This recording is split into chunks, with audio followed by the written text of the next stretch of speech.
Good morning, good afternoon, and good evening, grasshoppers.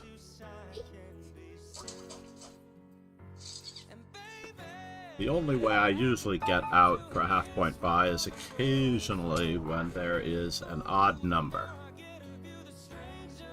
I'm trying to recall what I was going to play. I'm going to play the Pirate's Defense. Shub actually plays this himself, so this could be an interesting match. Let's see what he thinks is the best. Well, the P in Shadow, eh? Alright, well, we're not going to let that mistake slip twice.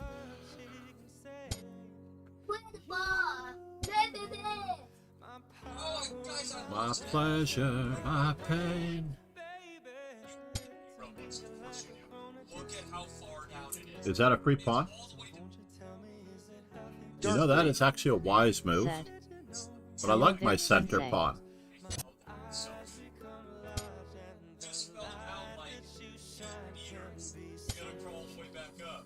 So we're up a pawn.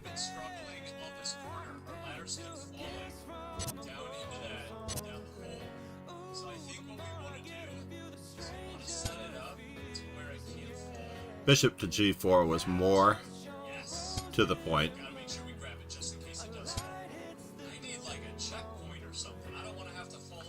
We're up a pawn. Our opponent only has one tempo for it at the moment. Let's see what happens.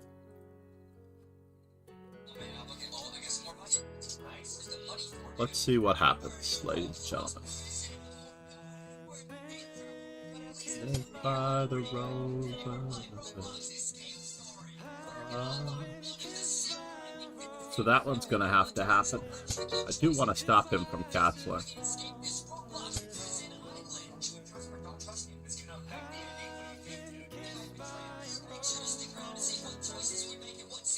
Baby.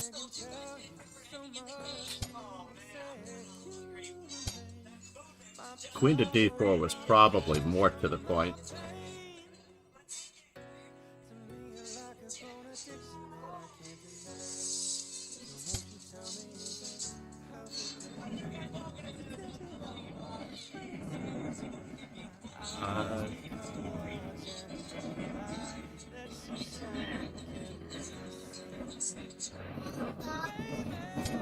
Oh no, he did have counterplay. That's so sad that he had counterplay. He had knight, he had queen.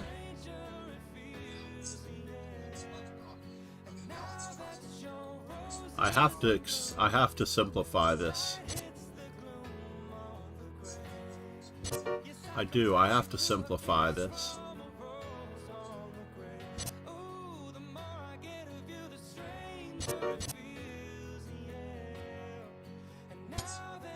Your roses in bloom.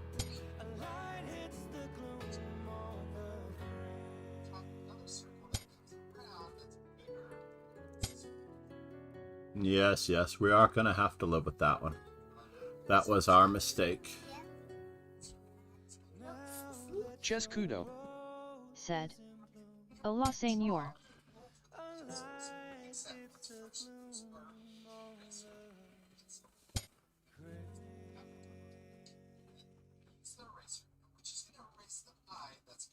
And now my bishop gets to escape, or does it? So let's see, bishop h3, e6, de6, yada yada yada.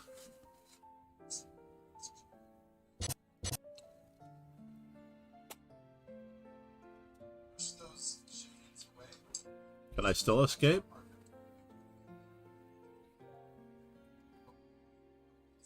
Not sure about knight to b5 though. Said, "Oh, the ad is on repeat, BRB." The ad is on repeat? Oh no. Test Kudo. Have we reached our follower goal yet? Oh no, we only need one more follower and I start gifting some. Said, how many pawns am I up? 3 times in a row. I'm up 2 pawns in this position. How bad can this be? He has to trade because he's pinned to... Just Kudo said. to see one square. Refreshing helped. Alright, we got our first package. Yes. Hey, I like this. I don't know if we can fall off. I'm just gonna hope for the best. We got our second package. Go slow. Oh, wait, hold on. I gotta go slow. Oh, no, I'm gonna fall off, dude. Wait, Should I just attack him? It's an elevator. Matthew Thomas. Must hit that lever. Said. Hey, we're coming up. Hi. It's the package, though. I'm gonna regret taking the elevator. Good morning, Matthew Rachel. She's gone. She actually fell. Now, why did my opponent not take the center? I don't understand why people don't take the center. What is wrong with the center of the board? It's like the center of the board is where everything happens. And people like say, nope, nope, don't want to go there. Might get into trouble. Might accidentally have an advantage. I could win. This will be bad for me. Let's not take any advantages where we can put ourselves at risk. Said. Had a nice OTB game last Monday. My op was very annoyed that I put a knight on the DGE and still won though. Oh, it's a thief. He's trying to rob my packages. So they put package thieves in the game. Nice work, sir. Close that. Closing that. Chess Kudo. Said. Even though in my humble opinion that knight was placed perfectly there. Matthew Thomas. Yeah, right? Said. I am Lightning God 07. You are Lightning God, indeed. Alright, so we need H3s, H4s, and A4s. Our opponent is of reasonable strength, so we're going to give him an H3.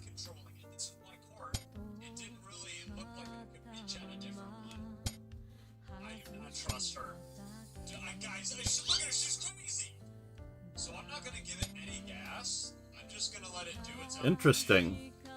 We'll see if it works. Bro, I didn't even make it go fast. Okay, we can both play at that game. We're both gonna play at that game. Before the move Steven hits. There we go, slow down. Just hold the brakes the whole time. Go super slow. Oh my gosh. Oh, we did it! More center pawns, the merrier. Nice. What is this guy saying? I don't know what he's saying. What? It looks like it's gonna send us upside down. And since there's no future in B5, we're gonna go this way. Yep, we're going upside down, but we got the package. So maybe that's the side you want to be on. Let's go really slow right here. Okay. Oh, there's a bomb. I didn't see that. My opponent is asking for it. Bomb, dude. What he's asking for, I do not know. Those bombs and those But turns. while I can, I'm gonna anchor my knight on E5. We have another knight where that one came from. That is where my knight would have gone had he played G4 as well.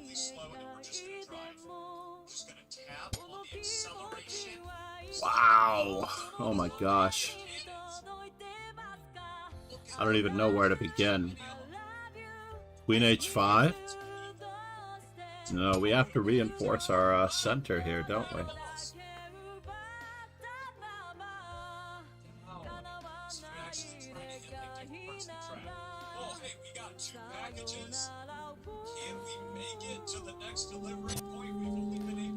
And now for something completely different. Got our Eric Rosen pawn cube. I don't know, this thing seems really sketchy. We still got cannonballs flying all over the place, dude. Is he going to fianchetto his bishop? What can he be thinking about here?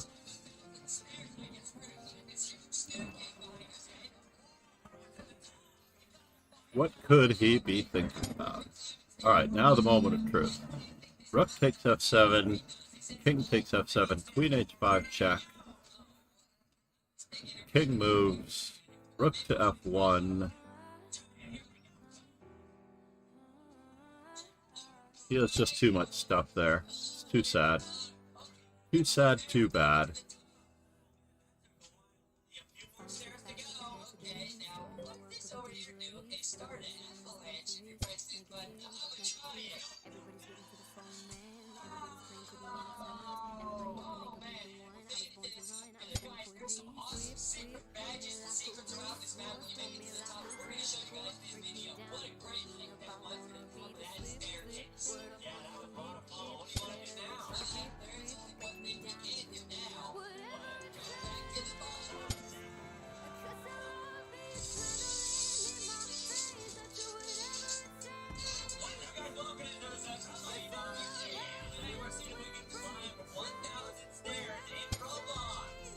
Whoa. This is wrong, I tell you.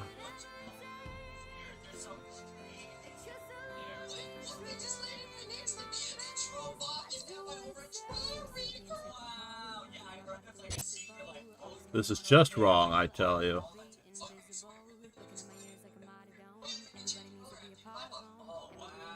Is my queen trapped? It could be trapped.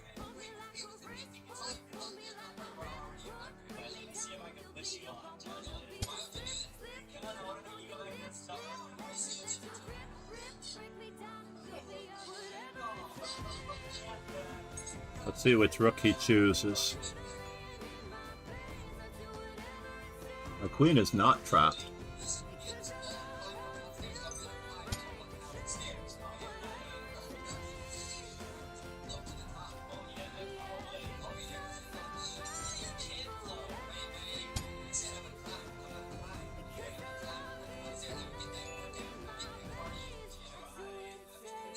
Now we're just attacking too much, it seems like.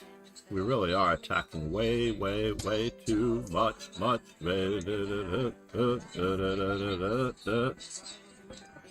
want to play knight takes c6.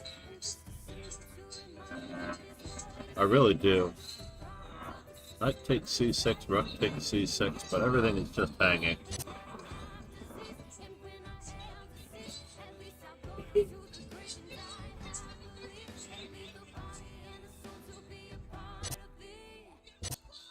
Whatever it takes.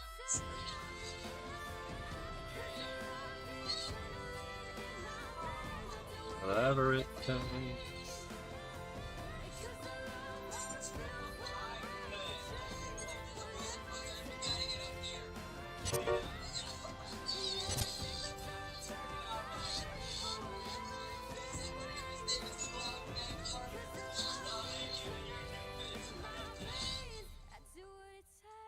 Kyle Wesley and Madeline Page, whatever it takes.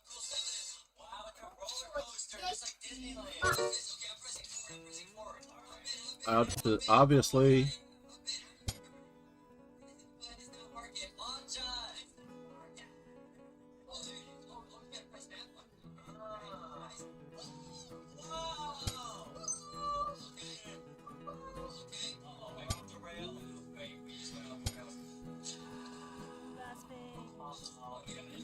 I think E4 was probably the simplest solution there, by the way.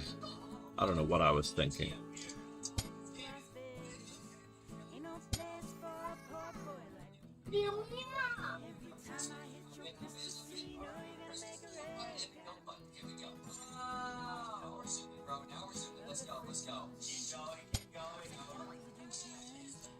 And now, for something completely ridiculous.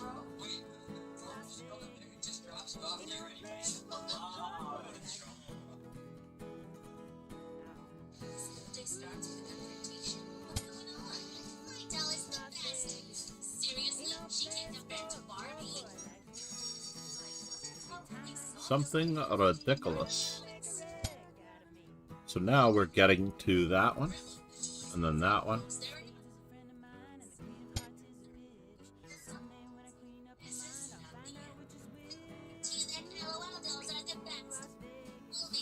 We have not yet begun to start bothering our opponents.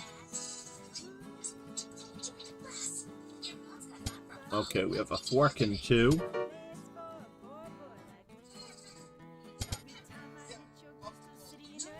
Fork in two.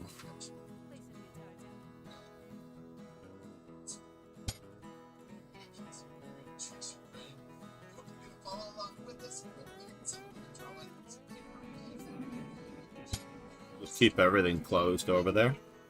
We're not moving our e4 pawn, by the way.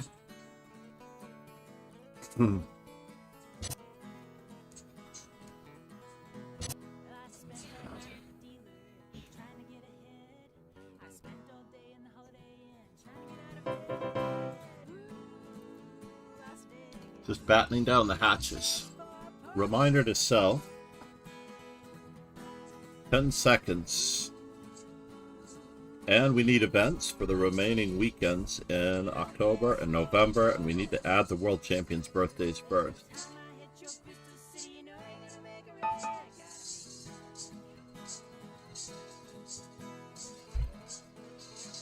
Add.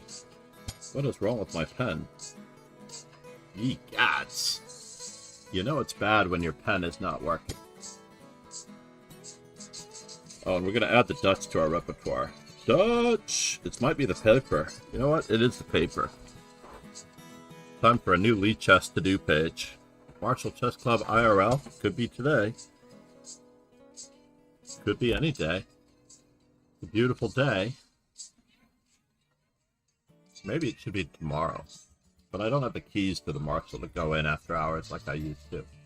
Alright, ladies and gentlemen, it's time to decide what kind of a player we're going to be here. 2171.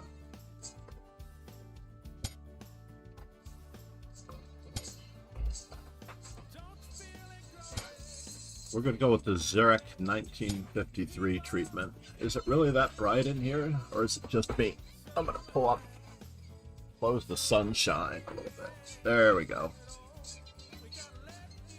Now I look human.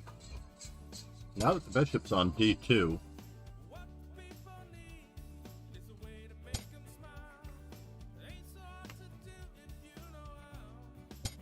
is it time?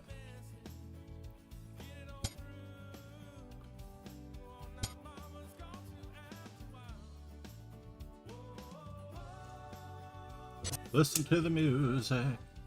Whoa, listen to the music. Whoa, listen to the music all the time.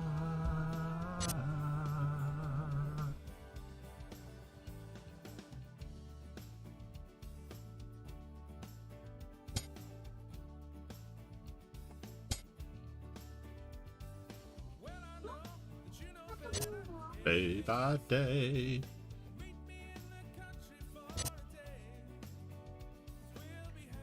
Now we're going to sneak up on that d4 pawn. That pesky, pesky d4 pawn. We are.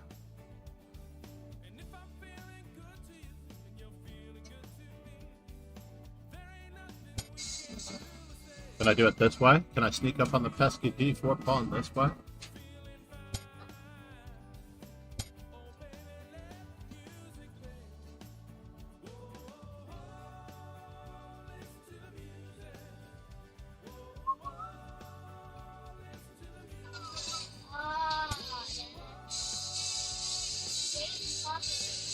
Is he offering me 2 pieces for a rook?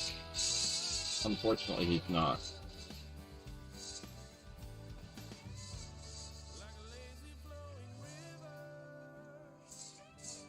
He is offering me a lot, though.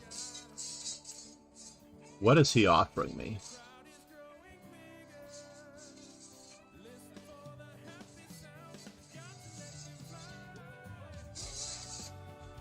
Listen to the music.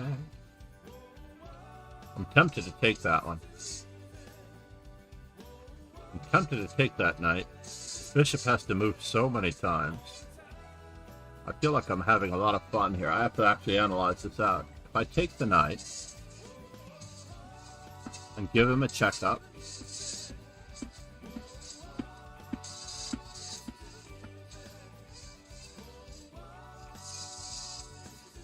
and then just calmly develop my knight, that is the question.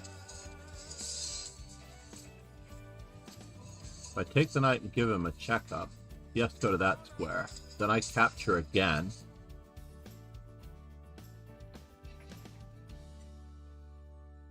And then I develop my pizza. So how many pawns am I getting for this knight? This seems like too much Batman, to be honest. It's way too much Batman.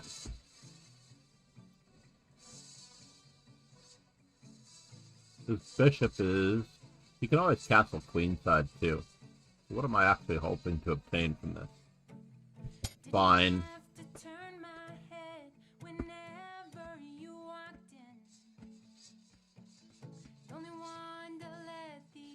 Fine. We're going to keep the better minor piece.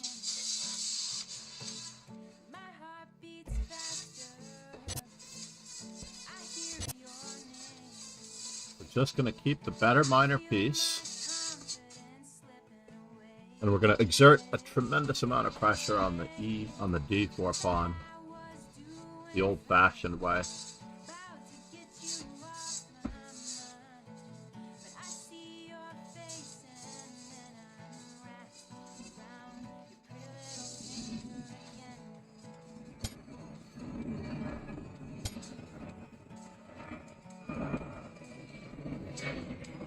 That's what we wish to do. We're going to keep applying pressure, pressure, pressure to that pawn. Pressure, pressure, pressure. And we're going to exhibit the excruciating tendency that we have, that we are worse. Now that his rook is guarding it, maybe I could have played rook on A to C8 first.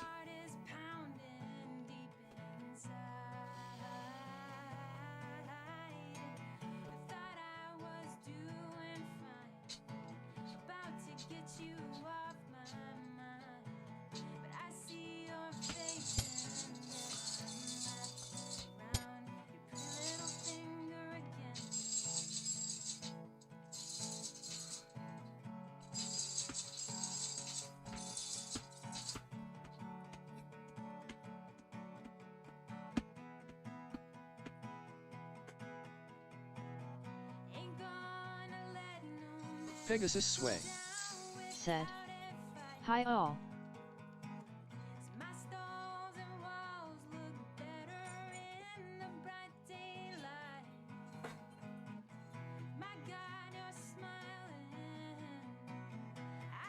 Pegasus, good morning. Somehow I knew he might try that. So let's see. Capture, capture, capture, capture, capture, and then capture.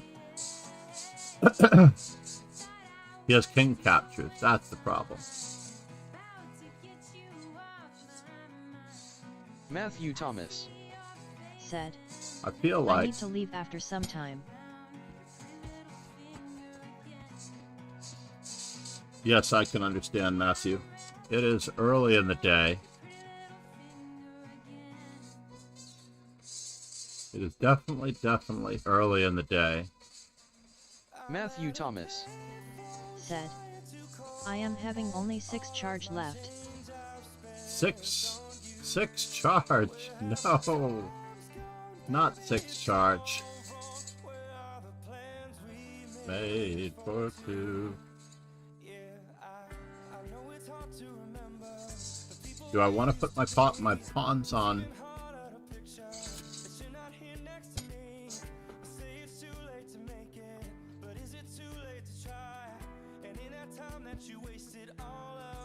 Bridges burn out, I have wasted my life, they turned out the lights.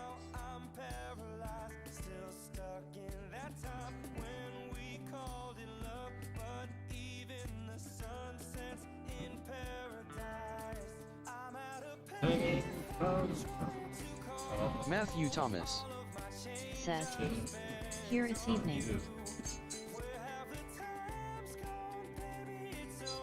Rook on A to C8, bishop to B4, knight F5. I still wish I would have taken, but the rook ending is much harder to win than the minor piece ending.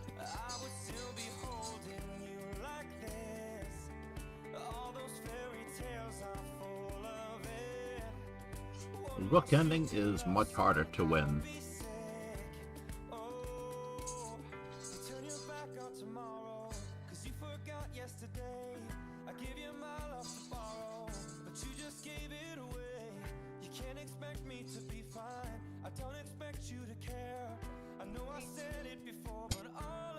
My bridges burn out, I've in your life, they burn out the lights.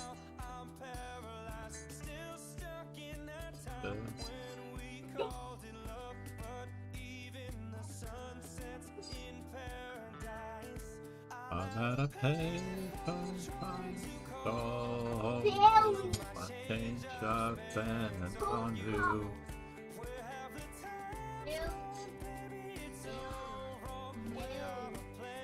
we made for you. But after did it exist? You was like this.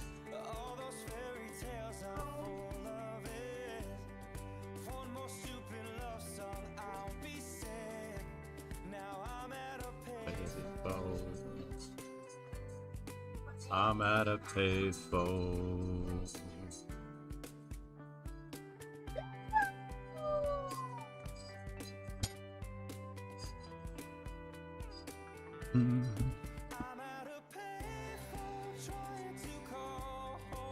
Well, let's see. Let's just work this out here.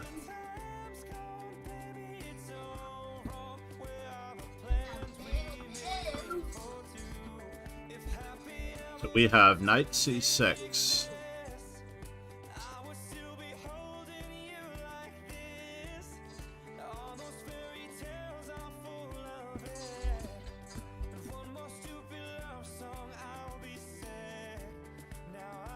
I've really sort of mucked this up a little bit, haven't I?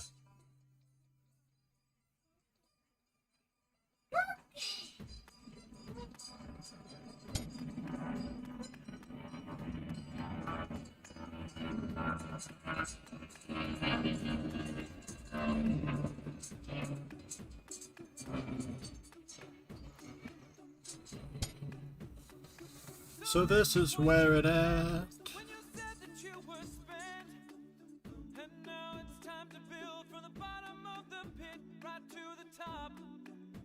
Don't look back. Packing my bags and giving the academy a rain check. And I don't ever want to let you down. And I don't ever want to leave this town. After all,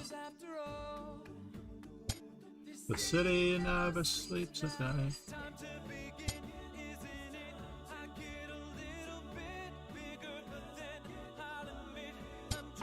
Same as I was.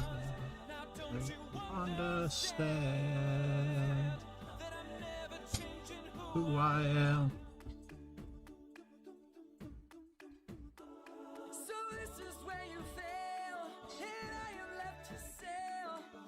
The path to heaven runs through miles of clouded air right to the top. Don't look back.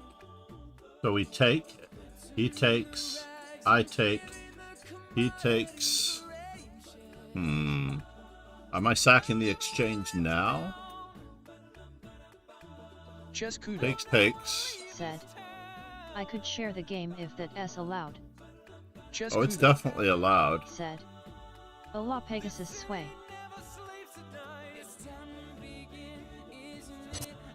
A little bit. Same as I was.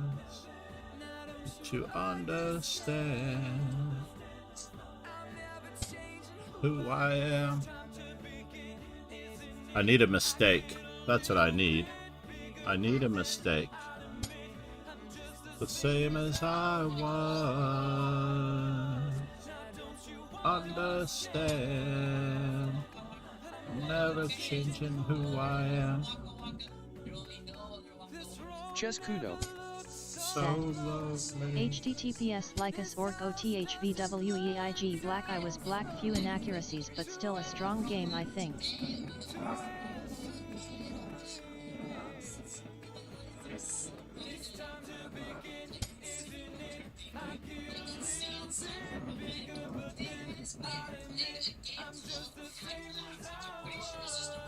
Oh, that's funny.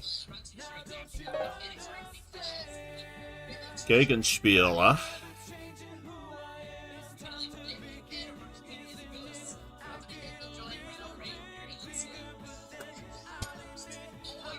The same as I was, but that you understand.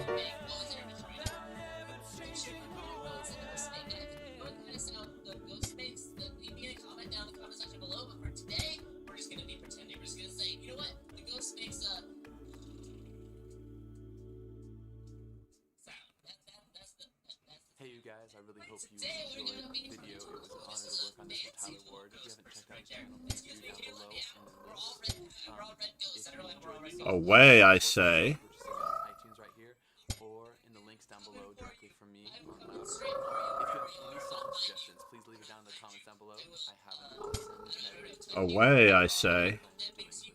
My wife Evan coming soon, so check that out. Don't mind the puppet. My wife is doing that with you. Let me know what you guys thought down below. Subscribe if you haven't yet. I like. Pegasus Sway. Said. Hi Chescudo. Away, I say.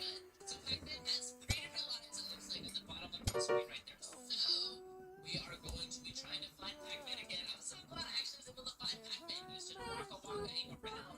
Getting like no more walk-a-walk. Never even do no more walk-a-walk. Oh yeah, we got him again. We got one more. Now what I'm wondering is, does one person get to play as the Pac-Man and then the rest of the people get to play as the ghost? Or is it different? Like, is it like the Pac-Man? Is it like the computer? There's the Grimace birthday.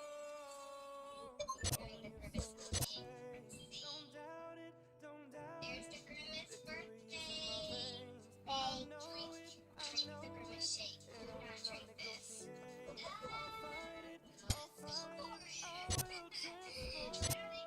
Wow. That was strange.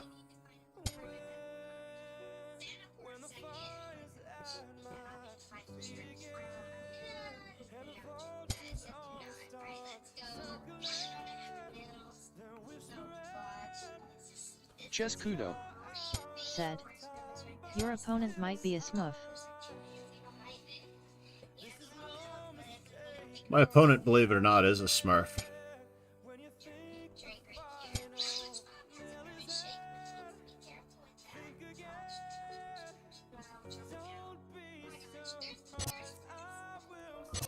The funny part is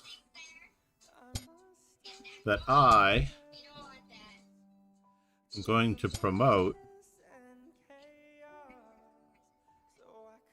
well before he does. Chescudo. Said. GG.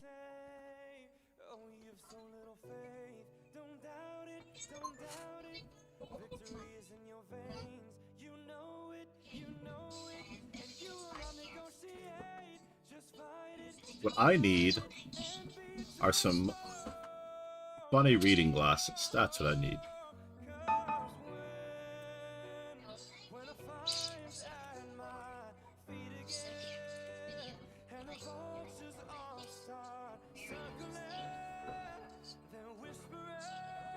Let's move those to the side. Said. Bunny reading glasses. Tamil Tiger.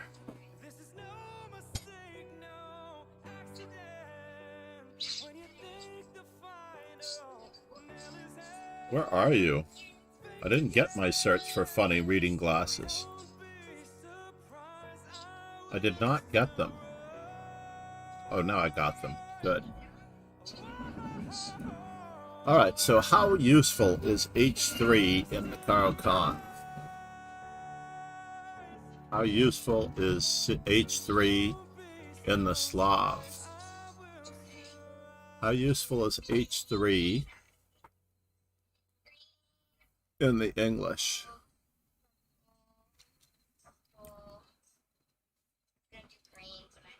H3 is incredibly useful if this is not my opponent's favorite London opening. Let's just try that.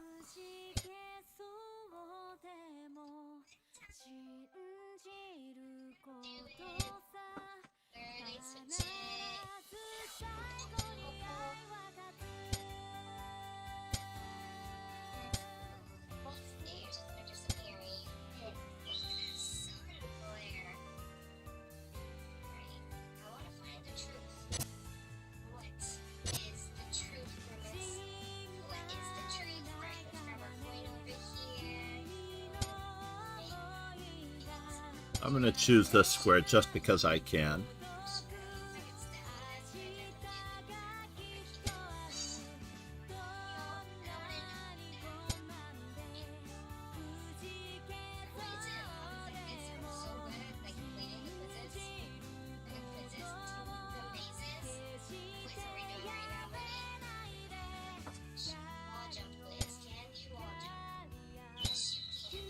There's a target. I did not see that target coming.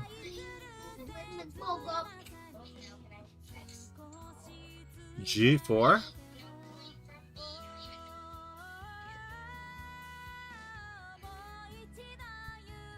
F5. Takes.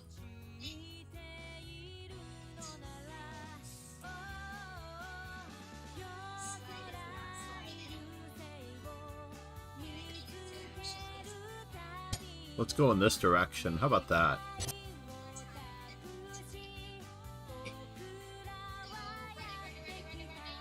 Is he going to take my knight? What are the odds that he'll take my knight?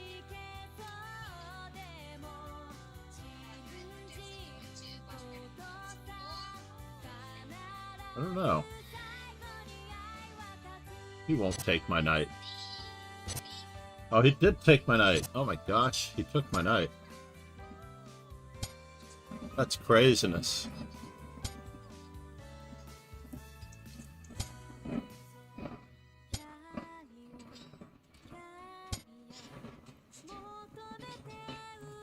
Pick up the material while you can, folks. And we don't want bishops of opposite colors, do we?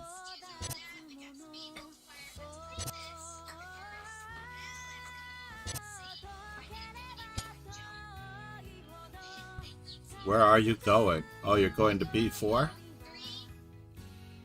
That's a good move. So he is getting a pawn out of the deal. Can I get a pawn back, please?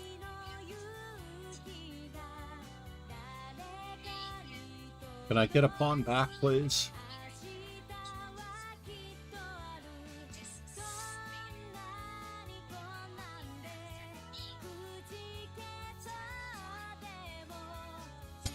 Fine.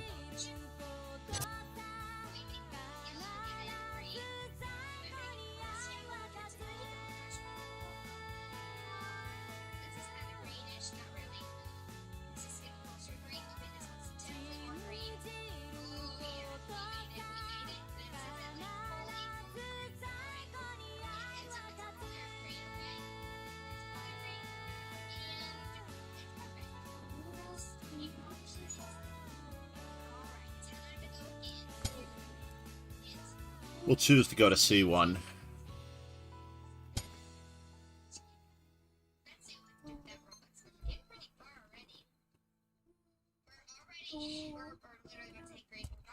And C7.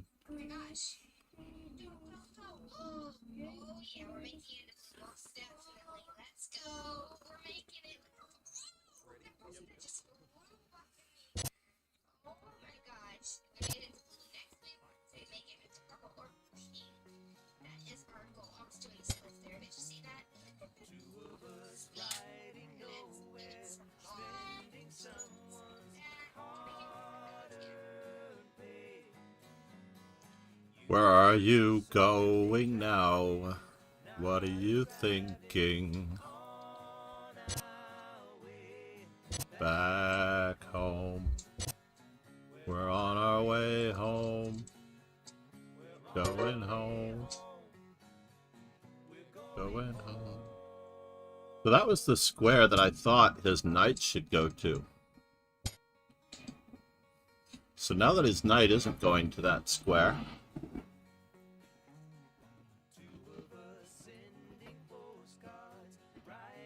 letters on our way. Does he have Gegenspiel? He does have Gegenspiel. On our way back home. We're going away home. On our way home. We're going home.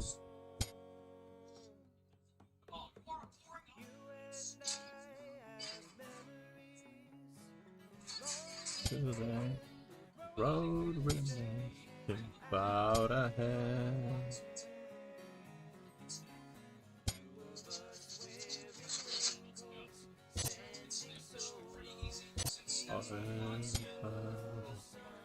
Oh, he's trying to set up a mating net? Egads, folks.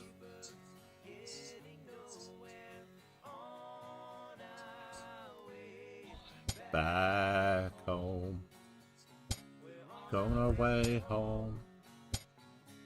Going our way home. So should we take? And are we winning this end game?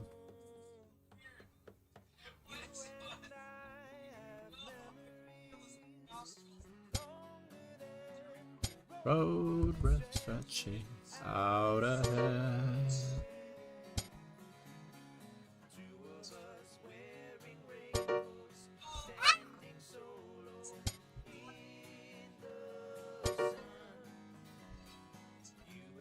Can I just walk away?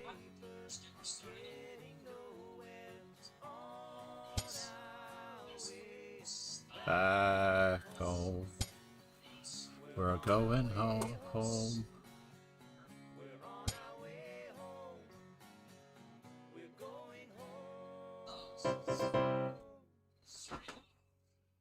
Whew, that took some courage. Let's see where we are in this mix. Why don't I have my computer analysis yet? Good. How are we doing on the H3 front? We've broken 100 on the 83 on the H3 front. We need one more A4 still? What? I played an A4 yesterday. I'm fairly certain that I played an A4 yesterday. Let's just increase the size of this screen here so we can see what's going on. Oh, it's still compiling? So sometimes if I choose another player, how about that? Let's choose Dr. Nichterstein as black. See, he's set, right? Dr. Nichterstein as black against the H3. Can you believe Magnus has never faced the move 1 H3?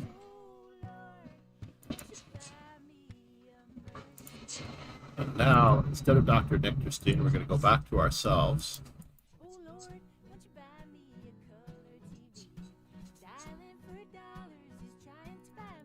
Let's see if we take off casual. And then we put casual back on. It's still churning out numbers. So we need H4 and B4. We no longer need A4 as much, but fine.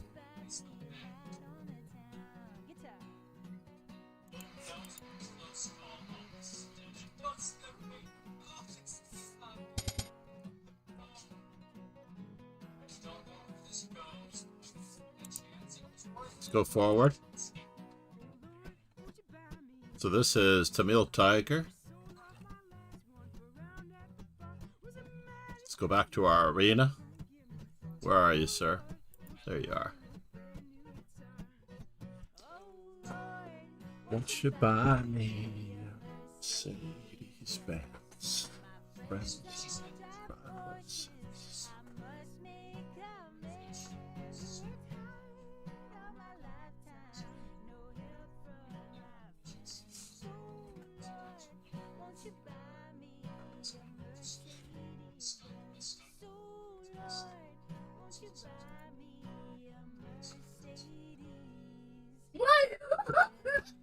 Alright, we're getting closer to funnier reading glasses here for the occasion. I want the disguise, you know, like Albert Einstein reading glasses. By the way, instead of Agatmator's dog, I have my handsome grandson. Anakin, say hi. I have my handsome grandson in the background. Much, much better than a dog. A little bit more demanding on occasion. And I can take him almost anywhere. He's not really banned from any particular place. Nobody's allergic to him that I know of.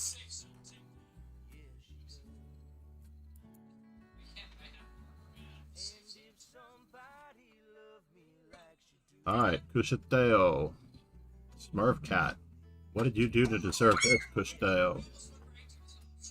Crusteo has 2 wins, a loss, and a win. For 1783 performance. Go, go, go, go, go, go.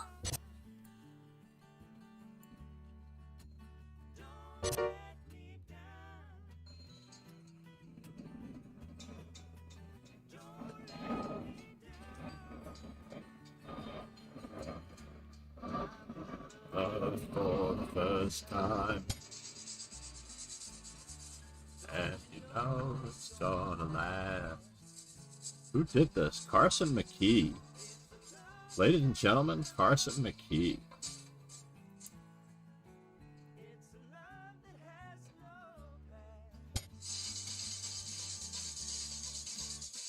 Don't let me down. I need another screen just for the video. I'm going to put another screen just for the video up here. I will add a 4th monitor to this mix. I'm not sure why we did that. We didn't go for the rook lift. We had a nice mating net there. Right? Let me just see this for a moment. Okay, so he sacked a rook. Okay, that's understandable. So in this particular position, if we go for the rook lift, on almost any square, we could go for the rook lift on this square as well.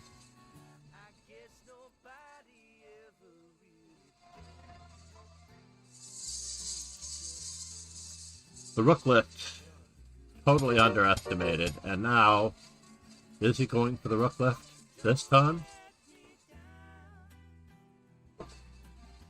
Queen to g4? Yeah, maybe it's not the right place for the rook lift. How about the rook lift on e6? Oh yes, queen f1, rook f6. Yeah, we have to put our rook on a square where we can really bother him.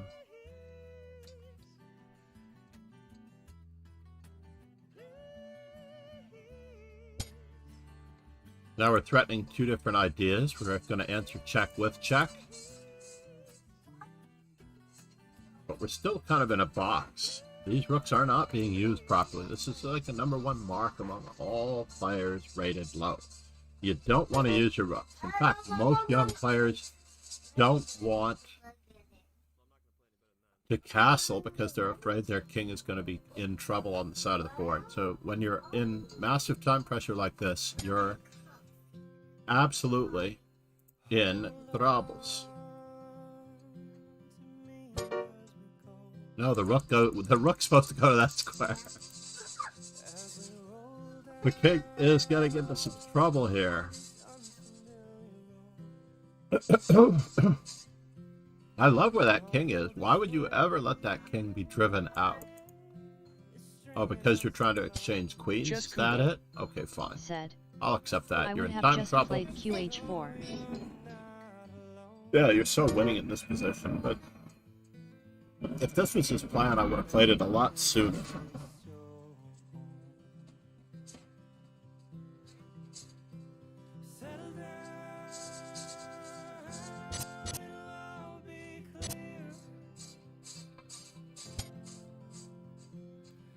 Now those pawns are getting a little pesky. What? You had to push. Bishop. And then try to push. But I guess not. So you're not alone. Gonna make this place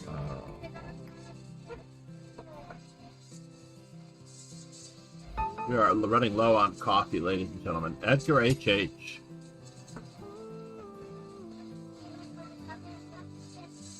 What do I need to improve my statistics with? Can't remember. F5?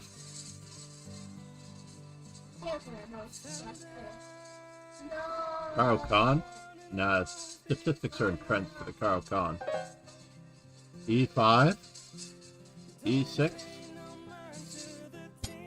Let's answer E4 with E5. Let's keep him in his comfort zone a little bit. Is he going for a Halloween gambit? Let's find out.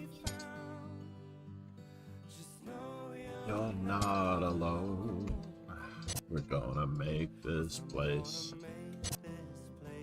our home.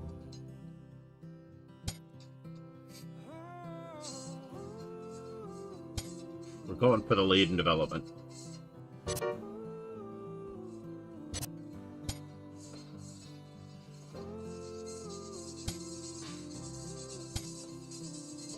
Do I want to weaken his king side at all?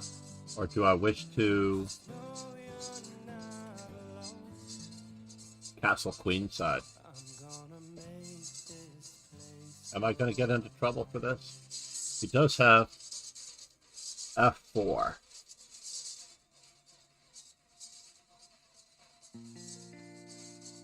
That's a bummer.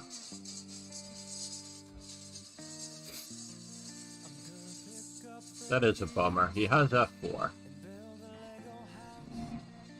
Let's not allow any funny business here.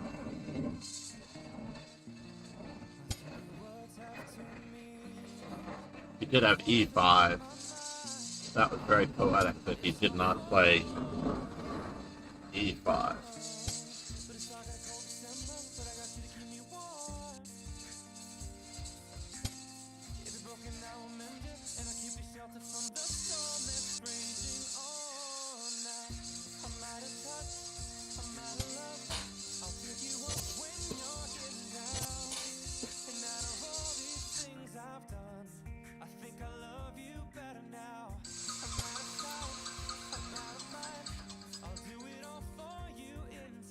So he's going to play e5, or is he? He's not really going to play e5, is he?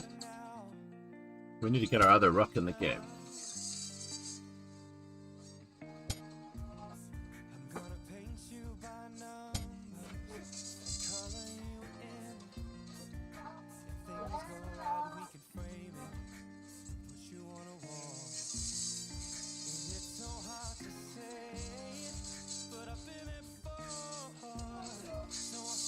So if I take, he takes. I'm out of time. Where is he going with that? Takes.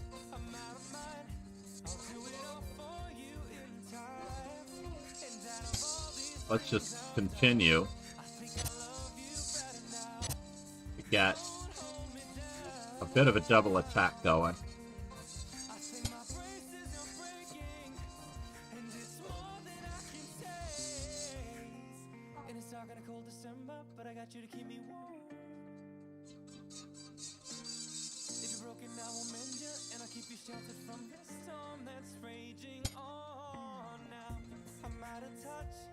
I'm out of time.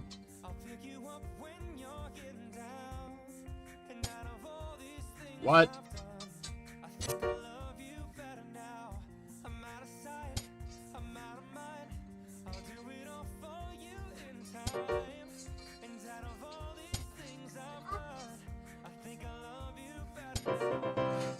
None of those pawns could move, by the way.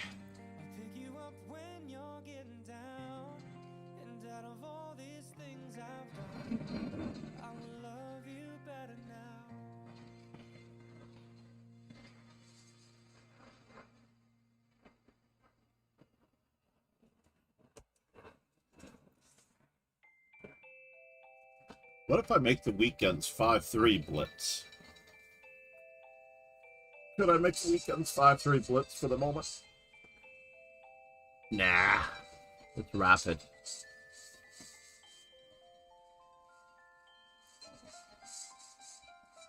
Let's go back to see what our statistics are as black. Oh, it seems to have caught up. So I'm at 100 A4. It's good. So I'm trying to get B4 said. And H4 Almost up to a perfect 100. Score, nice. I'm working on GTO. Thank you, Chescudo. By the way, for those of you who did not know that Chescudo streams,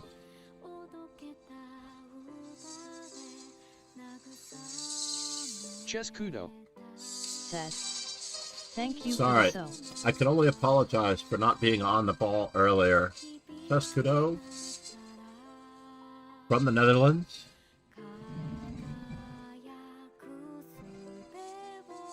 You'll see what we got here.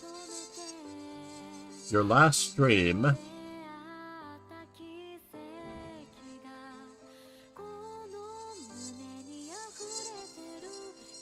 Just Kudo. Said. Was ages ago. Ages ago, yeah. That's a good... I can't find a date for your last stream. I do see some clips. The highlights and the clips from 2 years ago. So you streamed during COVID.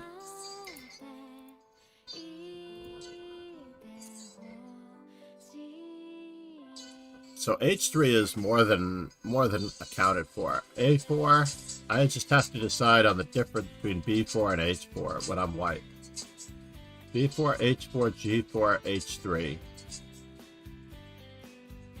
I do have a plan with A4 at least.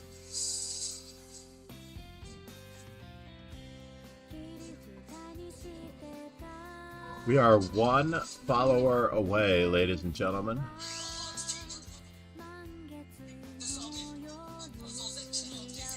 One follower away from our gifted subs problem.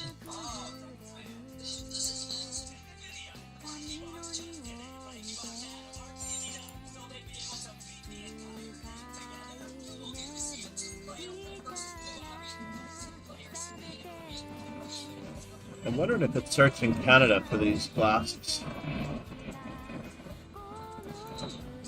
For a little while, I was on Amazon.com/ca.ca.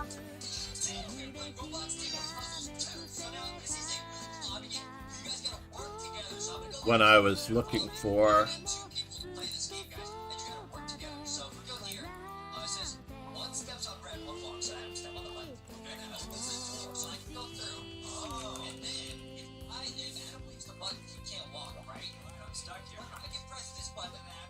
let's see, what do I search for reading glasses, though?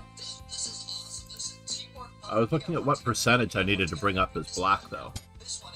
1 second here. Let's just do this as black. Ah, C6 does need to come up a bit. Got a very normal performance. G6 needs to come up a little bit. D5 is at 71%, but I could get that. I could have played my 50th D5 game. Scandinavian is an opening that I would only play against somebody 1,000 rating points below me because that's how bad it is. Maybe not.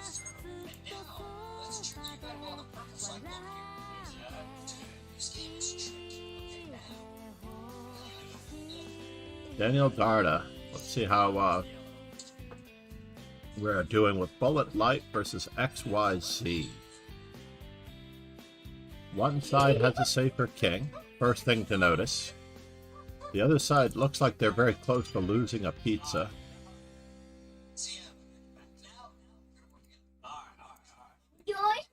Very close to losing a pizza. Said. H3 best move is E5 in the Hierarch book. The Hierarch opening book. So what would happen if we were to play D3, knight takes, bishop takes? Just Kudo. Said. After the tourney, would there be a bit of time to go over the game? Yes. Did you put it in the Discord? That's the place to put it. Put it in the Discord so I can shove it into the viewer study. Just Kudo. Said.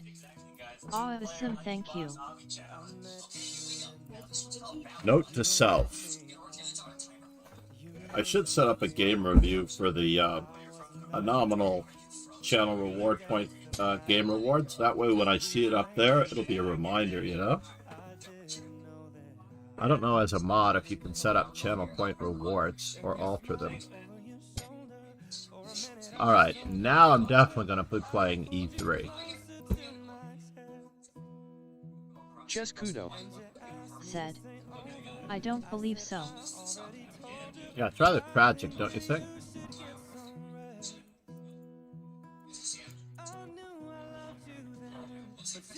Maybe instead of e3, knight h4 was a better move, but we now have a free and clear bishop.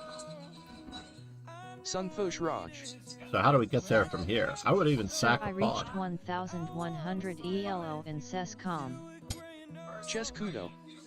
Said. Sescom. Discord. Thank you. Nice work, Santosh. By the way, aim higher. You're not really looking at rating points. Your rating at this point, on the grand scheme of things, is, for personal small triumphs, something to be lauded. I agree. Yes. I can see that you want to raise your elo. Said. Is there still water in the subways? Oh my god.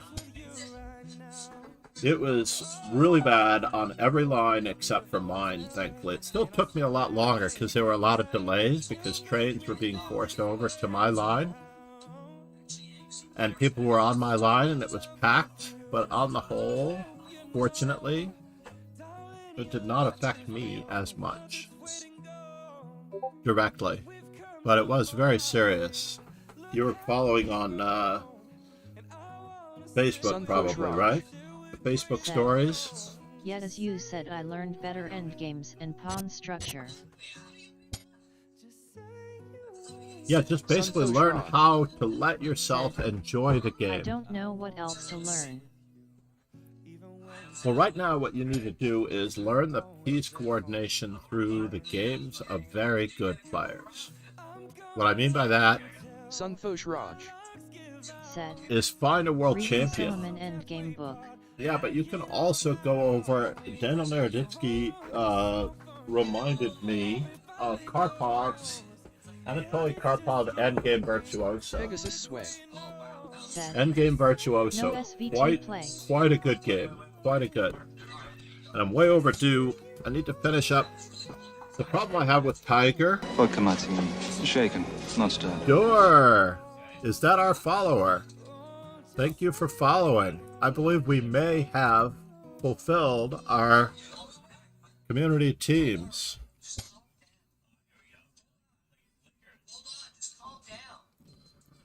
Gift reward.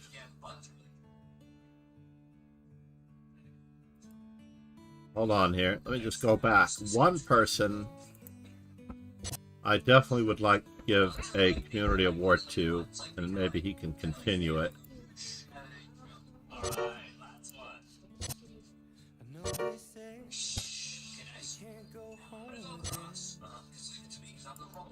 I'm going to take care of Chess Kudo one time. I'm actually going to give out the community gift subs. Doer. Thanks for following. Sunfosh Raj. Said. Sir, what is... No more foreplay.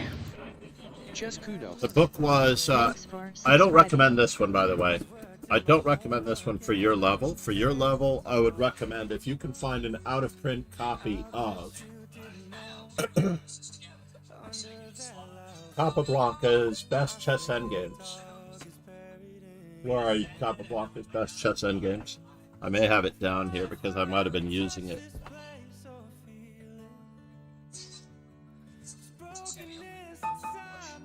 I may find an out-of-date copy. So we've given out one gifted sub.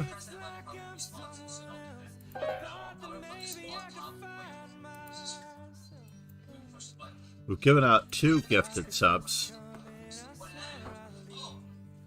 Doer. No more foreplay. Thanks for subscribing. Doer, how are you? Where are you from, by the way? So we're playing Ron Hay. Oh, wonderful. So I need H4, B4. Ron's getting B4. I think the last time we played, this might have been the case.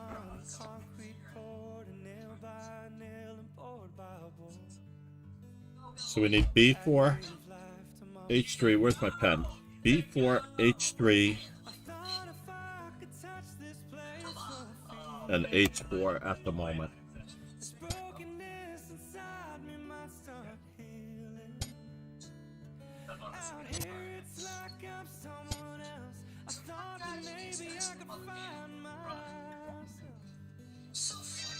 Can I just develop my pieces, please?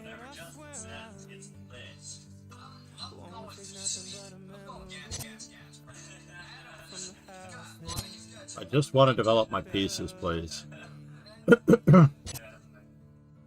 I just want to develop my pieces, please.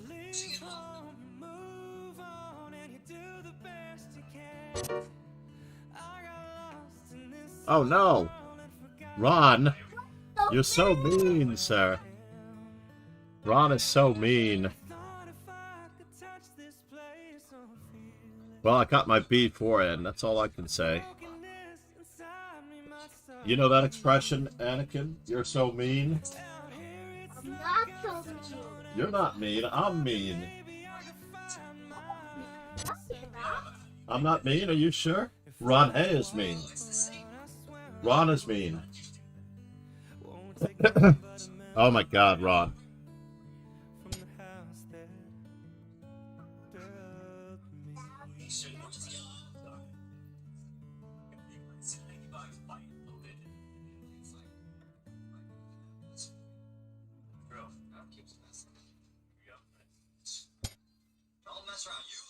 Can I try to escape? Can I try to get anything for this?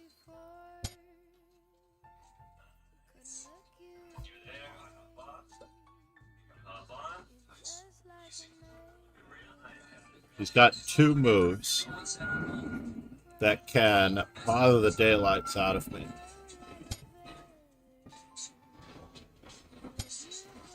I am a dead man walking, by the way. I am a dead man walking. Sunfosh Raj said, "Hi to you, our grandson." Hi to the grandson. Grandson. Somebody says hi.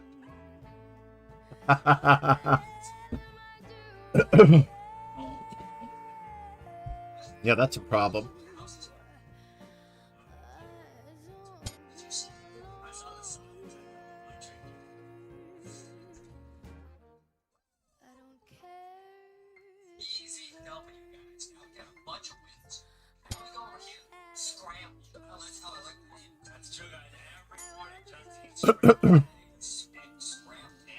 He is threatening me.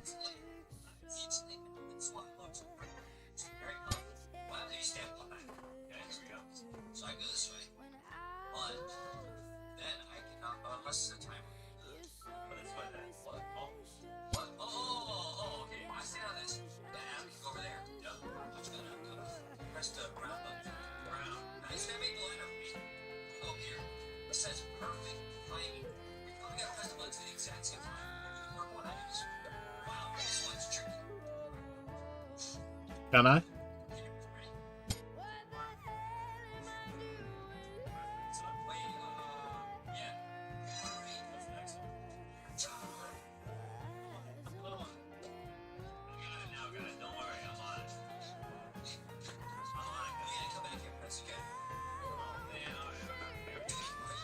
This is content. That's all I can say. This is content.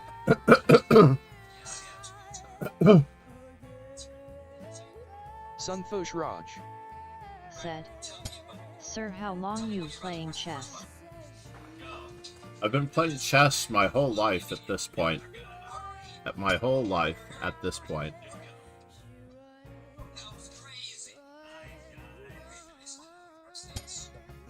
Believe it or not.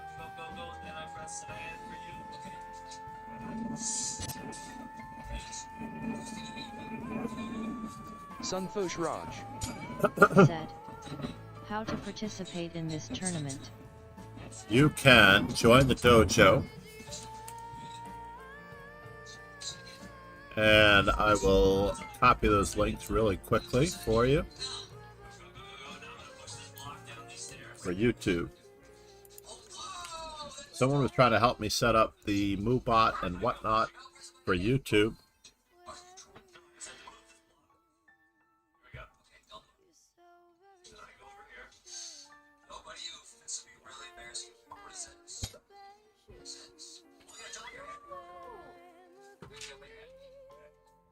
Oh no. I had to protect the other knight, Ron.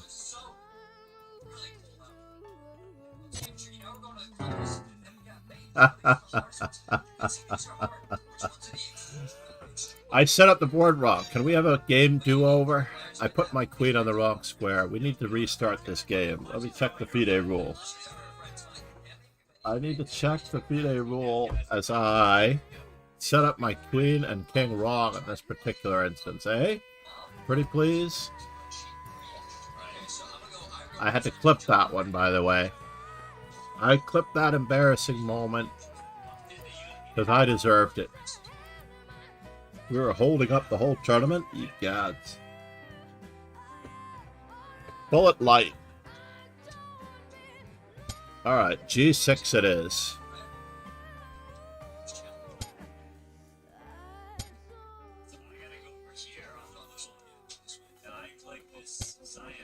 We're snipering.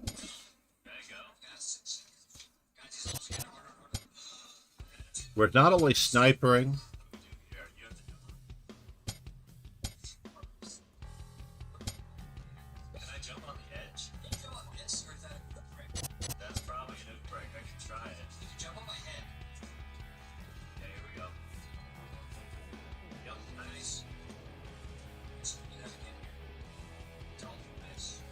we're not only snipering, but we are hopefully embarrassing.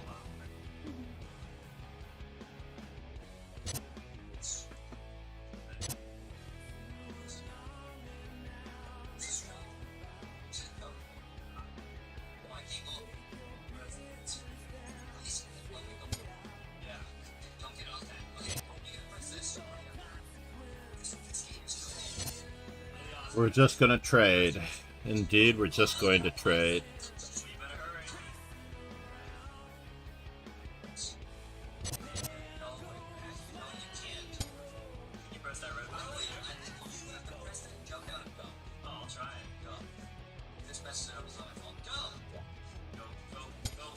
There goes my hero.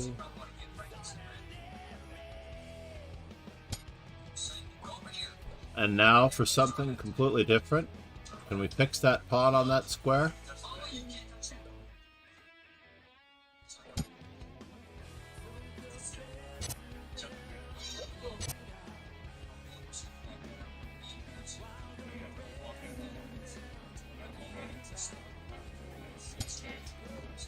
Oh yeah.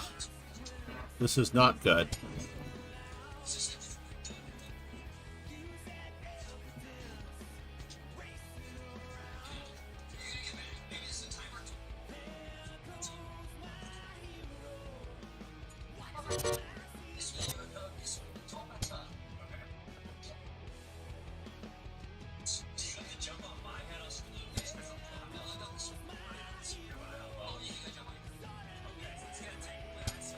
Well, in for a penny, in for a pound.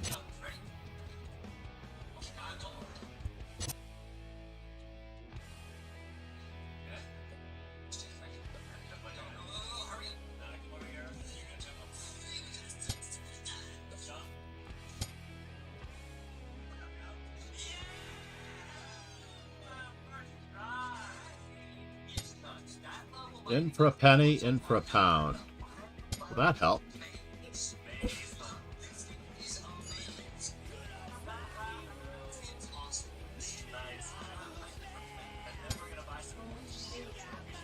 Ruh-roh.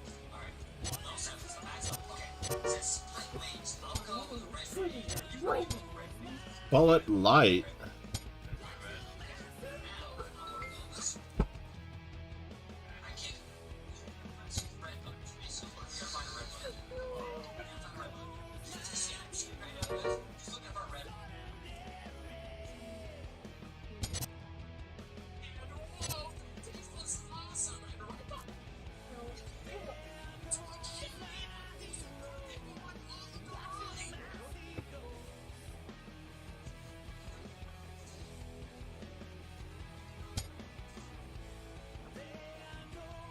My hero.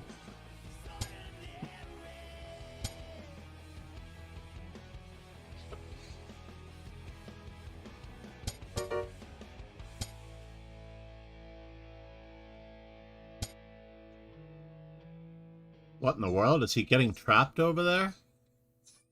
He could get trapped over there. I can win rook and bishop versus rook. But let's keep the pieces on the board because I'm sure he doesn't want his rook on b3.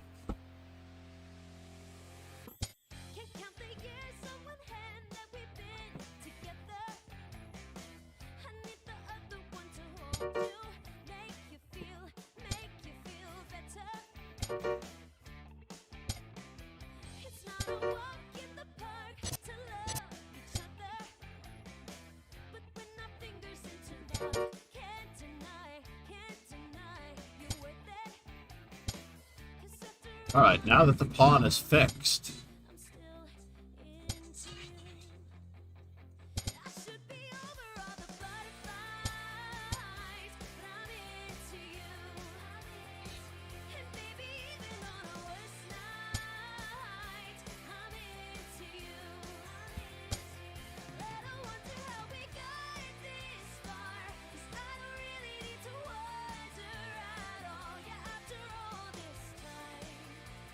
myself got into you.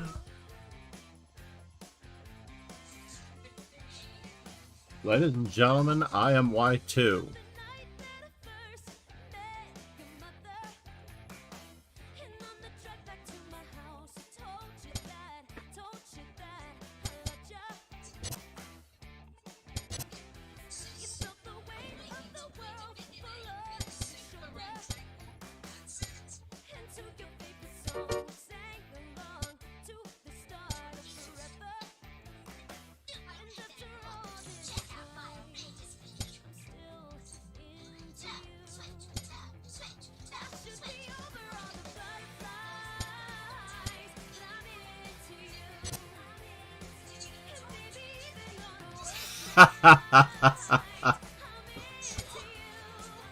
He's trying to scare me.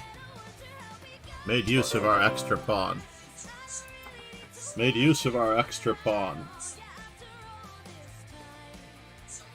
Still not into you. The wind is blowing. Still relatively okay in New York City. It's not cold. October 1st. The anniversary, I have 2 anniversaries coming up. 10/10 is my 3-year stream anniversary from being an affiliate.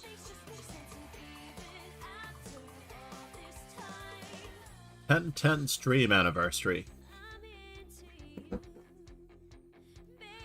I should make that whole weekend. Oh no. Yeah, I could make that whole weekend, Columbus Day weekend, a stream.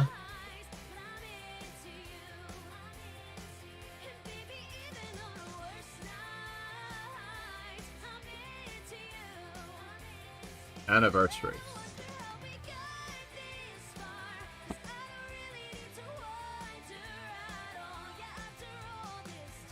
Ooh, I have some stuff to do immediately after the stream. So right after Chescudo's game analysis, and we are going to analyze the game appropriately without looking at the notation too much, honestly.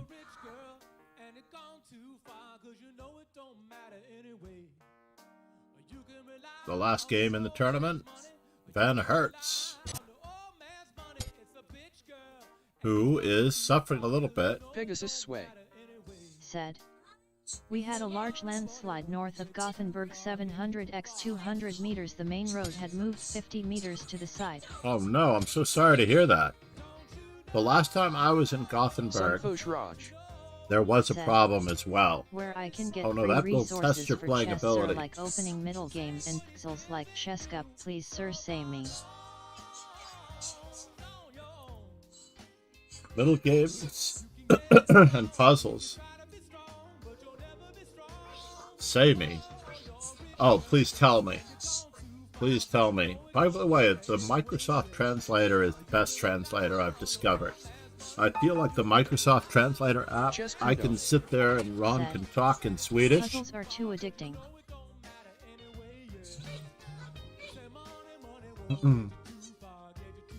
Right after this, I'm going to answer that question, okay, Santosh? Right after that, I'm gonna actually mention 2 resources on. Hold on here. I'm playing Santosh. This is a good job for H4. I'm playing Van Hertz. This could be reaching the bottom of the barrel. By the way, this is not the book. I'm looking for...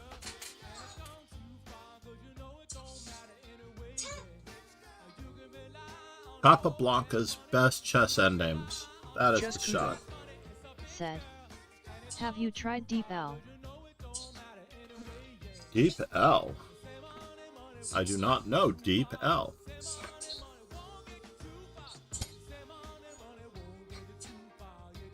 Chess Kudo. Said. Very good translator as Oh, well. Deep L is a translator, yes. I'm only saying this because when I had someone taking care of Anakin on the weekends for a few hours while I took care of streams and whatnot,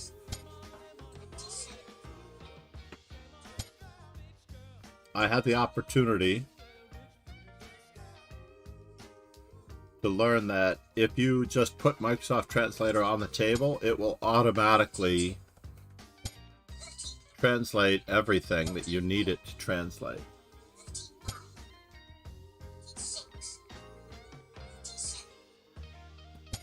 So it automatically translates. He fell into the trap. Usually black plays queen f6 there. And he does get a little bit of an advantage. Well, that was not expected. I get to gain time on the bishop. I was expecting d4. We're going to have to take what we can get here, though, unfortunately. I do want to trade.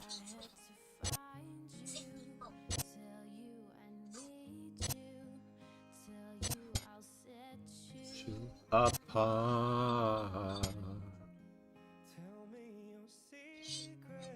Sunfosh Raj. Said. Why translator, sir?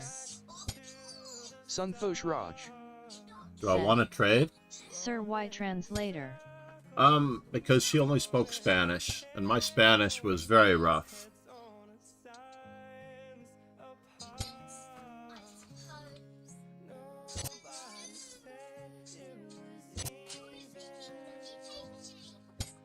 Oh, that's a shame for us to part.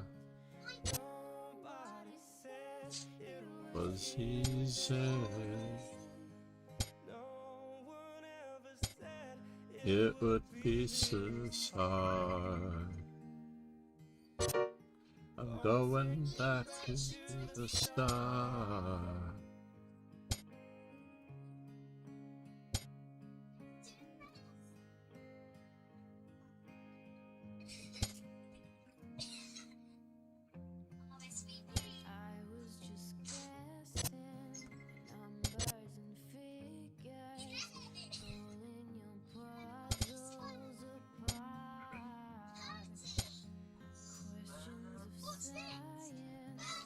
Science, progress, you are.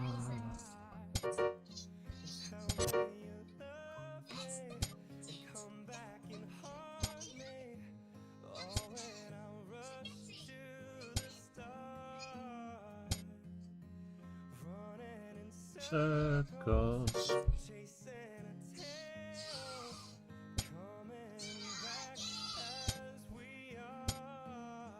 Sunfosh Raj. Said. Sir, I can't play the tournament. I did join, but I can't play.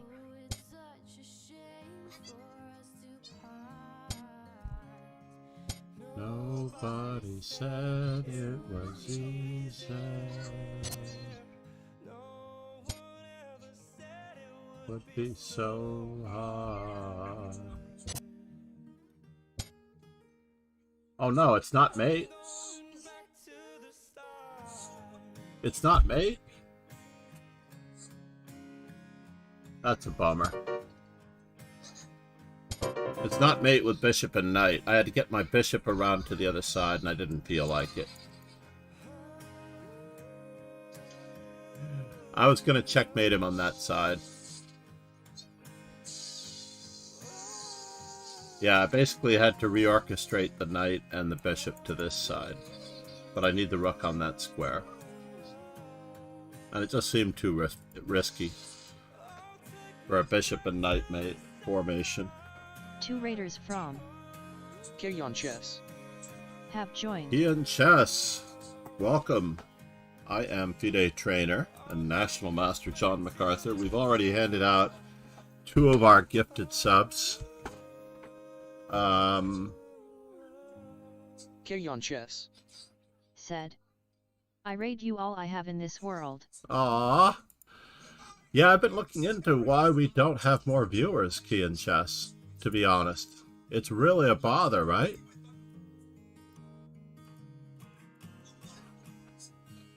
Basically, the 5 gifted subs, community gift subs, 3 of them are out. No more foreplay. Thanks for subscribing. 3 of them are out. And Kayon Chess. Said, hey great. namaste, Kian Chess, for the raid. You are the best, man. Hold on, I didn't finish my about and the shout out for Kian Chess.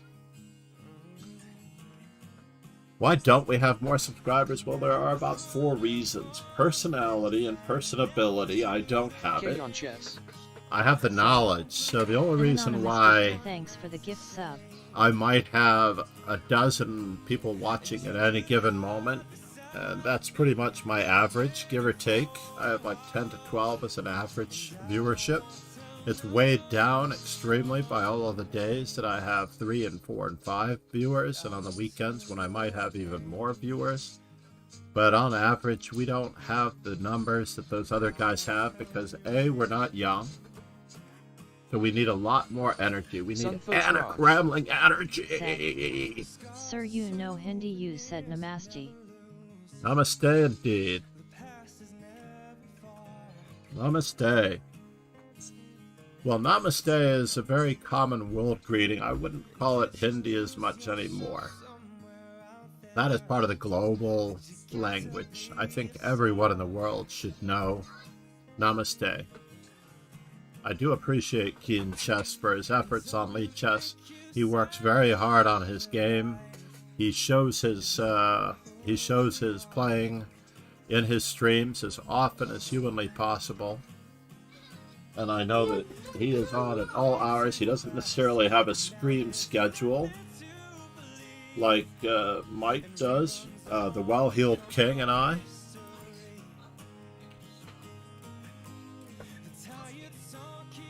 And actually, what time is it, Universal Time? Mike was suggesting that we work on his game at 1600 Universal Time, which would be around 11 a.m. or noon for me, I think.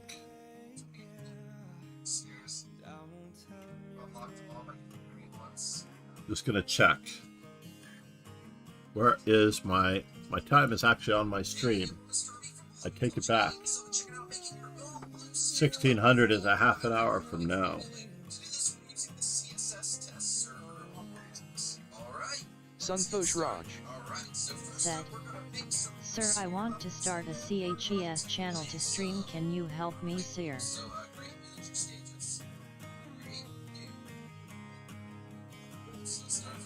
We were very lucky in this arena. Sorry, 1 second. First up, let's look at the different items we can put in our special stages. First up, we have rings. You collect them. Cool.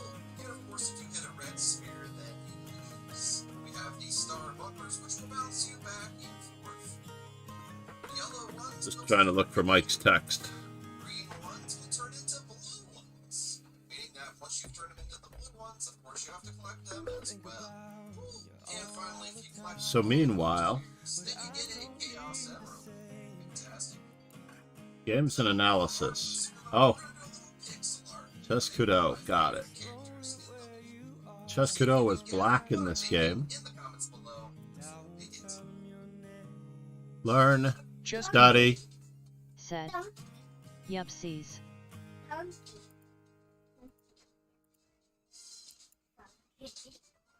We are up to, I think it's viewer games too. Chess Kudo. Said. She was really annoyed that a move like NA5 could be good for black. Who is she, by the way? Sunfosh Raj. Said. Can I see your grandson, sir? Grandson, come over here for a second. Chess Kudo. Hey, Said. Mr. Haircut, come. OTP opponent circa Come. 1900. Come for 1 second. Pause it. Are you watching chess? It looks like a chessboard.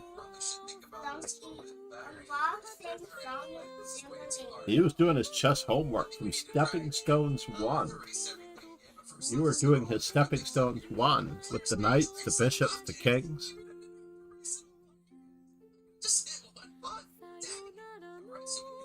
Over the board opponent.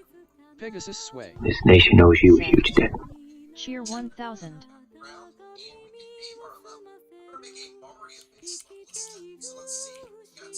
I don't know if I want to put your name on this, but I'll put your name on it.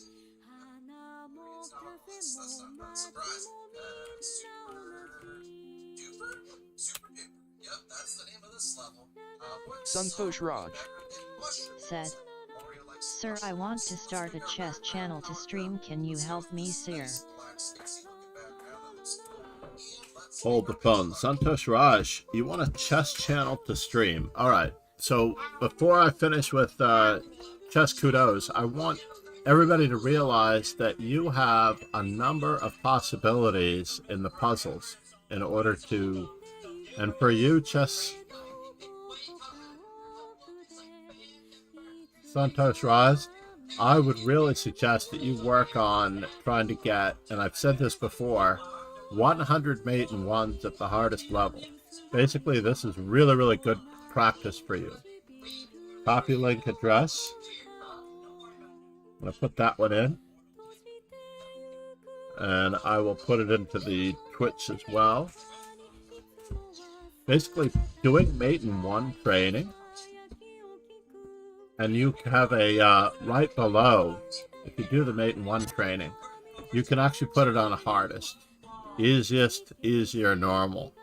Now, if you are starting out to do 100 in a row, I would suggest normal right away. It changes the, you know, then it asks you to find some unusual moves, such as the coordination of this bishop. If you have mate in one, look for better. Was it right?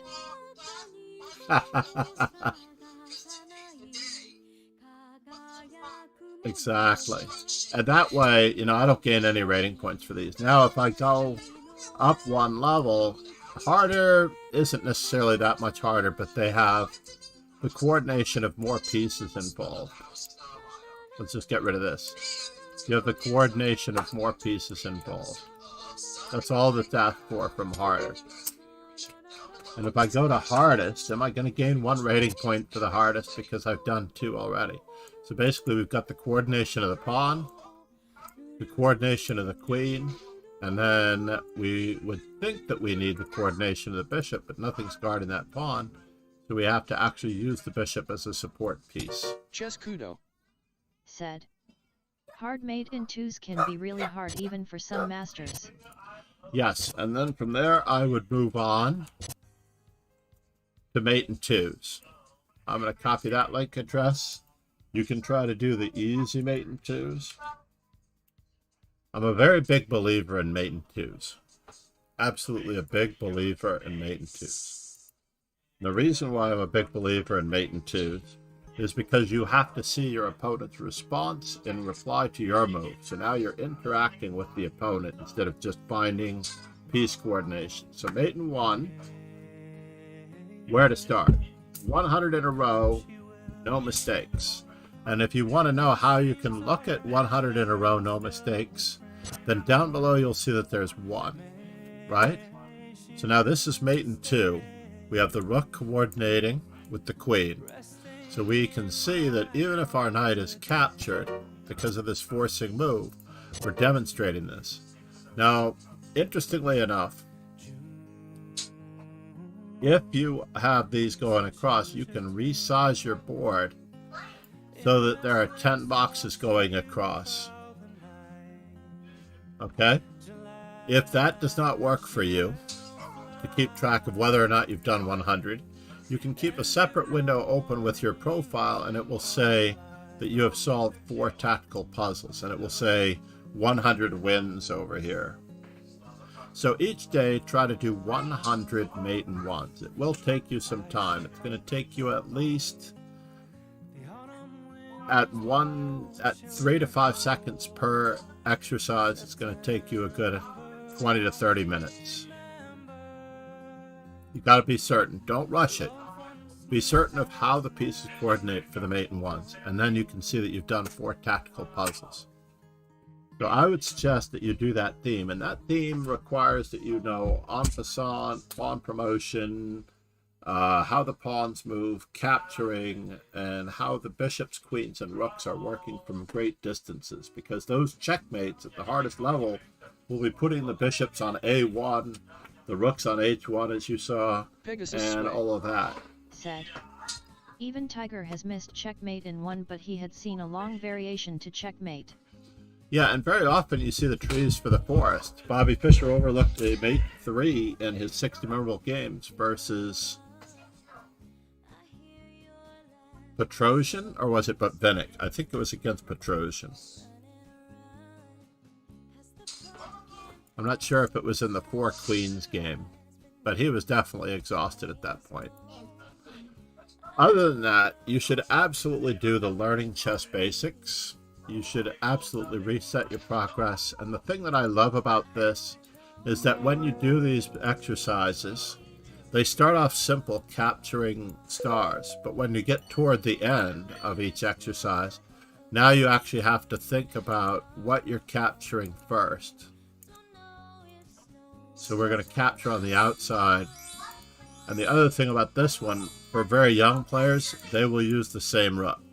They will not notice that they have a rook in the corner. Young players don't notice that there's another rook on the board. And then it gets a little bit trickier with diagonals. As you get to the end, you're going to have to choose which ones to capture first in order to get 3 stars on all of them.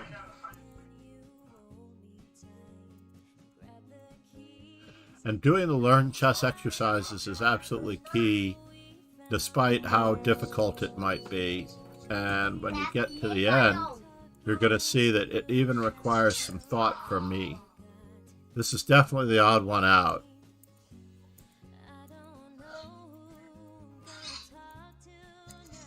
And then you'll capture all of them.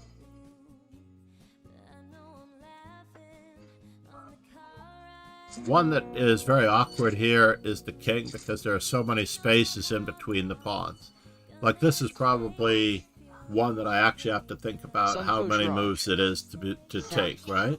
Wow, 1, 2, 3, 4, 5, 6, 7, 8 versus 1, 2, 3, 4, 5, 6, 7, 8, 9. So this is the outside one over here, and it has to be taken first.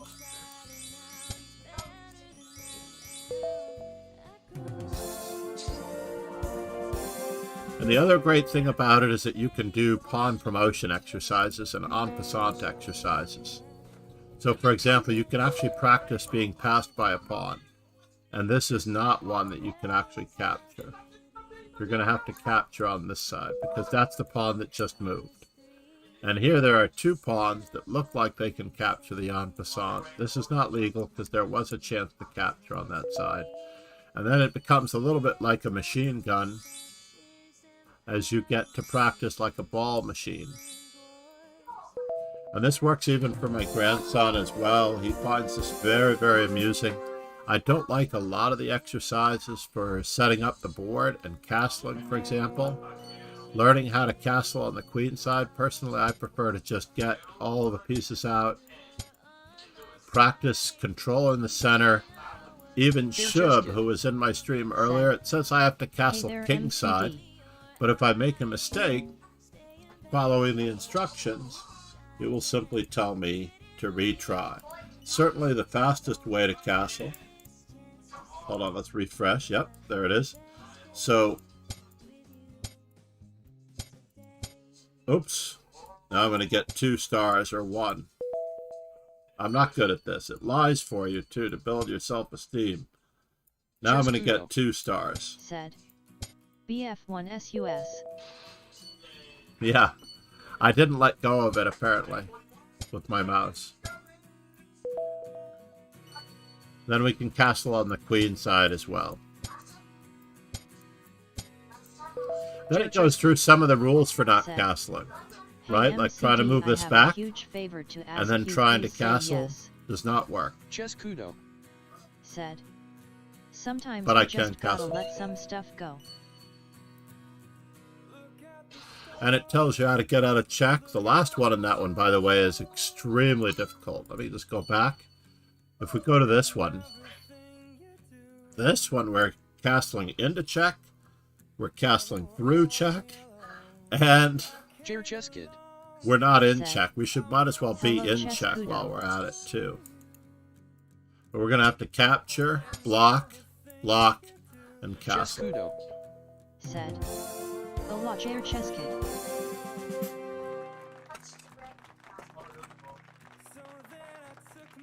Alright, Junior Chess Kid. By the way, that learn section goes on to the most amazing practice checkmates that you need to work on as well. Practicing the ladder mate, for example.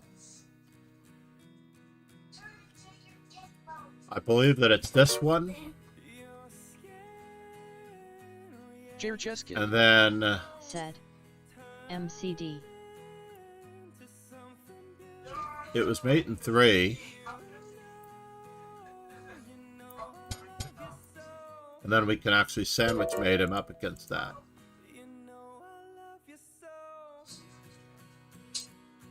J Chess Kid. Said. Can I ask?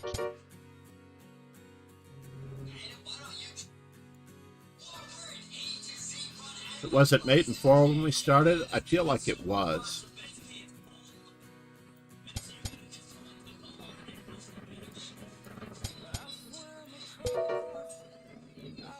Let's see that one again. Was it mate in 4? It was mate in 3, mate in 4. So we did it in 4.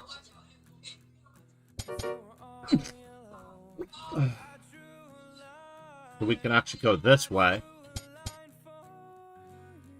And then make a waiting move.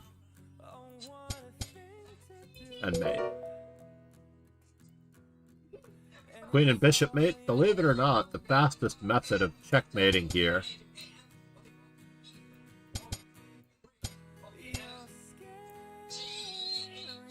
Sunfosh Raj. Said. Sir, why Lycus is free. Hello there. So is it mate in 6? I don't know if it's mate in 6. Oh, it's supposed to be mate in 5.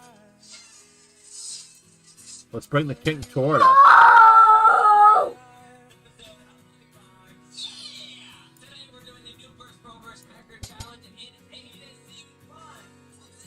So that's 4.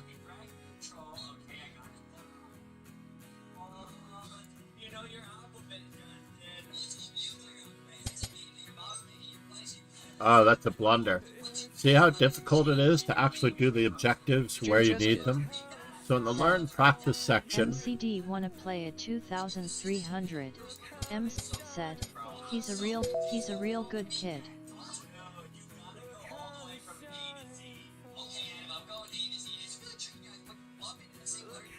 What in the world is going on here? Restricting the night.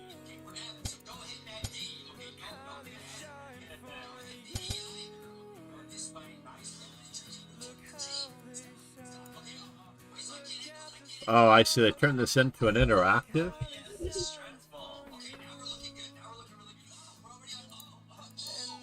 I like the one where you just play against the bot.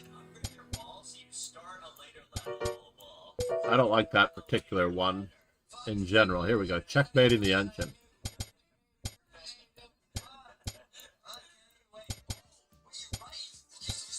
Jair Cheskid. said, MCD can you... Whoops.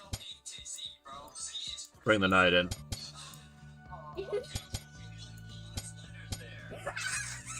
And now we get our knight to c7.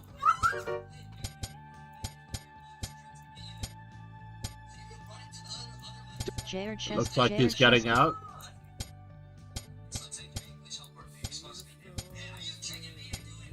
Jair Cheskid. Said, said, Sir, can you make a king bishop knight vs king checkmate, sir? For you.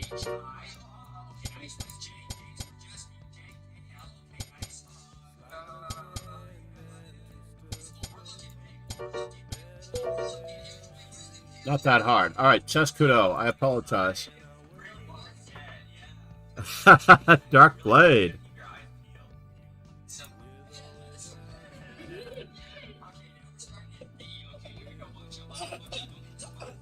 Chess kudo. Said, no worries. Dark No more foreplay. Thanks for subscribing. Jair Cheskid. Said, All right, Junior okay, Chess Kid. MCD, I have a huge favor to SK. What is your favor? What is your favor? Santosh Raj. Said, Santosh Raj. Bye, Definitely check out those links, by the Dark way. Blade. said, The Learn Chess Anonymous Basic Gifter, section. thanks for the gift sub.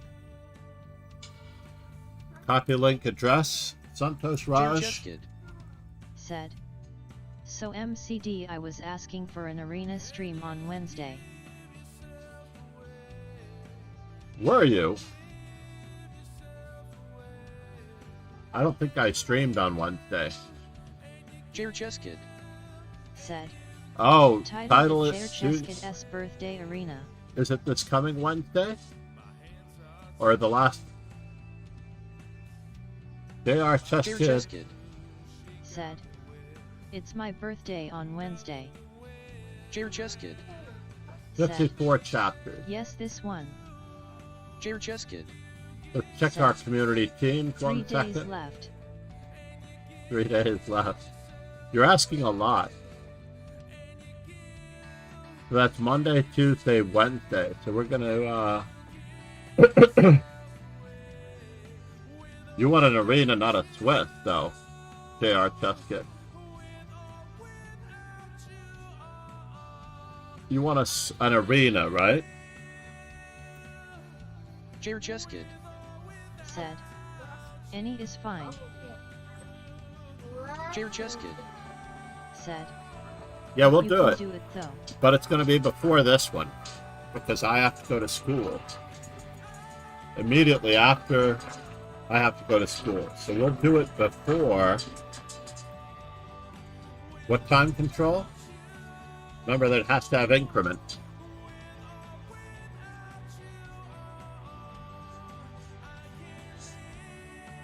Hold on, I need to write this down. Jair Cheskid. Said, perhaps 5 minutes maybe. 3 plus 2, got it. 3 plus 2 is 5 minutes. 5-0, I'm not a big fan of. And for arenas, it's usually good to have it in a 3-minute format. But we can have an arena.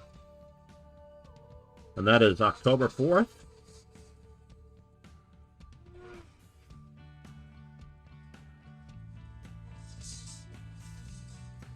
Jair Cheskid.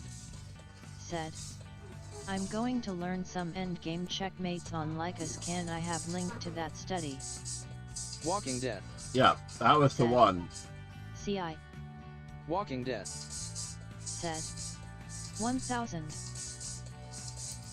Copy link address. Basically, it's the practice section. And then there's the... There's a lot of stuff in the practice Hello. section. Dark Blade. Said, Sensei, I just realized something embarrassing. I can't win KQ vs KR. Don't worry, with the advent of table bases, it's nearly impossible. It is actually very close to impossible with the advent of table bases. Wait a minute, which one is it? Ron, do you have this book? I put it in here. Didn't I save it? Walking Death. Said.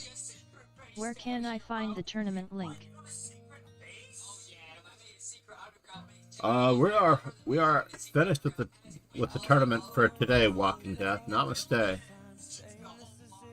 What country did you say you were from again? I can't remember. I think we had discovered it the other day in Mike's. Walking Death. Malta, yes. Malta. Maybe I need to import it again. I apologize. Copy? Maybe I didn't save it.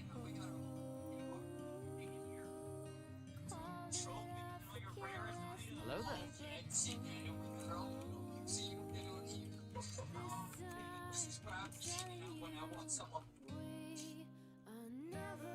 Chescudo. Oh, I bet it didn't accept it because we had.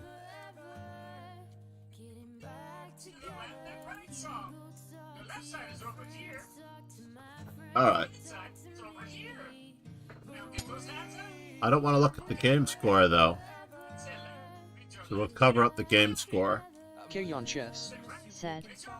Come play our...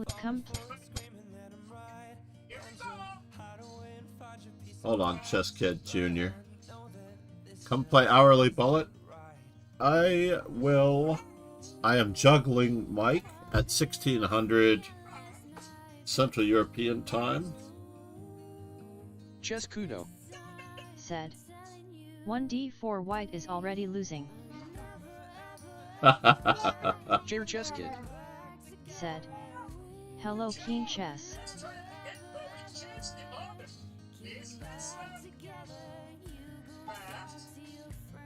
Jury Goose. Said. Then why did Magnus resign against it? Kayon Chess. Said. Wasn't he playing Chair Chess Hans Niemann? Jury Goose. Now it's interesting that Chess Kid. He was. Walking Death. Said. Ding is the world champion and he kicked Ian ass with d4. He did, and he even gave him a tempo in the opening. I believe Ding was white. Was it knight Walking f3? Death. Said. With h3. Chess Kudo. d5, Said. h3, Got yes. lucky. Yeah, Ian got lucky because that was a very double-edged game. So Jan chose the Queen's Gambit accepted in that game. So we have a semi-terrace. What do we think, everybody? What do we think that Chescudo could have played here?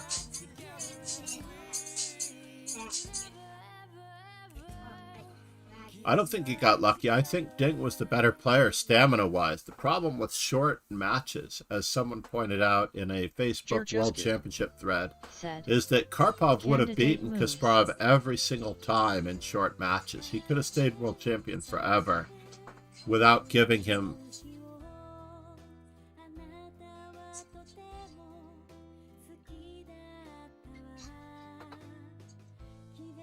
Yeah, C5 is an obvious one for me. But there are newer versions of this now.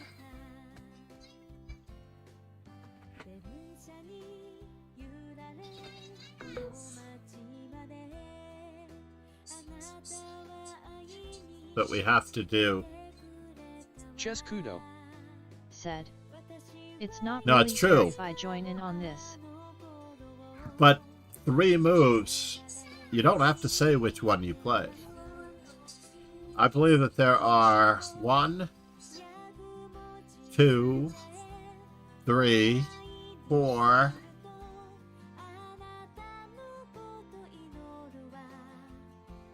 4 GM-berly moves, Grandmasterly moves. There are 4 Grandmasterly moves here. Open study. Isn't that interesting? I've never noticed that before.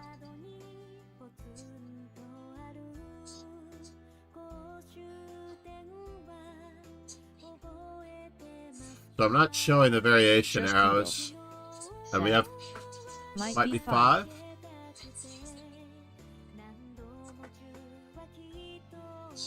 So 1, 2, 3, 4. You're right. There are 5. Said, I see the pawn. You see the pawn? I see plenty of pawns. But I do need coffee too. I've actually been going nuts here with the coffee. So we're going to go to a more critical position. We need the timer. That's what we need. Jair Chess Kid. Otherwise, people sit on this I forever. can't see the notation. I don't want you to see the notation.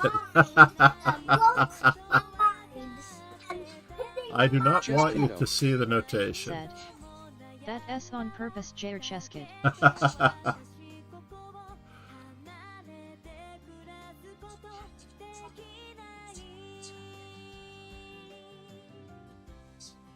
Uh-oh, you can't see the bottom of the board, actually. That's a more serious problem.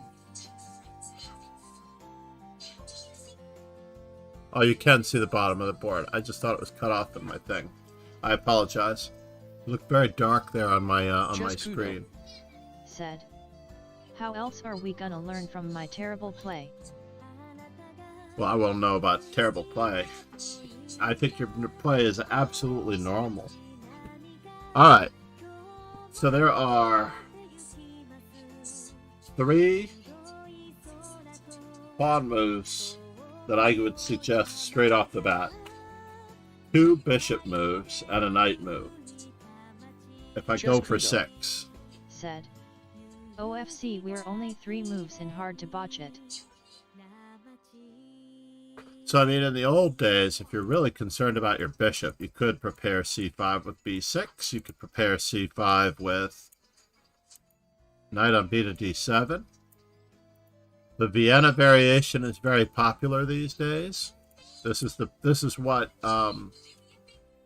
variation that Dingleren was avoiding when he played h3. He was avoiding the Vienna. He's avoiding a lot of things.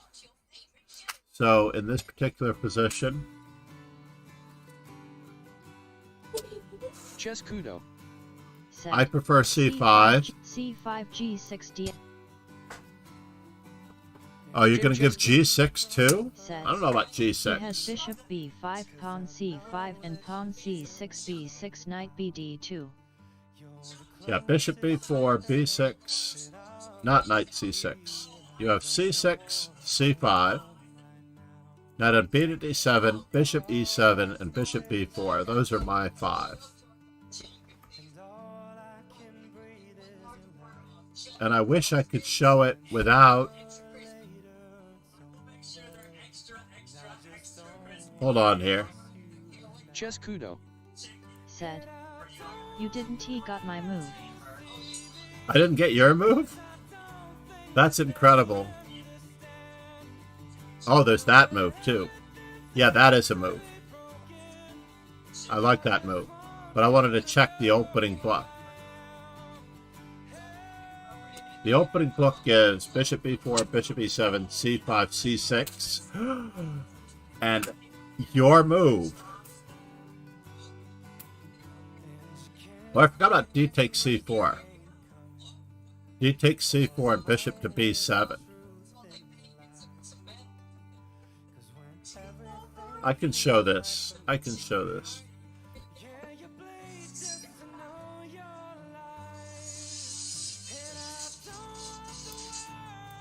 So yeah, it was bishop to b4, most popular at the moment.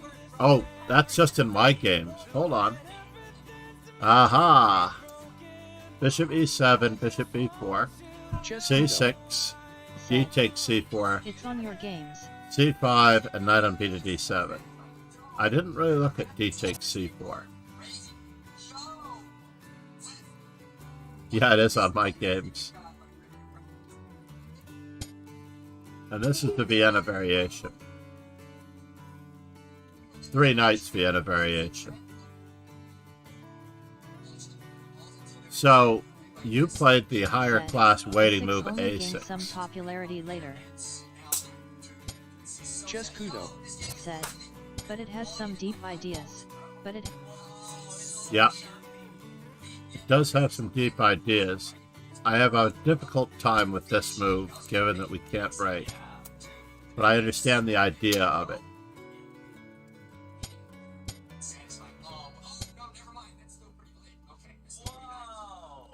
What in the world is White doing here? He's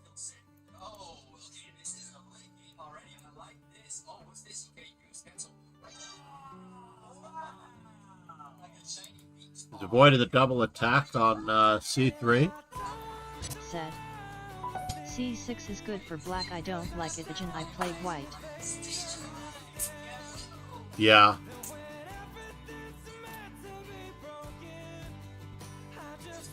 He doesn't like it when he plays white. It happened anyway. And, you know, it feels like when we were watching a Jessie February exercise where she doesn't take the pawn right away and then she can never take the pawn. Personally, I prefer white here. I still prefer white in this position. Basically because everything black is doing is based on the pretense of staying up a pawn, and white should be expanding in the center, getting the rooks here. Said. You mean Jessie like the SAWFM Jessie? Yeah, she was playing a game where she had an automatic recapture and she tried to play a cute move and then she never got her pawn back. Said. Move 4 C6. Yeah, I agree with you. C6 to me is the most versatile. I am an anti... This is called the Moran variation. You've got the proper Moran with C3, with E3, and then you have the anti-Moran variations, which Korchnoi, Kramnik, and Kasparov, they've all played into this, and everybody knows it as a potential Botvinnik variation.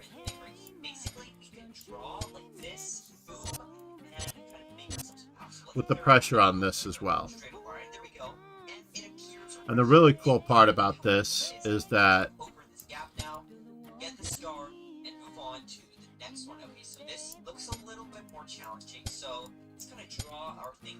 White gets a slight plus here in these variations. Just Kudo. Said. BTW6 is actually pointed against BG5, which isn't good anymore. Oh, is it? Okay, this seems like a pretty big gap here. Let's draw our...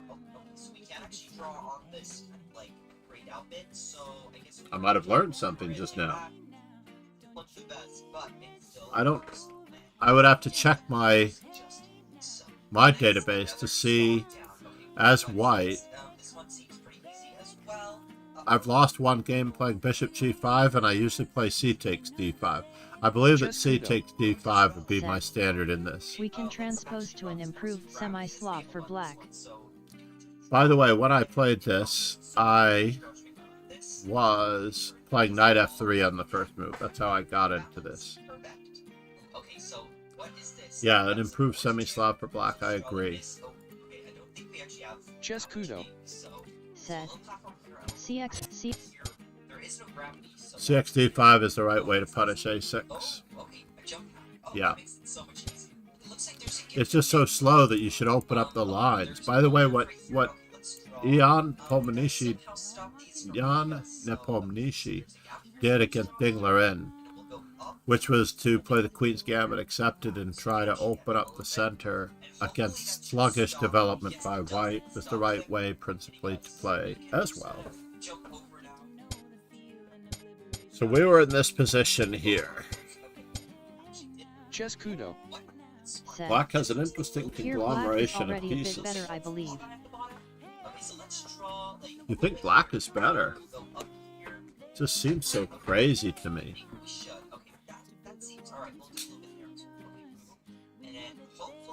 I mean, obviously we have the assessment of the engine here.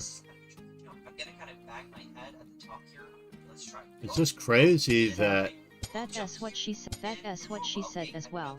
What if this? Oh, we can actually draw up this like grayed out bit. This is fortunately not a family-friendly. Do this. Put the setup They on the can't queen hear side you. is very annoying for white, Just Kudo. said. And very hard to crack.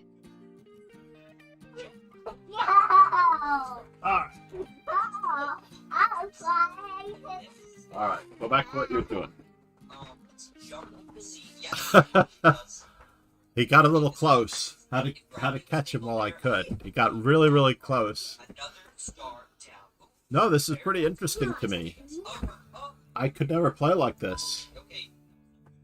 It just seems so unusual to me to be playing like this. Like I don't seem to have pawn breaks.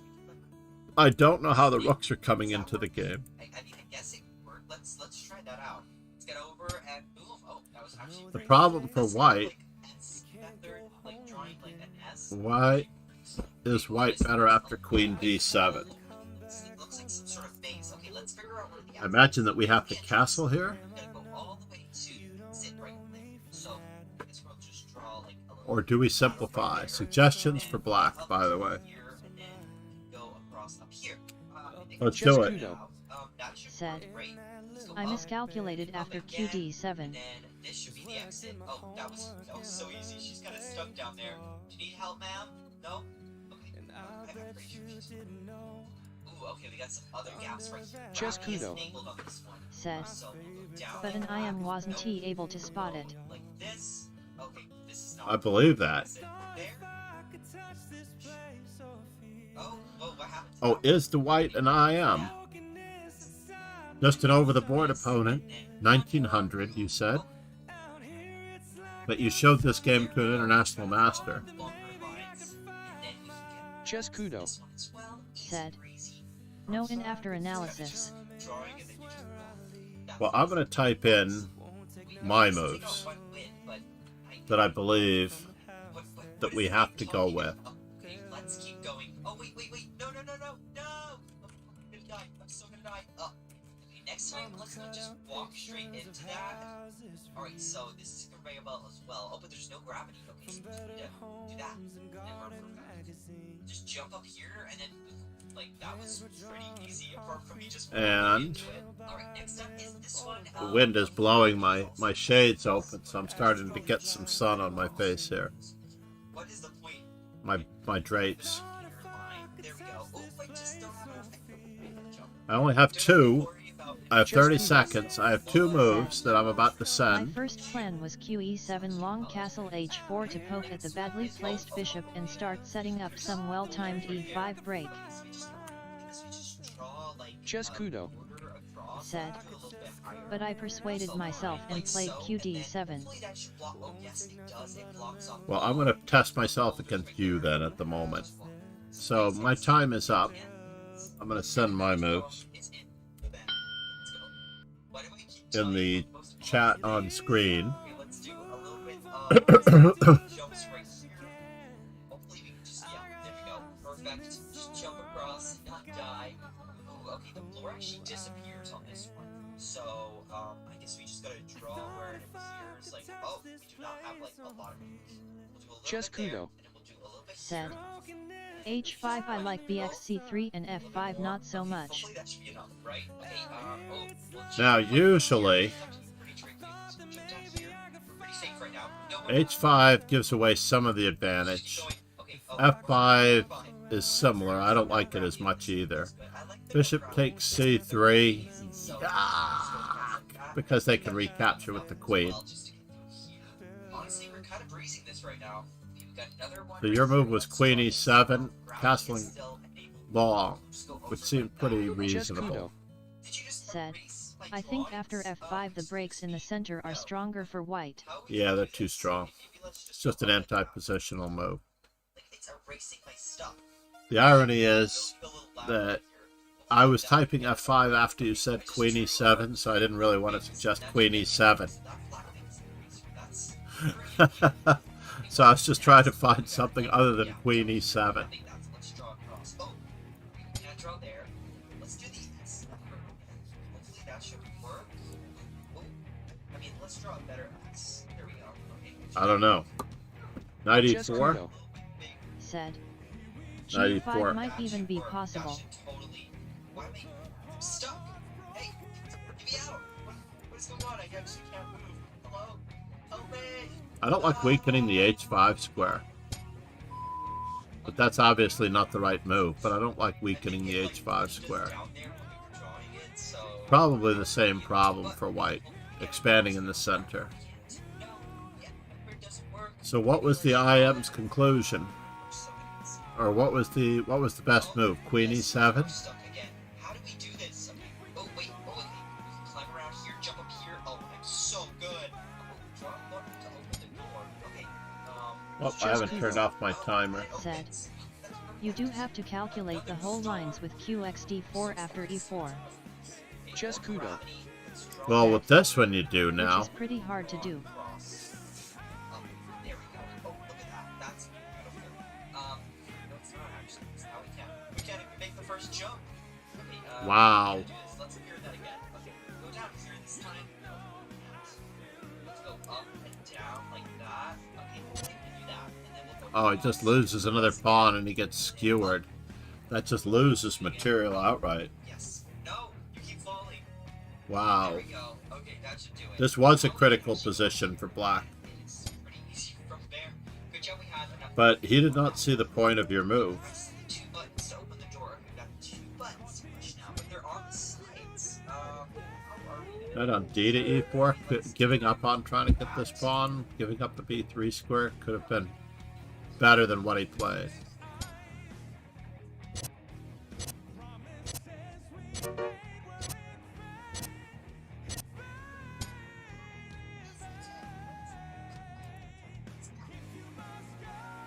I would go for the more advanced pawn.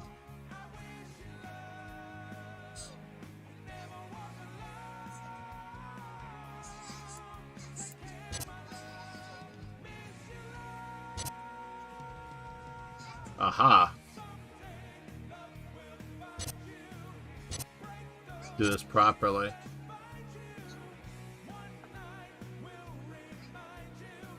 But it's decisive. This is a decisive advantage. Past a pawn is just brutal. So you just pummeled your opponent here. So we got most of the critical part of the game out. I don't necessarily know if we have to, unless you throw it away, or almost. Let's see the other one.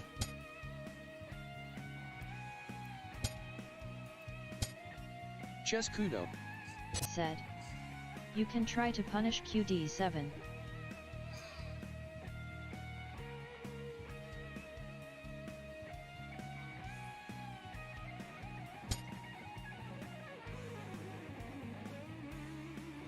But isn't this just the space grabbing move that we need since black didn't do anything?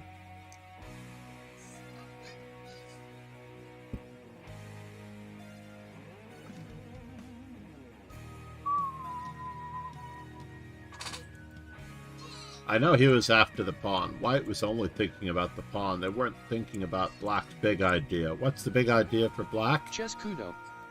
Said. It's huge. Yes, but it does give up d4.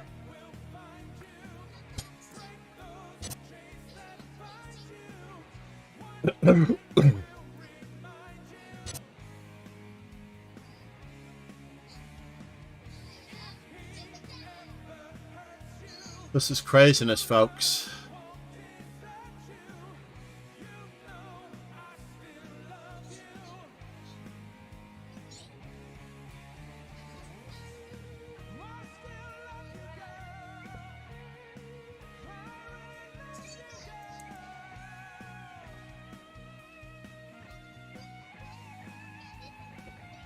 Is there a problem here? Is there a problem here? Just Kudo. Said. qc5 was the qc5. Okay. QC5 was the idea. I'm dying here. I need coffee.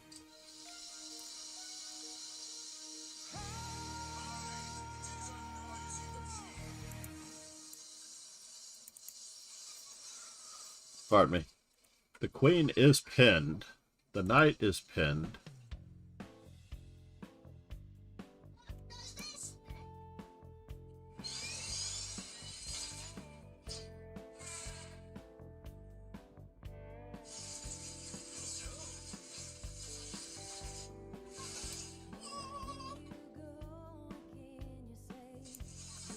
My initial thought said, "This position I misjudged." Yeah, there's so much going on here. Let's get rid of the arrows for a moment. We've got weakness,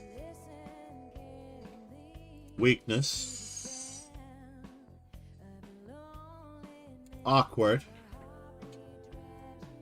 possibly overworked. Just Kudo said, "And this is the position the IM had issues with as well to judge." I appreciate your support and try to tell me that it's not just me.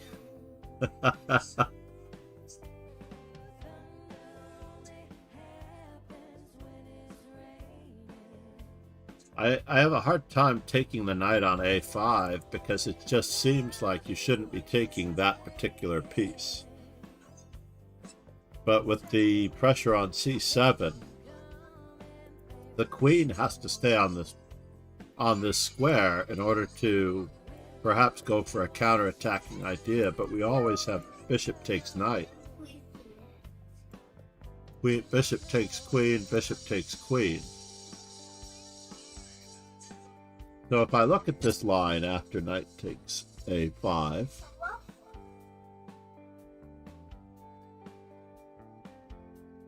then black has to choose a very careful moment here.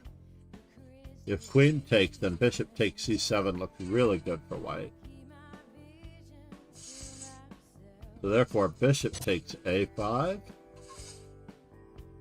And they can still take on it on c7, so it doesn't really matter which way we take.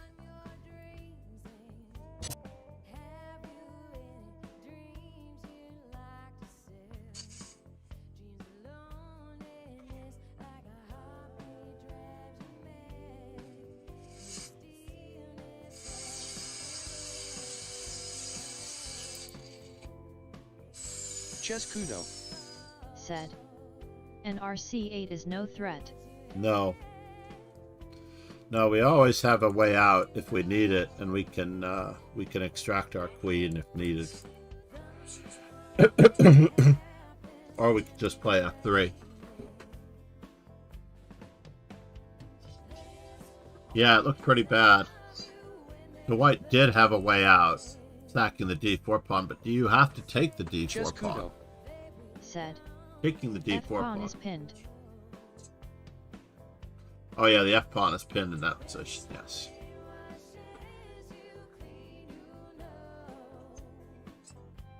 Just saying it as an overall, we can reinforce our pawn chain type idea. Just Kudo said, "You also have to check out the captures on a 4 here as we do." I got the best pets in the game. Unequip that, equip X, and now we can. Wait, did I unequip him? No, it's all good. Just Kudo Okay, now we can start clicking. said, Come on, plus. "Or see if you are overextended after long castle." Or see if you are overextended after long castle. Trace clickers, the door trace clickers, and now we're gonna probably have to run away from.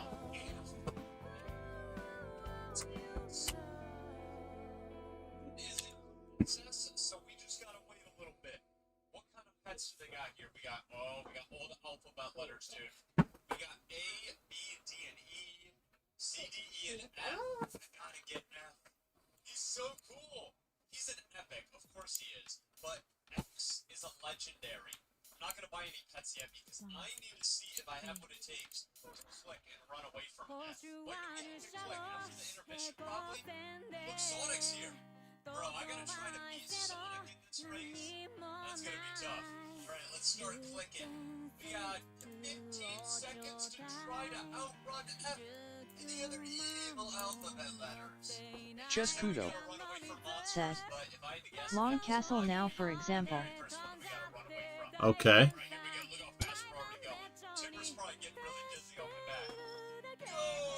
Still looks very sketchy. Because this rook is ready to come in.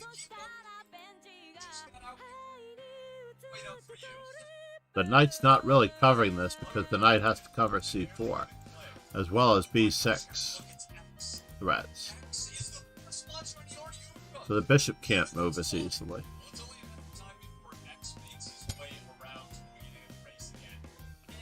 So that this move looks very treacherous.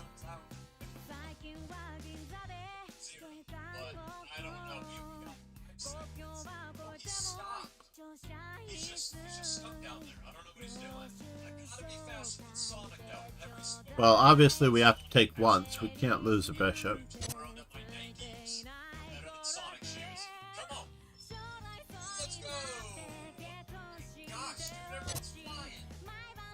And this is good for black, but this shouldn't be that much better.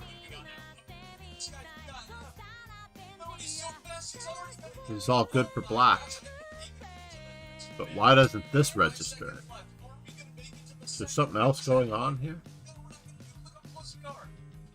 So if we take once,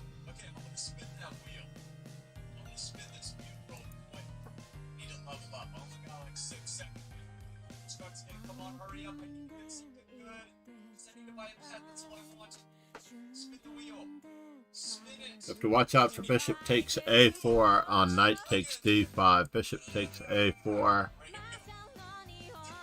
Knight takes b6 check. Said. Doesn't work. Very nice calculation exercise for headaches. Yeah. For headaches. That's like when you go into the pharmacy and you're buying shampoo.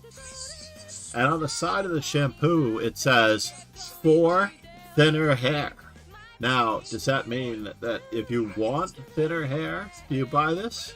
Or is it because you have thinner hair that you have to buy this shampoo for thinner hair? For thicker hair, I want thicker hair, so therefore I buy shampoo that will give me thicker hair.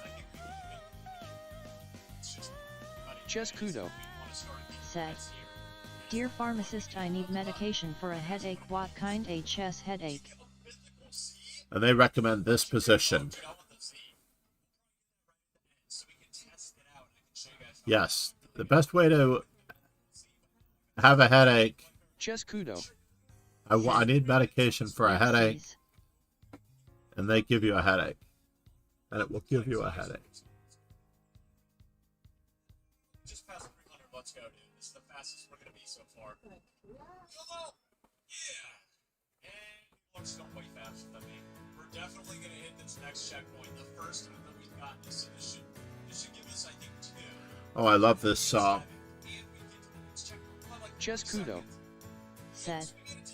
But yup, Imo, this is quite complicated. It's all good. We'll get 10 wins on the next round. That's when we're going to get our very first 10. And from there on out, I think Some position.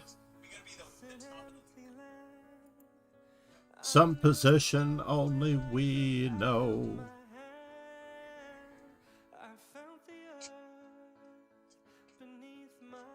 Wow. The well-heeled king said. Hey John. Mike, how are you, sir? Chess Kudo We're just said. navigating King. this position here. The well-heeled king said. I'm good. It's great to see you, Mike. Yeah, I just realized as we were approaching 1600 European time that it was 10 a.m. for me. For whatever reason, I thought it was 11 a.m. because I forgot about daylight savings The time. well-heeled king said. I'll go online, then we can start. Awesome. My grandson Just seems Kudo to be pretty occupied. said. Side note, my opponent hates tactical positions. The well-heeled king Said. You were thinking an online collab order. Well, at the moment, that seems like the simplest. Absolutely. Or I could bring you in by a guest star as well. I've never actually done guest star. You actually don't even need to fire anything up if you're at your computer with guest star. I'm going to try it. I did it with...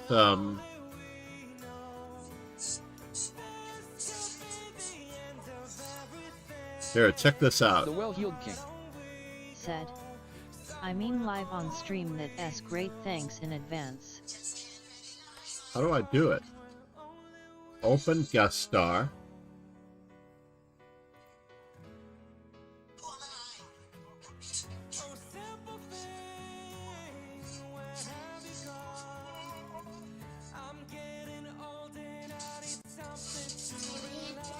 And then...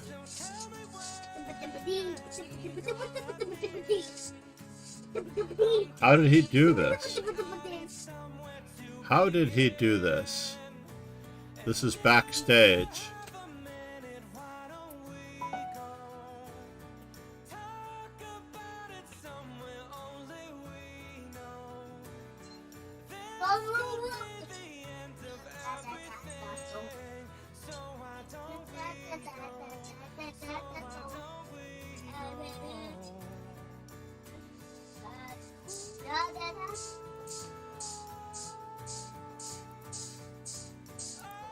Believe it or not, I think that's the browser source.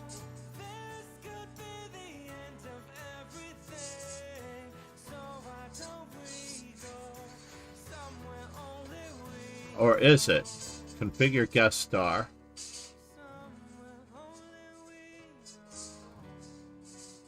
Add guests.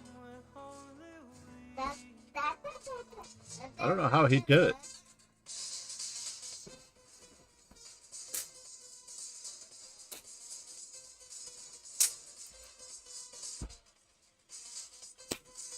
Did I send it to the right one?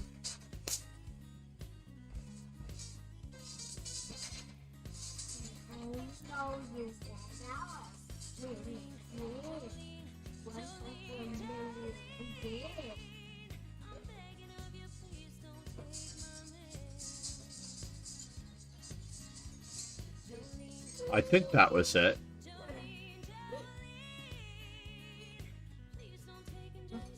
Oh, I see. I put it in the main channel by accident.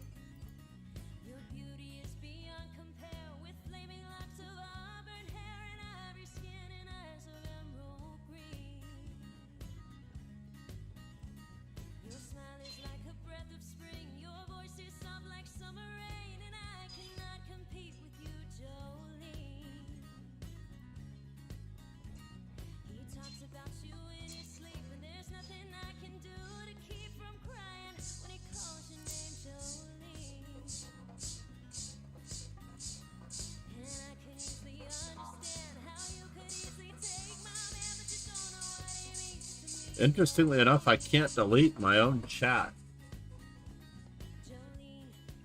Although I may have closed the browser source.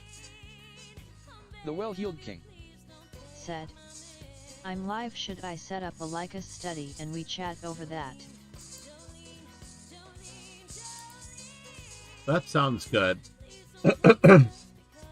Absolutely.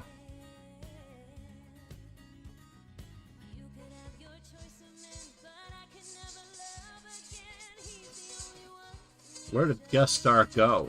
I think I feel like I lost it.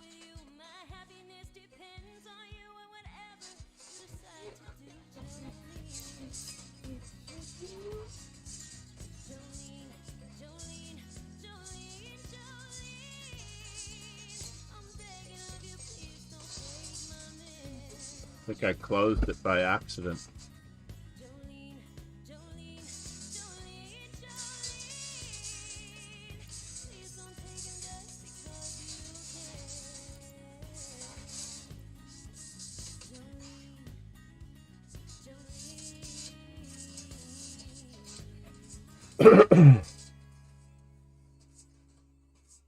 Fascinating. It seems to be the reverse of my normal stream.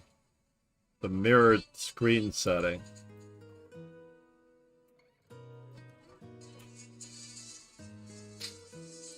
That's very interesting. Well, you can use that browser setting, Mike, that I whispered to you to set up the camera in the new one. But I'm kind of curious as to why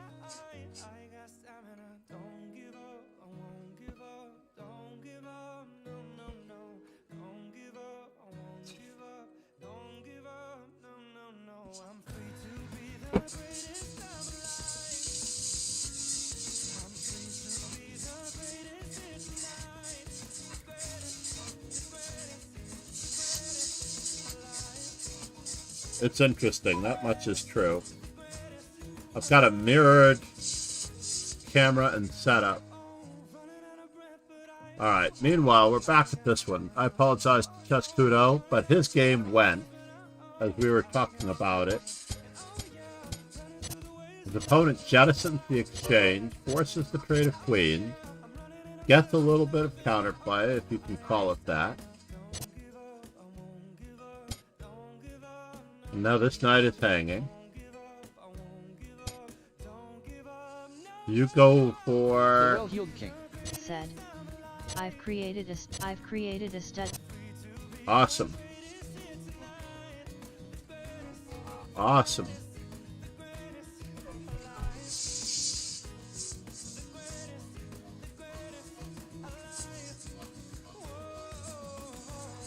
Just finishing up Chescudo's game here. Anakin, you have to turn that down just a little bit. Turn it down just a little bit. Just turn it down a little bit. I hope I'm not too loud for you, Anakin. Chip said, wanted to make it easy for myself here.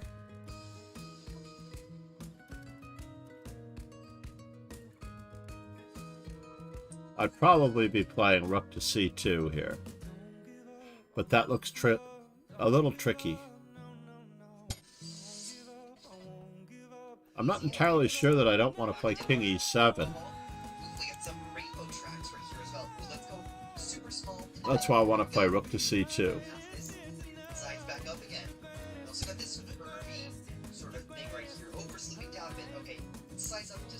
Oh, I feel like I've been notified of being a contributor in Elite Chess Study.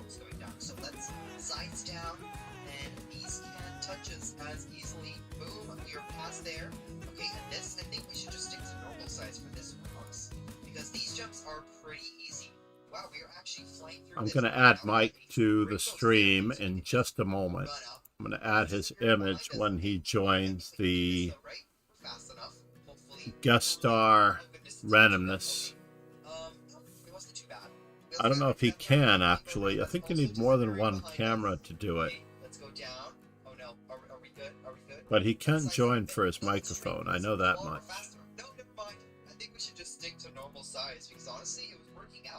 So yeah, I would have probably put my rook on the 7th rank and weighed up whether or not I could get my king over here to bother this stuff. We've got the weak back rank that I don't want to give up on, right? Yeah, I probably would have definitely played it this way.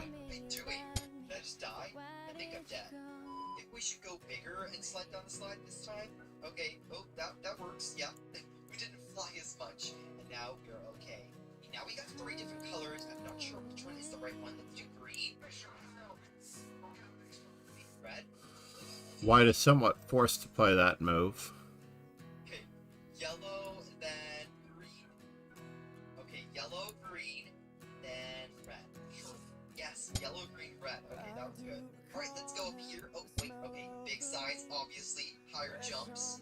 Oh, can we just jump over this one? Oh, no, we can't. Okay, let's actually size down for this. Here we go. Super small, and then we size it back up again.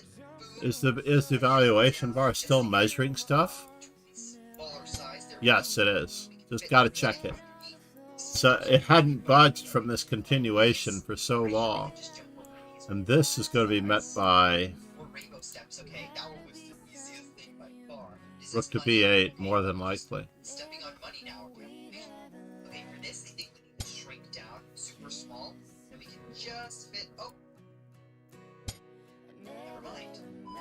Alright, we're going to look at the game that Chescudo played. I will analyze that later. But I do believe in the activity. Much more than letting him get that. Was that an option? Hold on here. Here, was this an option right away? See, we can, but we're super fast. Okay. Okay. We're so fast when we're small, so we gotta be careful. Alright, we made it out. Okay, and the next stage is as well. Okay, where do we go from here? Oh, we go big, and then we jump up here. Okay, ooh, this one's cool. Okay, just jumping higher and higher. And Chescudo we are up here. Wow, Said there's a lot of people here. Okay, RC5 maybe. Bridge. Okay, so we gotta guess which one is it gonna fall, so we'll do green. Oh, in answer to rook to b3? Maybe red again. the well-heeled king. Oh no! This looks very good for you, though. I have a window source running from your Twitch channel so my viewers can see you too now. Okay, I can just look where Got the- it. She went red and then red again, right? Oh, I might have to do the same thing. I have 2 cameras, so I was able to do the Twitch guest star thing, you get some more basic which I'm going to jumps. close now. Please don't actually see For the microphone, finger size. Just walk across them and that's a good jump. the delay in the streams is always kind The of well-heeled awkward. Said, Yeah, I only have one I camera. have 3. I have another camera Just back kudos. there, Said, which I'm not using at the if you moment. take some C6 and Ga6 ideas. Sub-Zero, what The well-heeled king. Yeah, I agree How with does you, the- Chescudo. how does- questions. And what on earth is that? I basically give you a browser source that I whispered to you on Twitch, and it gives you access to my other microphone, so that I will be speaking on your channel as well as on my channel. And then you can speak on my channel, but I think it requires 2 microphones since you're using your microphone for your stream, and I'm using my microphone. This is a doorway, so full size, obviously. In this position, did we lose something here? Chescudo. Straight down. Said, I think we should I size like up the a bit. RC3 RC2 trick. You did it. Okay, what's next? Ooh, these are pretty big jumps. Just so Yeah. go big for Said, this as well. Ooh, these are Cos huge. B6 Okay, RA2. you can't actually walk over this one. We gotta make these jumps. And it's And he escapes it. so fun to size up and down. The well-heeled king. What? Said, Go up. Go we super can big, just and use the voice chat and like us. Sounds good. more of this regal path. Oh, I'm gonna get this guy. We can definitely use the voice chat in Lichess, It's actually fast. because it also works on the desktop. It's not always so reliable. We've done it already. We actually did. We Chescudo. You're always escaping, sir. You lose a Or- piece anyway. You lose a piece anyway. Video. Do we? Let's go super large. We're down the exchange. It's a whole rook. It's a whole rook. No, it's a whole rook. We need this piece back.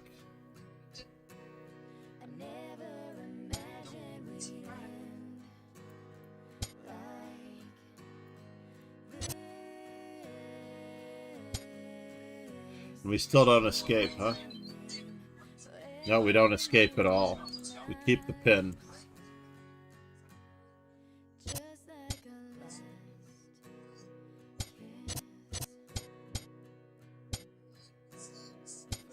It's pretty much game over at this point.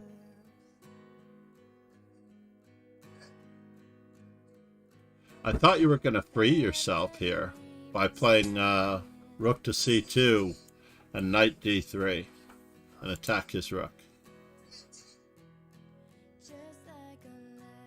You might have been able to do it a little earlier since he obviously has this option.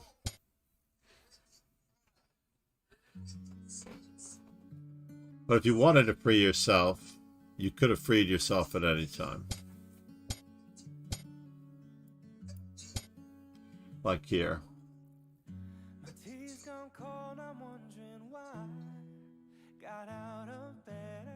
There's no future for that king. Same tactic works.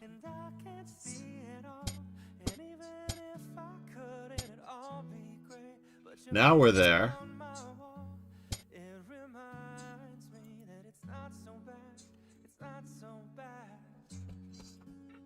It's interesting that you chose this way. Given that I might want to drive the king away from the f2 pawn when the other rook comes into this rank.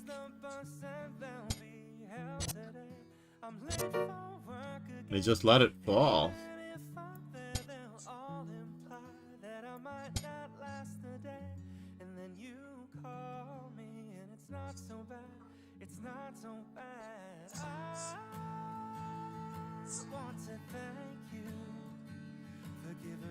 Best day of my life.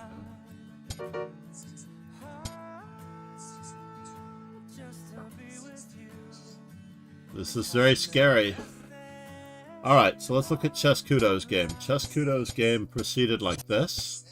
Cheskudo, we're just finishing.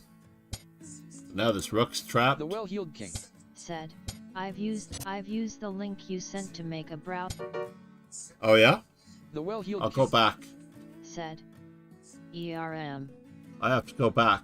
The well-heeled king Said, and now.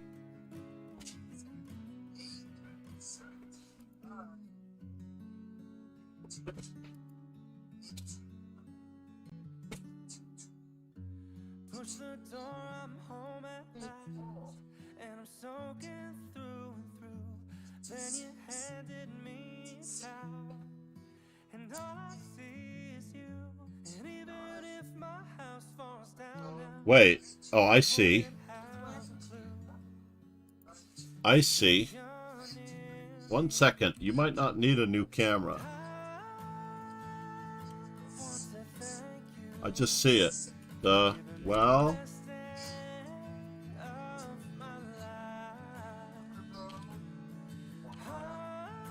well-heeled king.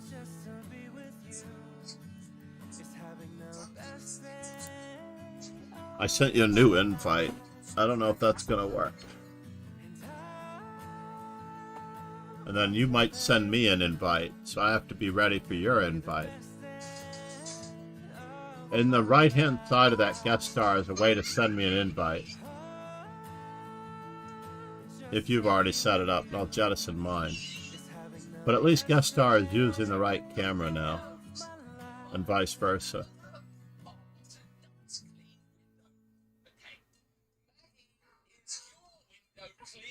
The well-heeled king Said, damn.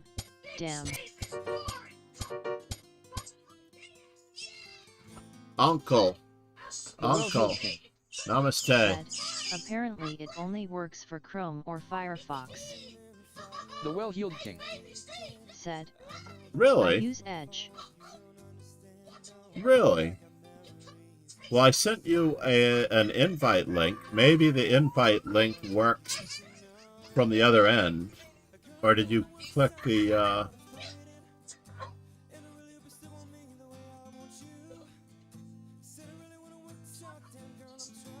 copy a link? The well-heeled king I'm going to copy a new link. Said, I clicked on join. Oh, you did? The well-heeled king Said, I got a message in Twitch. Yes. Cheskudo Said, And thank then it you for only going uses. over the game. You're welcome, Cheskudo. That was pretty fun. That was quite lovely. That was very complex, and I learned something. I love it when I learn something. So this is facing mate in 1, practically. Right? He has to stop rook to e4.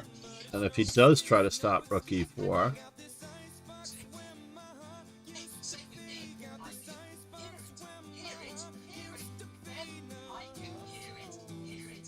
Oh, no, it wasn't that. It was this move. Sorry.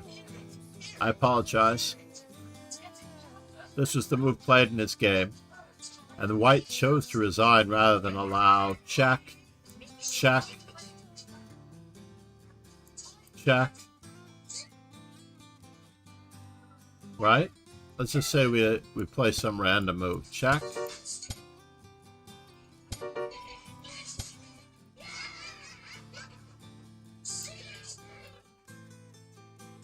The well-heeled king Said, let us just use the chat in the Leica study for today. I'll work out how to get guest star working another time. Yeah, that sounds good. I'm only worried about the quality of the volume in the lead chess because the lead chest quality on the thing is not always that great, but we'll see what happens. All right, so I'm going to head over to improving his chess, and I'm going to actually dim the voice on the music here for a moment. I'm going to dim the music for a little bit. So I'm going to cover up this, and we're going to turn off the engines so that we can talk about some things. And then we have Voice chat is ready. the well-heeled king. Connected. And I'm going to disable my timer for a moment because we don't need it. And I will find the well-heeled king's broadcast to get him on. That's lovely. He's got me on the left-hand side, I see.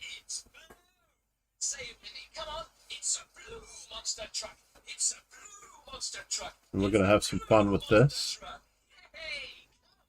Try to figure out what the best way is to put him on screen. And so let me just do a new browser source.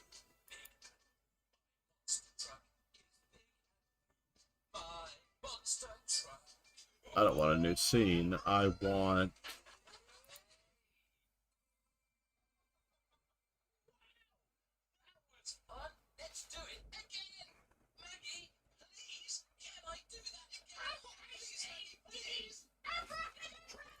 not necessarily a browser source, but a... make sure that my thing isn't too long.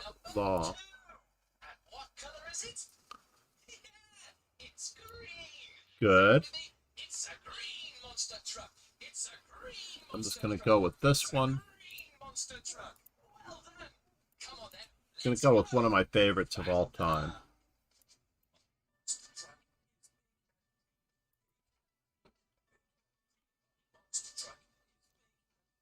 The well-heeled king said, "Hey John, the first can hear you through the browser window with your Twitch channel open but not via Lycus." The well-heeled king. Well, that's said, interesting. "Can you hear me?" Did you answer the call? Hold on. I have to get rid of something here. I don't know what happened. My GeForce experience came up. Quick.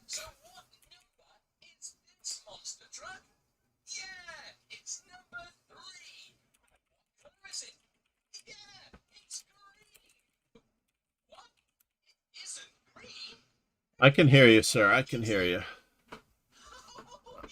But voice chat is on. It looks like there are two people in the call. I can hear you. Or can I not hear you from here? Is that the problem? I'm going to hang up and then voice chat is ready. So now I clicked on the voice chat and it should be able to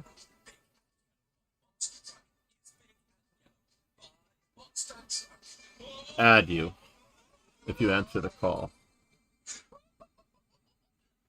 I'm very curious as to why it's not working. Do we have to turn off my speech chat in order to get it to work? Maybe there's some conflict there. Connected. All right. Moment of truth. Hey, John, can you hear me now?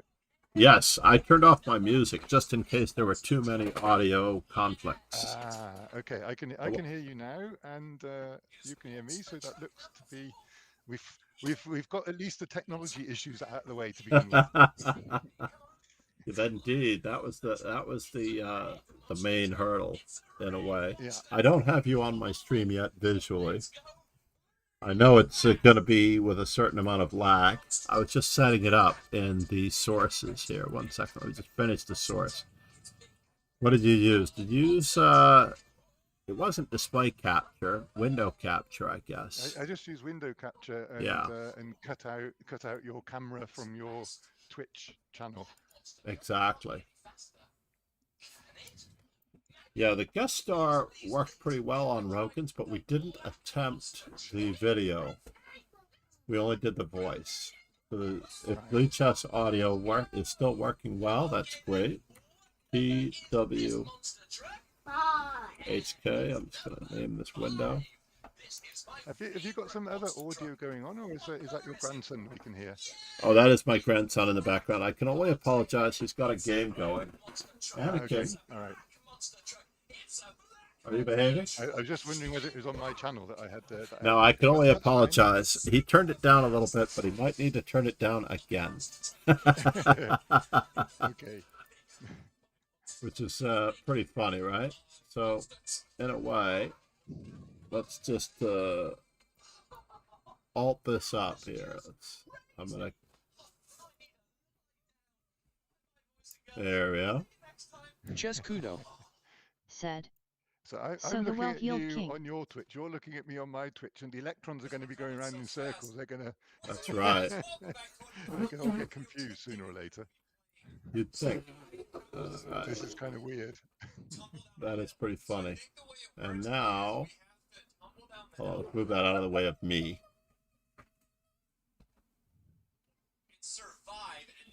Need to do a little bit more trimming. I need to maximize this window to see it, actually. That's what I need to do.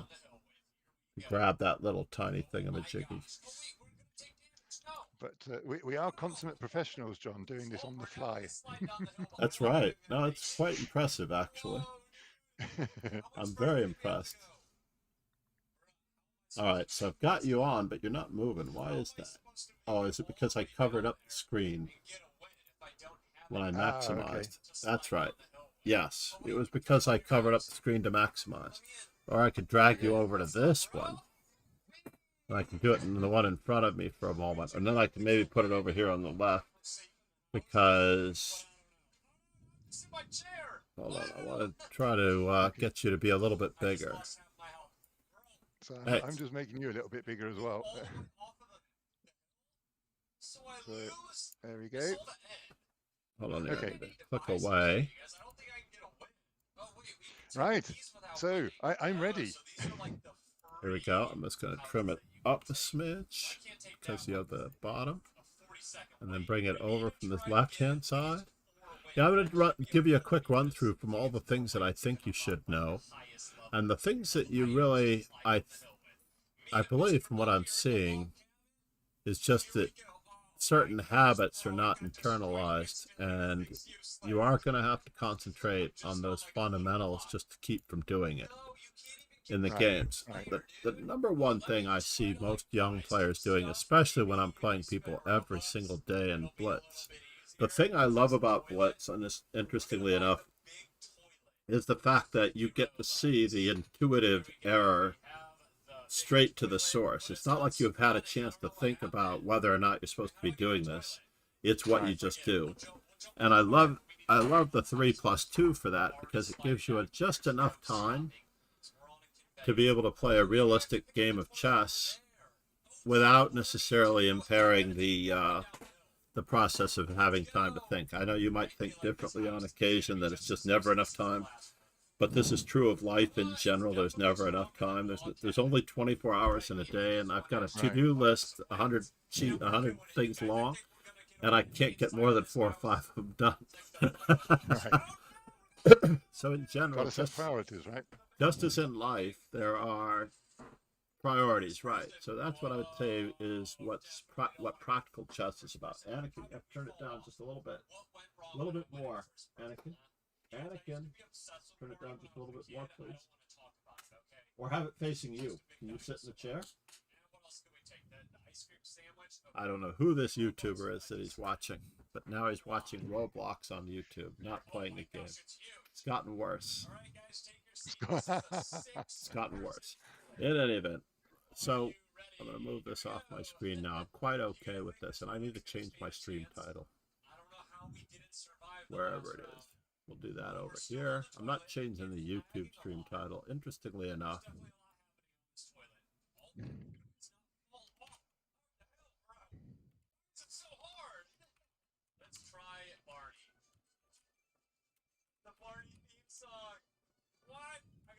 We'll do that way.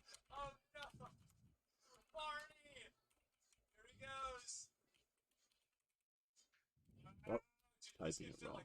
I don't even know if it can see it until I actually say we can chess improvement. How about that? Let's go with that. Yeah. So in general, I usually let my students move all of the pieces so that they can never fool around, basically, because I don't always see all of them on camera for the most part. But I don't necessarily know if I need to do that for you. But what I didn't really get a chance to check out your games, and maybe I'm going to do that real quick now. I know what you have played as black. I think I've seen you as black to a great extent. I'm just going to bring it into that study if I can. I'm going to pull one up. For instance, white timeout, black is victorious. It doesn't matter to me whether it's a bullet game or not. Interestingly enough, let's just pull one random bullet game. The most recent game that you played. Doesn't really matter. It's nice and lucky that you've won it. And I just want to see some. Where did it go? So it's already here as chapter 2.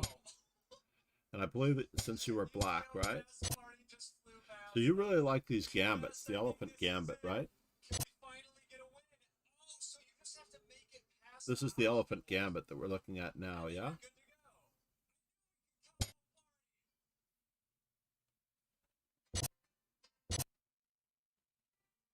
That's so funny. And I think you get a really good game out of this deal. Wow, this is almost a... I might have recaptured the pawn. But you did very well here. Wow, look at you go. And you're way ahead of your opponent. You have the safer king. Your rook is in the game. You only have one piece to place and another piece to retain activity. Said. I can't hear you again via Lycus. Oh no, I'm going to redial. Oh, you know what happened? Hey gamers, Dolby here and Voice chat is ready. If you're new here, welcome, and if you enjoyed the video, consider Connect your hand. No, I see what happened. When I leave the study, it hangs up. So this is supposed to be my gym team. And that's why. It hangs up. And then I needed to redial you when I came back to the study. So I left the study for a moment to yank one of your games out for the most part. Okay. And you really are and should be known as such a good streamer because you do play for these gambits a lot. That was the elephant gambit. I was just commenting that your play of the elephant gambit was pretty darn good. I know it's dodgy. I do it because it's, it's good fun, it's fun and I don't know better. But and it works against a surprising number of people. Indeed. Indeed. That's so funny. So interestingly enough, like from our perspective, I'm trying to recalibrate now all of a sudden because I realize that because we're streamers, this is actually good chess for you to play. That's the profound part. Right. But if you want to be a better chess player, playing like a streamer is not necessarily what we should be doing. So it's a little bit, it's a very, very fine line that I just realized in my head that I have. I mean, most of the other streamers that I've ever convinced have not necessarily been as strong as you. Some of the women from East Asia or whatever who are struggling to, let's just say, get over 1,000, for example. There, almost everything they do is comical and entertaining because they don't have to do anything like you or I need to do. So yeah, this is quite impressive on the whole. Well, what was I commenting on here? Like, I don't necessarily know if I saw the need to retreat your bishop just yet. So, for example, I might have just gone for bishop e6 and tried to bring the other rook in as fast as humanly possible. Right? Like, there's no need for this weakness to be covered. Said. Hi, sir. Okay. Okay. Mm-hmm. Yeah, so it's awkward, right? I lose a tempo doing that. Yeah, and plus, you might have gotten something more out of it if your rooks are connected, right? Yeah. And he plays a move like rook to d1, you're already crippling his pawns by forking. Nice. So Yeah, and of course I can't do that if my bishop's not there because he just yeah, you like went against a threat that wasn't ready yet. But this also leads us back to what I think you do most often, breaking the five opening principles in all of your play. Which, if you're a gambit player, you really do not want to break those principles at all. Which is moving the same piece twice in the opening, yeah. and you tend to move the same piece twice a lot. Like this particular instance, it just reminded me that you move the same piece for no particular reason while you have used pieces in the corners. Like you're moving Well, that one, there may right? be a reason in my head, John. It may just not make sense to a decent chess player. Oh, I suppose so. But in general, obviously, I was going to start with some Morphe games. I don't know how much Yes. Morphe you've read. None. None. Zero? Are you sure? That's hard to believe. No, I'm a bit of a learning by doing chess player and watching chess videos by John Bartholomew and Eric Rosen and Jonathan Schranz. That's basically my source of chess knowledge. Wow. So, What a but you are so good. You're actually quite thank good. you. No, you're actually quite good. I'm saying I that always you are compare myself with beating a people who good are much percentage of the better than me. population. So, Yeah. yeah, I yeah. mean, you're My beating. my my my internal critic always compares myself to people much better than myself, which Oh, is that's what we're maybe not supposed to do. I'm terrible at chess, so that's why I teach. right. And my students are always like, if you're terrible at chess, this isn't good. I'm like, yeah, I'm a If terrible you're critic. terrible at chess, what am I? Yeah, I'm a terrible critic. We're all supposed to be terrible critics of ourselves. Yeah. So in this particular example, there are obviously three good moves here, right? And also, hold on, I don't have a notebook out right now because I like to keep track of stuff that you favor and things that you favor in general. Right. While you're doing stuff. So in this particular case, what do you think White's best move is? I'm just gonna I'm do it already out over. of book here. I'd have to work out on principles. I would probably either knight to c3 or bishop to c4. I would probably do one of those two. Probably bishop to c4 to be able to And if you had castle to choose quickly. a third move, If I had to choose a third one, instinct d4. okay.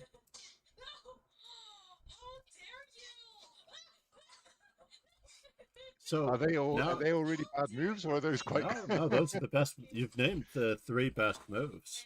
You named Okay, the yes, three mate. best moves. That's why I had to extract the third one from you. Just so my streamers, just so my viewers know, I'm doing this out of my own head. I've now turned off the computer.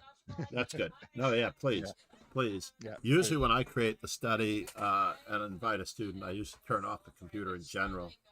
So But I can don't I think hide the it's book as well? possible Okay, to. here I've hidden the book as well. We Yeah, see I the don't. same thing, don't we? Do we? Yeah, Yeah. Okay. yeah, I've turned it off. Or I usually do without it as much as humanly possible. Yeah. So in this Okay, but particular position, there are relatively three good moves here. Believe it or not, there are three different good moves here. Maybe it might be four. I'll even say there are four good moves here. okay. Thanks to Reti. Reti contributed another continuation, I think, here. Okay. So what I would probably do here is try and grab space in the center by moving d4. Absolutely. And if you had to choose other moves, I'm looking for preferences. If I had to choose other moves, knight to f3. Or Yeah, I'm not. Yeah. Yeah, knight to f3, I guess, would be my second choice. and then your I third don't. I choice. don't really want to bring out my light squared bishop yet until I see what's going on. Good. So that leaves you only one Um, other move. Yeah, either of well, knight to c3, knight to f3, Very or good. bishop to b5. I think bishop to b5 is too early. I would leave that. Well, the three moves you already, maybe you forgot about it. You already suggested this Yeah, one, so yeah. I was just looking for the two knight moves, and maybe you gave it to me and I overlooked it because you switched from f3 to knight to. I prefer knight c3 in this position on average, honestly, Right. Defends the pawn because and controls d5, right? now it does, but it doesn't. But this also means that after the move knight to c3, if they play d5, we can return ourselves to regularly scheduled programming. Okay. But I have had a lot of, because we're playing for content, by the way, I like to play these offbeat suggestions. Certainly, this is absolutely the best move that anyone could play at any level. The d4 is the right move. I believe that Richard Reti contributed b3 and bishop to b2, sacrificing the e4 pawn. That is like an outside possibility. If you like gambit play, Reti's b3. I just happen to have Reti's best games in front of me. For some strange reason, I must have been using it last week in a lesson and I haven't put it away yet. But he had some creative opening ideas and gambits as well. Not to mention the Reti system, which is a positional thing. So against the Caro-Kann, honestly, the situation is a little more limited, but at the same time, you have other choices. If I'm just trying to get you to make sure that you're always looking at three moves in every position, in the most ridiculous positions, obviously. Okay. But if we were to choose that's three something moves I've here, not really done now. yeah, I've kind of I start off, if it's an opening I don't know that my opponent's playing, then I basically follow the opening principles, develop my pieces, control the center, get castled in the first 10 moves, right, connect the rooks, and all that sort of stuff. So if I'm actually preparing an opening, if I'm deciding what I want to do for an opening, I tend to do my move and then look what the most common moves are that my opponent will make and prepare for those. So I then have one idea of what to do. I don't normally do. I haven't got the discipline of doing looking at for three options. Which so that's a new discipline that I will have to right. work on. And actually, I had a student who was very disappointed in his results. He's been entering. In fact, he was doing Richard Reti's best games, and that's the fellow. And he WhatsApped me not long ago. I don't remember if it was Tuesday, Wednesday. I think it was Wednesday, with how disappointing his results were. And so we had worked together on Thursday night, and I absolutely stressed that you have to train yourself to look at many possibilities in each and every, especially at our level. When your grandmasters, believe it or not, the reason why they successfully play bullet, and we're very jealous of them, is because in an instant, they fill their eyes with several moves, and they do the sifting and the sorting, the panning for gold, and they play the gold move or the silver move, at worst the bronze move, among stockfishes every single time. Right. And they do it at a glance. Why? Because they've been looking at three moves in every position every single time. Three moves, three moves, three moves, three moves. So they don't actually ever play a move without registering several ideas. You and I, on the other hand, we look at one move and we try to make that move work. Yeah. We do. Yeah, a lot of the time. Or as soon as I find a good move, it's like, oh, I found a good move. Finally, and that's what we do play. It. Yes. Right. Or it's a catalog move that we couldn't play before that we talked ourselves out of that suddenly looks like the opportune moment to play it. Right. Then we're in trouble. And then I forget that I talked my way out of it. Yeah. And some feature of that may or may not be good or bad for us. But so against the Caro-Kann, for example, we have the additional ability to play c4 in addition to knight c3. My automatic move c4 in that position. Yeah, absolutely. I like c4 a lot. It transposes a little bit to other things. You may be able to exchange twice on e5. Their bishop is coming out anyway, no matter what you do, because there's no obstacle on e6. Unlike the French, c4 is very good against the Caro-Kann. And I've used it on and off depending on how old my opponents are. Yeah, honestly, when I hear Daniel Naroditsky in an interview talking about not missing classical chess because he doesn't have to play much younger players. Hold on here, Right. Andrew. I need to turn this down. Just a smidge. Just a smidge. All right, buddy. Sorry. Okay, just a sec, just while John's attending to his grandson. Hi, Rishav 430 me. Or you can 3x. watch it in your room if you want. Sounds like a nice but not great You move, and want I to go to can't your look room and away. watch Yes, it? yes. I also get tempted by moves that look exciting. Yeah. If I, if I see something that if I see something that looks like a lot of fun, it's very difficult then not to do it. I was even very even if guilty I of that can't this calculate morning. it through properly. Absolutely. In this morning's game, I'm this close to choosing the exciting continuation over Yeah, what I'm supposed to do. yeah, yeah, I'm gonna. yeah. I realize I'm gonna. I think Sometimes it's the same thing. When it's the same thing, you can have a really great game, right? Yeah. But I am trying to Okay, get my so ratings back over 2200 in all areas so that I can play over the board chess again. I think I set that criteria for myself that I have to actually start taking all forms of chess seriously or properly, not necessarily seriously, but I have to address things properly in order to return to over the board chess. Because the last time I played, which was with MD Knight Zero, believe it or not, we played in Massachusetts, and that's where I met one of our chatters, MD Knight Zero, and he was right, a lovely fellow. We went out to dinner, and I played so poorly in this tournament. Even though I had really good play, I didn't have good results. And I beat one okay, fellow I probably shouldn't have beaten, and I lost games that I shouldn't have lost.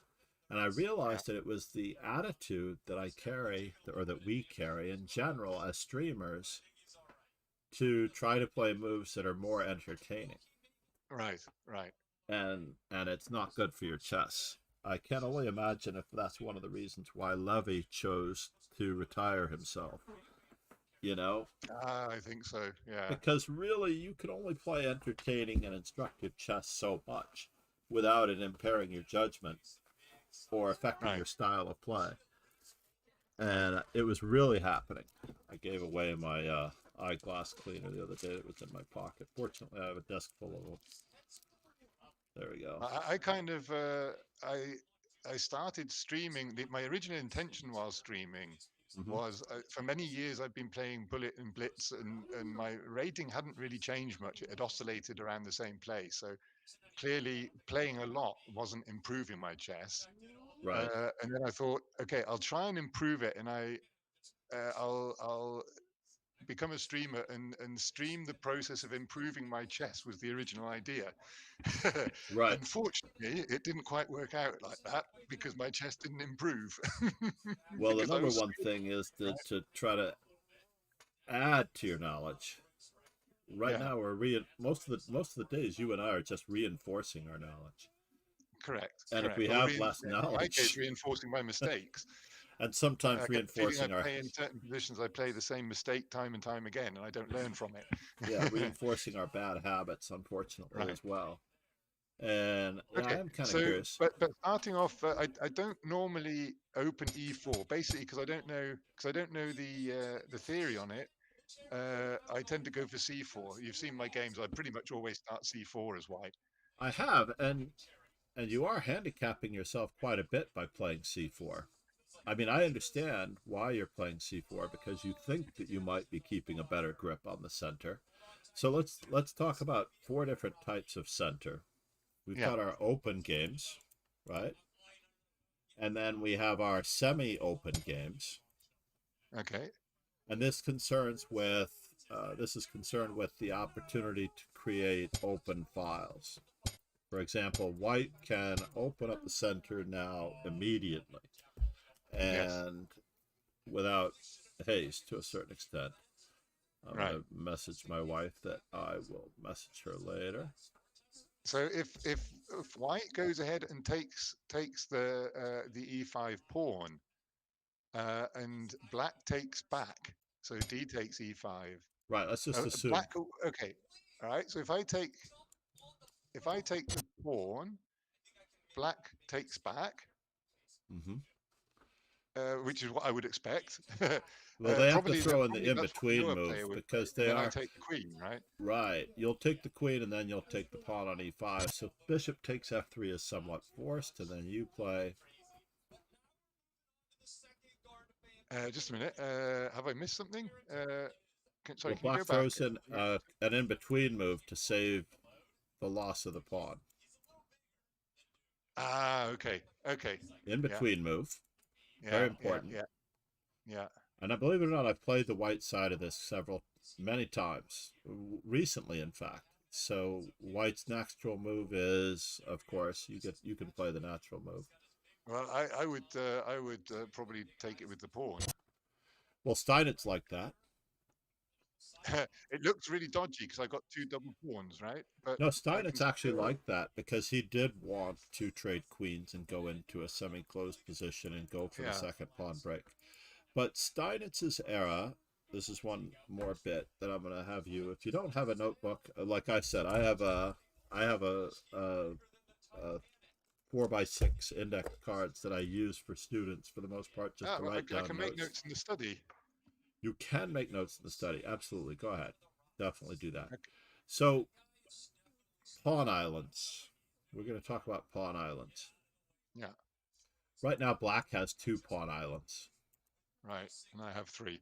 And you have forced yourself to accidentally have 3. Now, this is something that you have to be aware of for long term. Long term, if you have 3 pawn islands, that means that you're going to have 1 moral weakness than your opponent has. And having 2 or more weaknesses usually means that you're worse.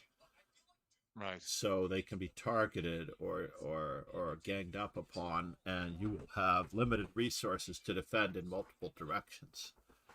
Yes. So especially when it concerns the king, this is where you get outflanked by opposition. So when your opponent has the opposition and they can outflank you, they're going to be going toward one weakness or another, and then you're screwed because you can only defend this weakness and you can't defend that one.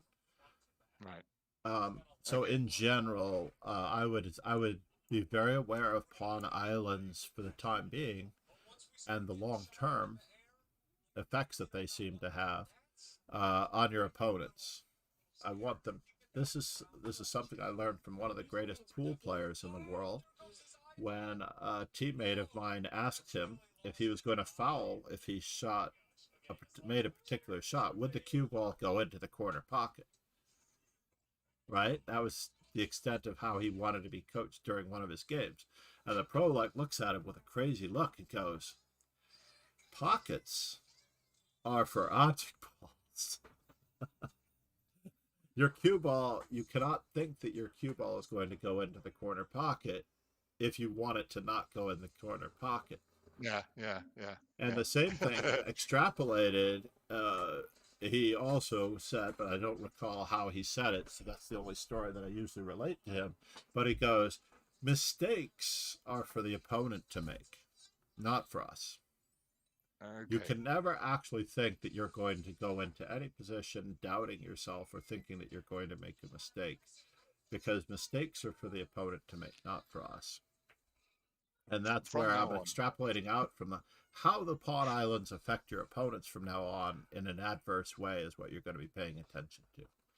Okay. Not necessarily how the pawn islands. You may notice it suddenly. You're like, oh, I have my third pawn island is decoying me away from the other side of the board in the end game, and now I'm going to actually be losing on the queen side because I have a weakness on the king side, etc. And we'll see that. We'll actually see that in a game that I just realized that I'll choose to show today, because it's also an essential. I think there are, when you were first learning, let's just say to read or language of whatever nature, you did so through this use of short stories and essays. Obviously, in the third tier of every language, you have to write essays in that language, short stories, short quips, some things like that, to show comprehension and interaction with text. And chess is very much about short games and established games that have shown us these principles and concepts. And this is one of them. So queen takes f3 is standard. And our next move that we would probably play as white. We have 3 logical moves as white. I'm going to let you spit out 3 moves as quickly as you can. Okay. The first one is probably bishop to c4. Bingo. And another An move, perhaps? immediate checkmate threat. So white has to do something. It forces white to do something about that. It's hard to look at knight c3 and or queen to b3 in the same light. For example, queen to b3 is a move that appeals to me because it targets the b7 square as well. And it also, if we needed to get a knight out, if this were an earlier part of the game, let's just say if we needed to get a knight out, shifting the queen off the square to clearance as a clearance for a knight would be great. Right. So okay, but bishop c4 is the right idea. So, yeah. And then, of course, now we have several concepts. This is a much easier position to look at 3 moves as well. I'm keeping track of your preferences so far. My instinct would be either bishop to g5, knight to c3, or castling. Exactly. And there's another move in the position, obviously.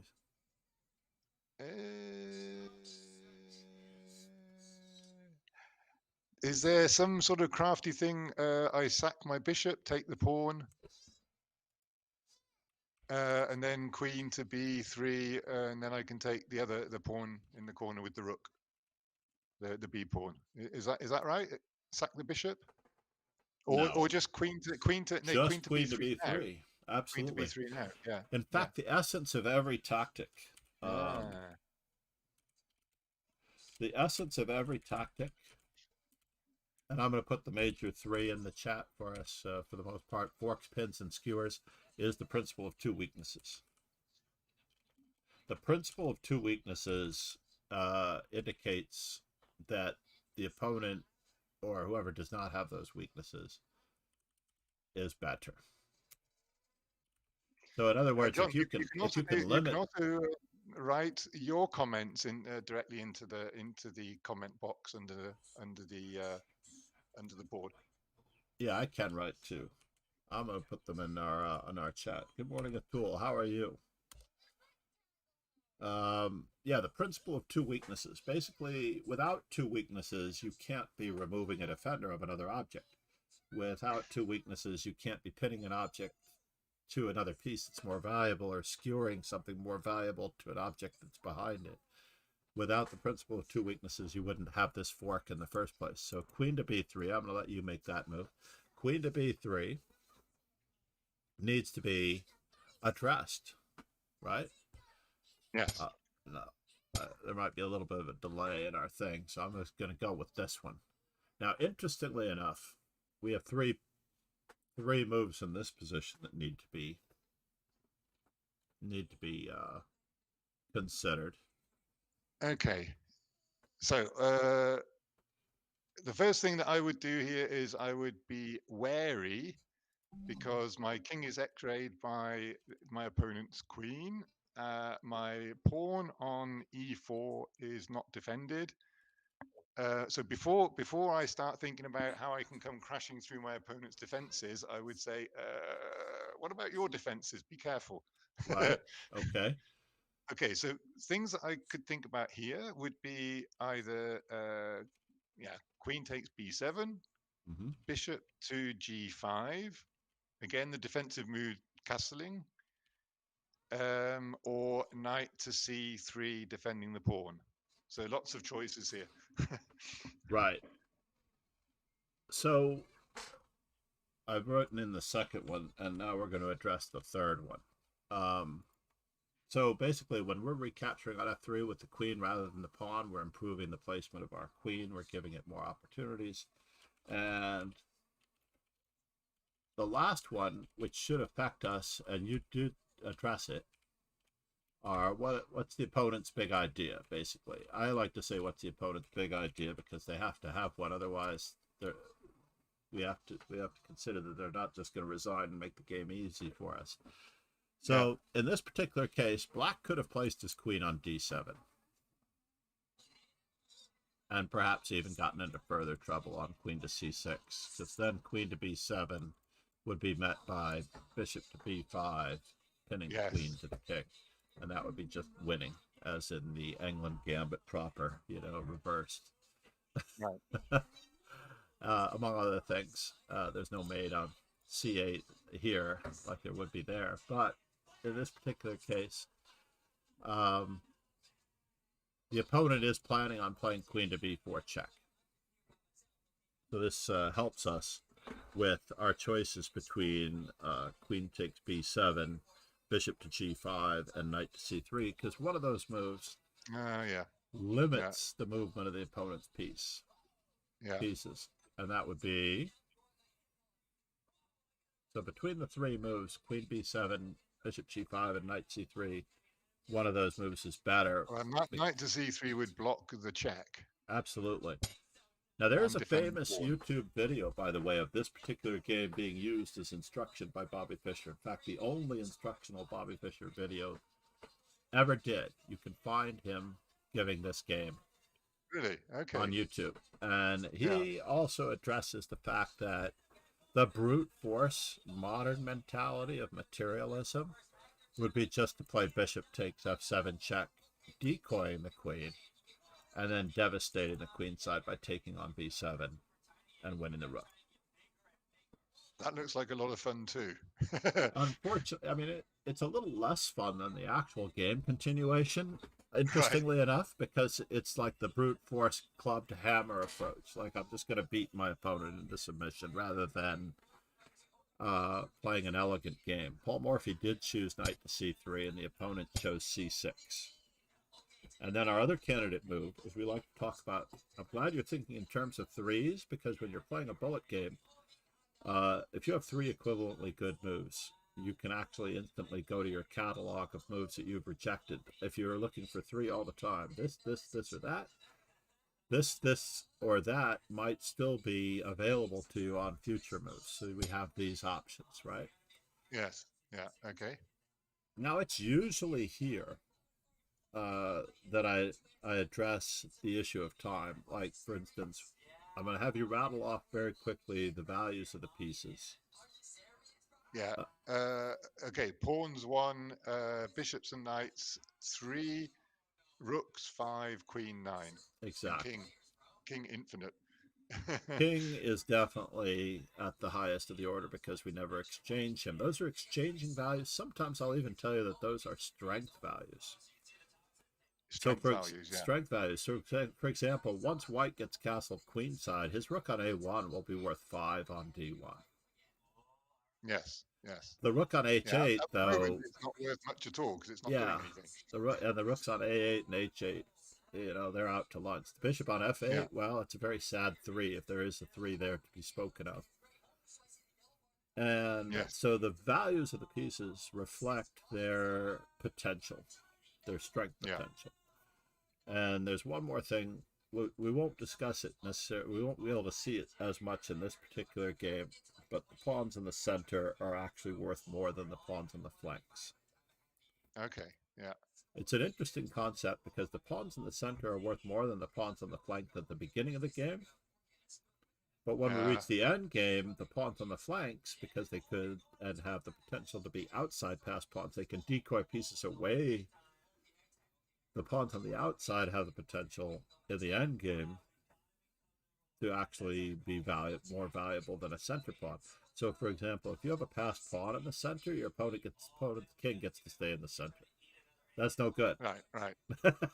You want the passed pawn on the king side or on the queen side and have their king running over there while you chomp a whole bunch of pawns on the opposite sides of the board. So it's interesting that now the center pawns, I like to say, even though it's not entirely accurate, I like to say for emphasis that the center pawns are that much more valuable than the other pawns in the same sense that the bishops by themselves are that much more valuable than the knights.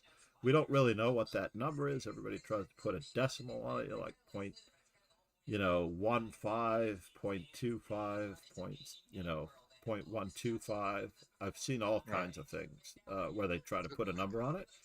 But the numbers, does that change as well during the game? Because I kind of have the feeling when it gets into an end game situation, I find knights far more dangerous. If my opponent's got knights on the board, I'm terrified because they're doing all sorts of weird moves. And And I'm the other way positive, around, if I still, so long as I've still got a knight on the board, I think I've still got chances.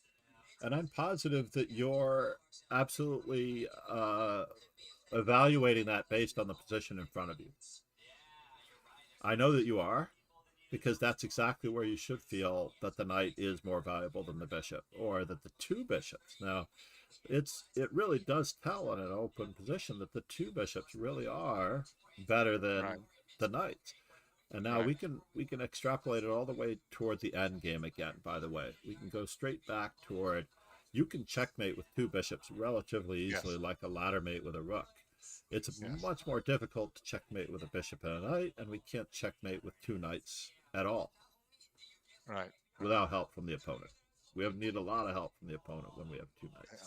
We have to have a pawn on the board, we have to stalemate them, and then we have to hope that we can perform it flawlessly, which I think the famous game is Topolov-Karpov, or Karpov-Topolov. I don't remember who was white or who was black. I think Karpov was black. He had two knights versus a king, and he demonstrated the technique nicely, but many other players like Svidler and others have struggled with it, and they've had the games as well, two knights versus a king, with one blockaded pawn, so that they can let that pawn go while they stalemate the opponent's king. And then checkmate him on the, 2 moves later, which is a very difficult task. I've had it in tournament games as well. I've engineered it in tournament games to orchestrate a draw for myself as well, leaving my opponent with two knights, and he's like, I didn't study this. Yeah. And it was worth $4,500. So if I hadn't drawn that game, I probably would have gotten my entry fee and hotel expenses back instead of for profit. So in this particular case, we're going to talk about how much a pawn is worth at an even lower detail, because we talked about the basic values of all the pieces changing. Yeah. Bishop being slightly more valuable than a knight, and the center pawns being more valuable at the beginning of the game. Here, it's not as meaningful. We do have a pawn that's very annoying here because it's keeping our knight from jumping in, and it's restricting us, and it's showing its strength. It's flexing its muscle, but black pieces are not out. So the value of a pawn and the three big advantages.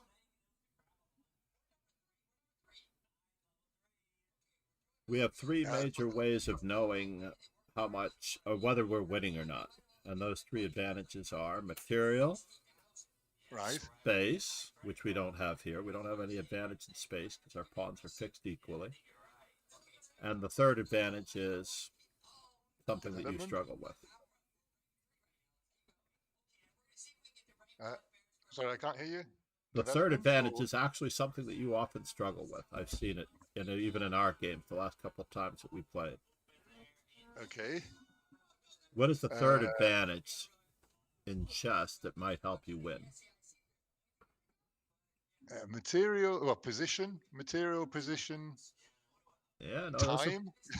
Time, yes, time. Time, yeah. Time is something that you're not familiar with, partly because you're playing closed openings where time is of less concern. If you play in open positions, then you would actually be far more efficient with your piece play and your piece placement. You wouldn't leave pieces behind. You wouldn't move the same pieces twice, because as you can see in this particular game, white is going to have the rooks connected in one move, right? Or two moves. Let's boil it down. It is white's turn to move. Bishop out and then castle. Yeah. And now how many moves will it take black to safely connect their rooks in this position? 4. At least 4. 4 on the outset, but we also have to address the 5, actually. I think we might have to address the pawn on b7 as well, so it could be awkward. And this comes up, there's about a handful of openings. I'm going to say at least 5 or 6 that I can think of, where you get to see one person give up a pawn, and since you love gambit openings so much, this is something you really do have to pay attention to, how much time you're actually gaining for having sacrificed the pawn. That's why I commended you on your elephant gambit there, because your opponent lost the requisite amount of time taking on e5, moving their knight back, etc. They didn't lose enough time. That's why it's considered a dodgy opening. the knight's still in the center. It's much better when you have a queen all the way on the queen side on b2 having snagged a pawn, because then it loses a lot more time getting back into the game. But here, a pawn is worth 3 moves of time. I'm just going to say it as a sort of a well-rounded number. And in this particular position, it's going to take black about 4 to 5 moves to get himself out of trouble. For example, white's next move, bishop to g5, already tends to overwork the queen from the weakness on b7. Yes. Because of the principle of 2 weaknesses, we have the queen blocking the bishop, and white is now going to be completing his development in 1 move, which is why black in the game, I believe, lashed out with b5 to try to get white to move yet another piece, take care of the weakness that was on b7, and start to try to get his pieces out faster. So now we have to consider moves for white in this particular position that will be of the most use to us.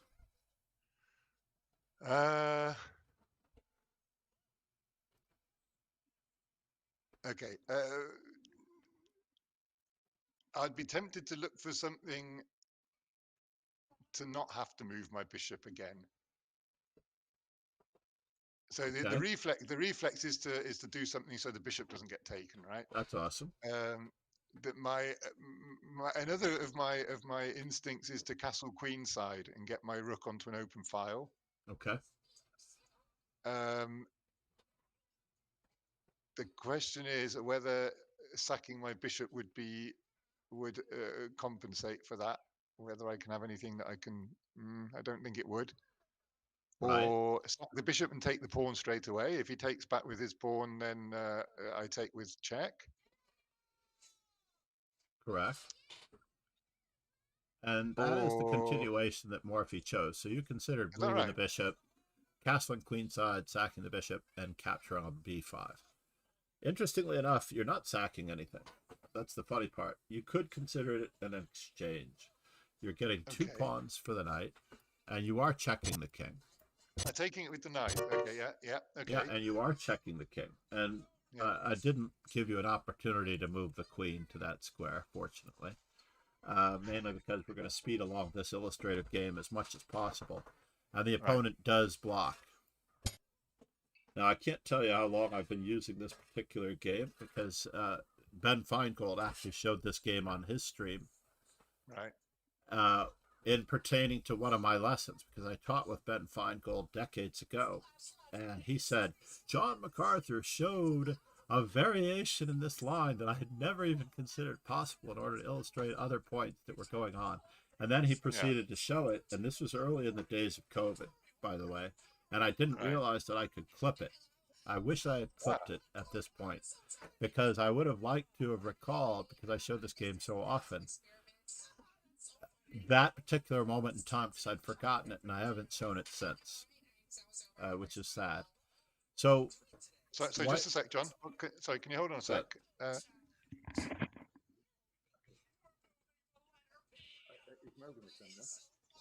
Okay, alles klar, mach's gut. Sorry, there's a friend of mine is here at the moment who's watching over my shoulder, but he's just going to leave now. So. Oh, you don't have to have him leave. Oh, that's not. Yeah, cool. he needs to get home. He's just come back from holiday, and his English isn't as good as he's German, so his English isn't as good. Oh, so he's struggling along there. He may have been struggling to understand. Yeah. Right.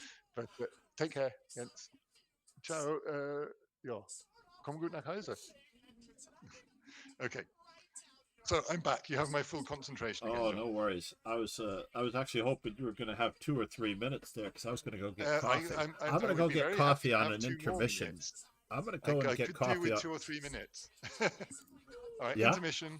Yep. Yeah, we can take 2 or 3 minute intermission to say goodbye properly, and I will get coffee. Okay. If you need to say goodbye to him, I don't know if he's left already. Yeah. Okay, we'll do that. Catch you in about 2 or 3 minutes. All right, sounds good. All right, I'm going to put this on along with the coffee. There we go. I'll be right back. Anakin, man the fort.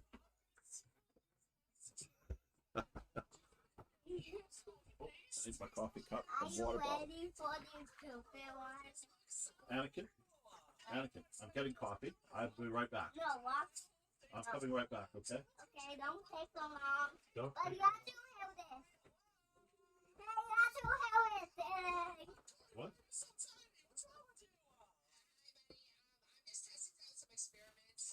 All right.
No.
So John, I don't know whether you can hear me. I'm back and ready to start again when you are. All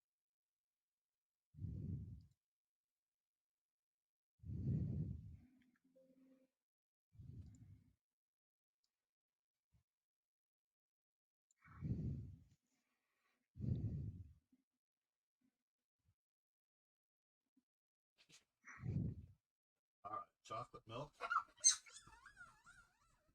Here, you take your chocolate milk. Be careful with that. Thank you, everybody. It was a much needed intermission. Here we go. Nobody, he couldn't hear anyone if anybody had typed anything for the most part, but. So I hope you can hear me. I'm back. Yes, I'm back too. Thank you. Now that was much needed, actually, because the facilities were also beckoning, and I'd forgotten about that until I started walking. That's the main reason for my break as well, John. Yeah, I mean, that was needed. Our age need regular breaks. It's just a fact, isn't it? And my watch, I've gotten a smartwatch since Paris for the most part, and it is quite lovely that it reminds me to get up and move around every now and then. Like if you're stationary for too long, the watch says, "Hey, buddy, you know, it's time to get moving." Right. Which we do naturally in the work environment. If we're in an office environment, we go to the water fountain or something like that, or the coffee station. But in our streaming, we forget to go anywhere.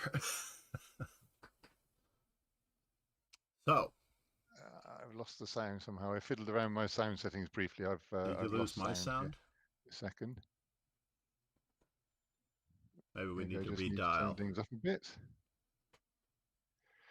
Checking. God, you shouldn't. I tried to turn off my speakers and just let it come out of the headphones, and now I can't hear anything. Oh no! You're not using Bluetooth, are you? Okay, no, I can. No, the headphones aren't Bluetooth. Okay, I can hear you over my speakers, and I'll just carry on using my microphone instead of my headset. And if anyone in my watching my stream in my chat, if the sound is crap, please tell me in the chat. Yeah. Okay, let's continue. I know there's always going to be a bit of a lag and whatnot. So for the most part, it may be because in this particular position, just to do a quick reflection on everything that we were doing prior to this, we talked about the open center and how easy it is for white to open up lines, and the semi-open centers we actually addressed briefly as well earlier in the stream with the French defense and the Caro-Kann defense. Yeah. Others are the Sicilian and the Alekhines defense and the Scandinavian. Those are all semi-open.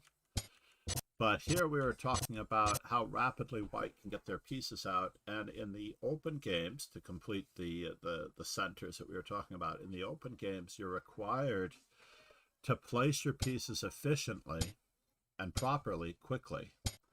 And this is the early beginner stage of development. It's why it's required that all young players usually begin with E4, E5 for that reason. If we just go back a couple of moves, the queen move though is we're moving the queen for a second time, right? So but we are moving it with a purpose. That's true. And we're actually forcing black to address weaknesses in a way that keeps him from developing the rest of his pieces. Okay, so he actually impaired himself this way. There was no other way to defend the weaknesses easily. So if it's a forcing move that exposes weaknesses, then and it's got that purpose, then it's okay. Absolutely. Very good. Very good. Yeah, so don't move pieces twice unless it's absolutely necessary. After all, I even, believe it or not, had a student once whose opponent, hangs a knight, right? Gives away a knight for free, but they don't want to move the same piece twice in the opening to take it. Okay. Or I'm trying to think of what the other one was. They had a knight captured on f6, and the only way to capture back was with the pawn. And because they knew about their pawn structure, they did not want to recapture the piece because of their pawn structure being impaired. Therefore, they're down a piece. They just don't bother to recapture. Like, dude, material, time, and space are those advantages that we have to watch out for. And the subliminal, the sub categories of advantages, such as pawn islands, pawn structure, poorly placed pieces are behind the big three, which are time, space, and material. I like to refer to the time, space, and material as the three judges on American Idol. or So You Think You Can Dance, or X Factor, whatever reality shows are out there where they have these three judges that determine whether or not people are going to stay on the show. If I have not watched many reality shows myself, that's about all I know. Yeah. Sometimes the audience is a factor. The audience calls in to save people, like on The Bachelorette. I believe that people watch to see who's going to be the eligible bachelor, which is a really silly concept to me as well. Like, it's letting somebody else choose who's going to be your life partner. Yeah. Yeah. No, Based on I wouldn't go votes. along with that. Such a ridiculous Even thing. for bucket loads of money, I wouldn't go along with that.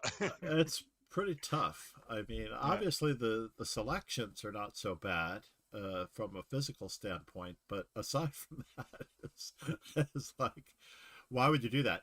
And I would say that in this particular game, Black actually got derailed here by playing a natural move, knight f6. They didn't really look ahead to see what the opponent's big idea could be, which is attacking these two weaknesses. And if they had, they might have defended with queen to d7 ahead of time. So in this position, white only has really one weakness that can be easily attacked. And that can be addressed simply with c6. Yes. Right? So had Black been paying attention to that third question, what's the opponent's big idea?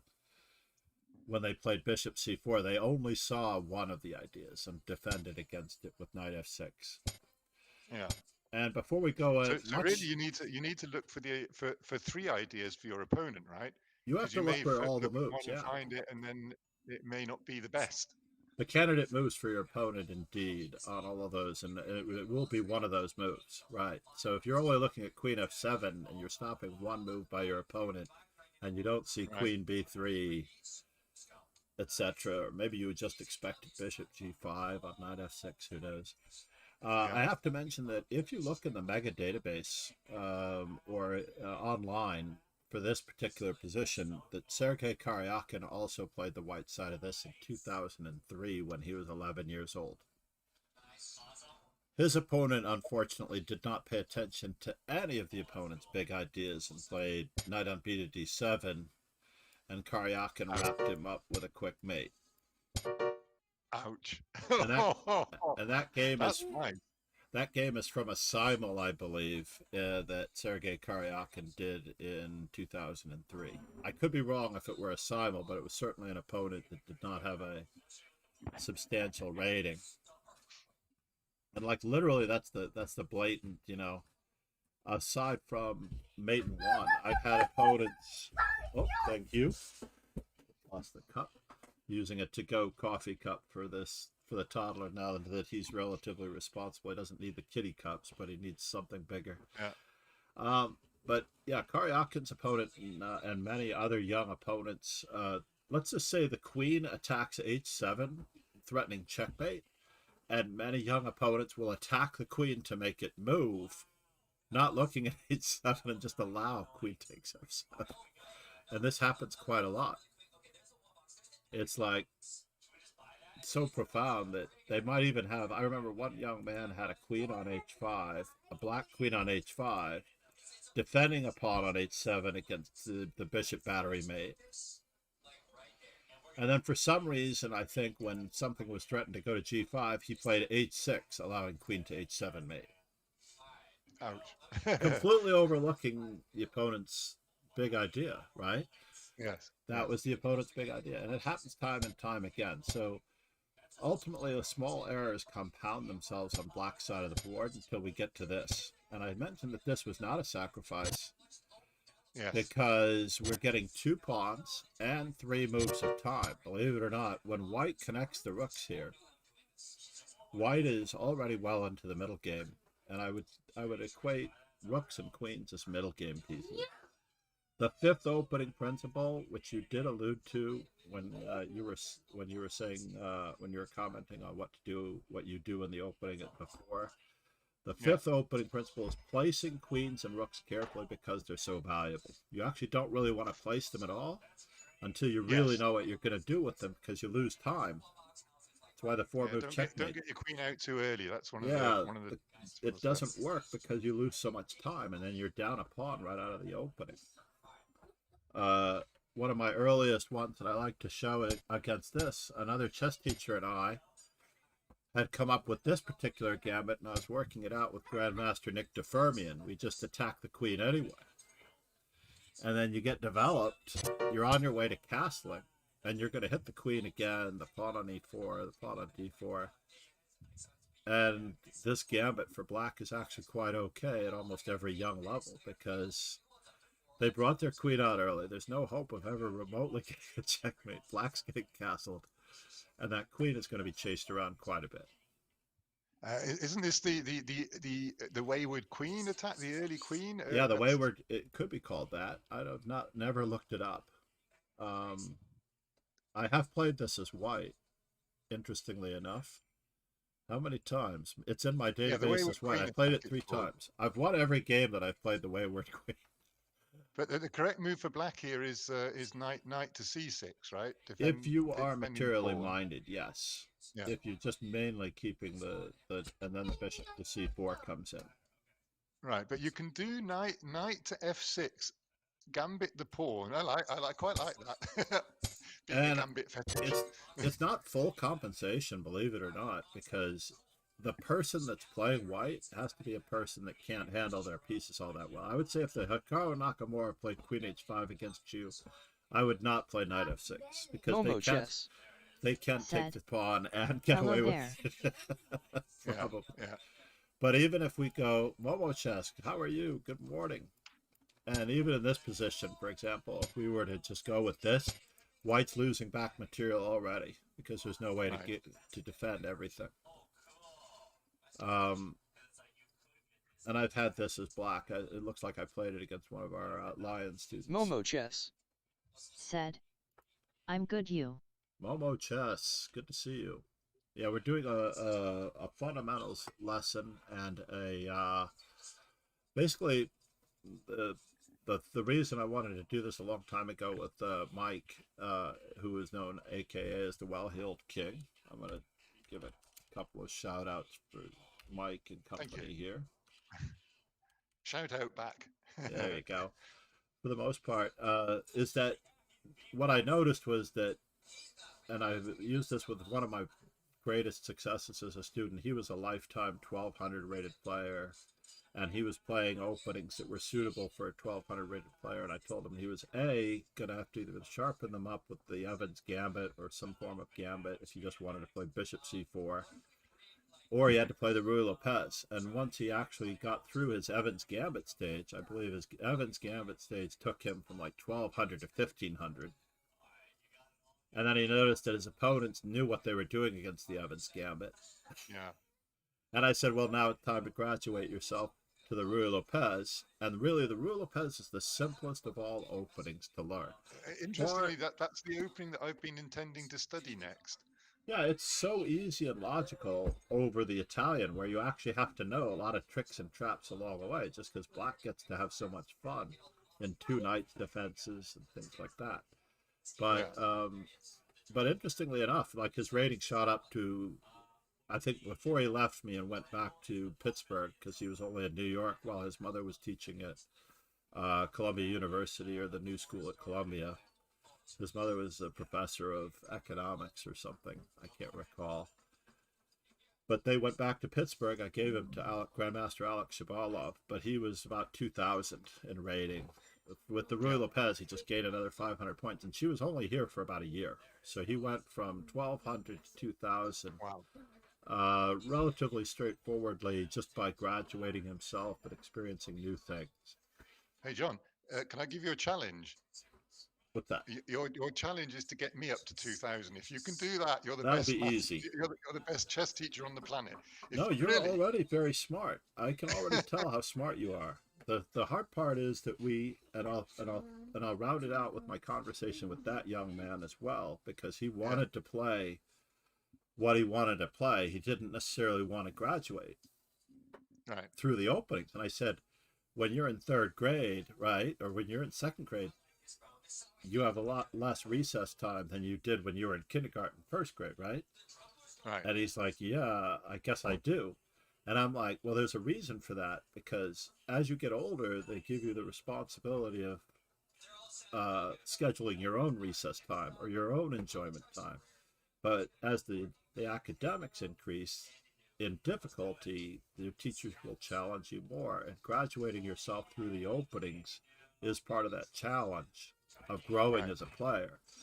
Another chess teacher told me all of his students quit after 2 years.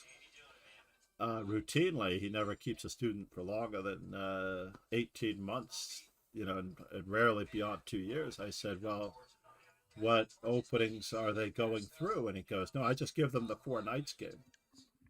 And I said, I think I would quit chess too if I had to play the 4 nights game for 2 years. I hate the 4 nights. On both sides of the board, if I had to play the 4 nights for 2 years in a row Momo as chess. a student of any level, Said. Oh, number 4 nights. I would quit too. Momo chess. it's like, Said. dude. And then he's So like, boring.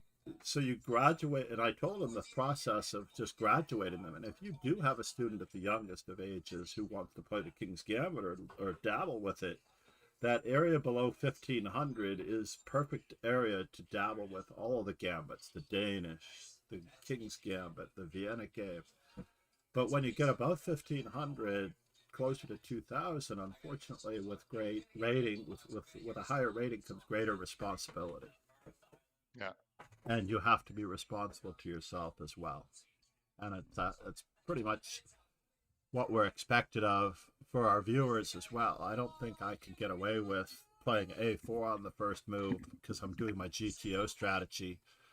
I think the 3 remaining openings I need to get are H3, B4, and H4 on the first move. I'm less than 100 games in on those, so soon I'll have 200 games with those as well.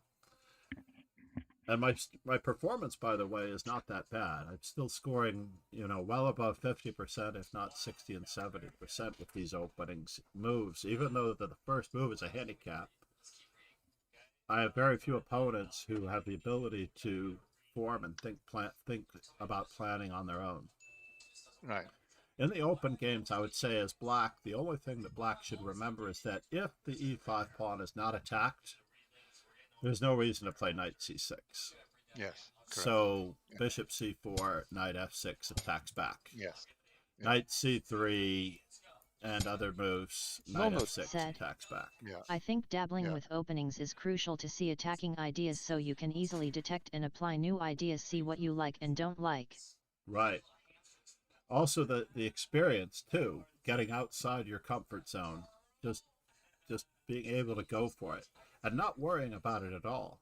I would say that as much as I know Mike likes to play the English, and I pretty much play the system that forced me to never play the English again, by the way. I had an FM in the New York Open, which was a very strong tournament back in the day with grandmasters galore, and I played with Smyslov and all of those guys in it way back in the 80s and 90s. The New York Open was a great one. I played the English in that section. I had a terrible time. And I had an opponent tell me, if you want to beat your opponents, you can't give them the opportunity for any level playing field on move 1 or 2. So in other words, by playing openings like b3 as white, yes, you might be catfishing opponents of the same strength, but if you're playing a much stronger player, you're putting yourself at a serious disadvantage by letting them assume advantages in space and time. And that's the reason I wanted to move on to the Roy Lopez now, because the C4 English opening has served me very well when my opponents are up to about lead chess rapid up to about 1700. Right. It's great, but once you start playing players of 2000, it's not so great. Yeah, you want to make a learning experience out of it, and a pleasant one at that. Yeah. So the Roy Lopez, by the way, I think of it more of a closed opening. So getting back to closed openings and semi-closed openings, the Queen's Gambit is a closed game because we have a very difficult time getting in e4. And I would consider the English very much like that, although it could be a semi-closed opening. And the other semi-closed openings are the Nimzovich and the King's Indian and the Benoni type ideas. Those are semi-closed. And what the difference is that those require a lot more pawn play. You have to handle your pawns really, really well in those openings, as well as your pieces. So in the closed games like the Queen's Gambit, it's all going to be about pawn breaks and the use of pawns to stake out outpost squares and space for your pieces. Whereas in the open games, you're really concerning yourself with piece play and putting your pieces on the best possible squares. And the pawns, as you see in this particular game, play less of a role. Yes.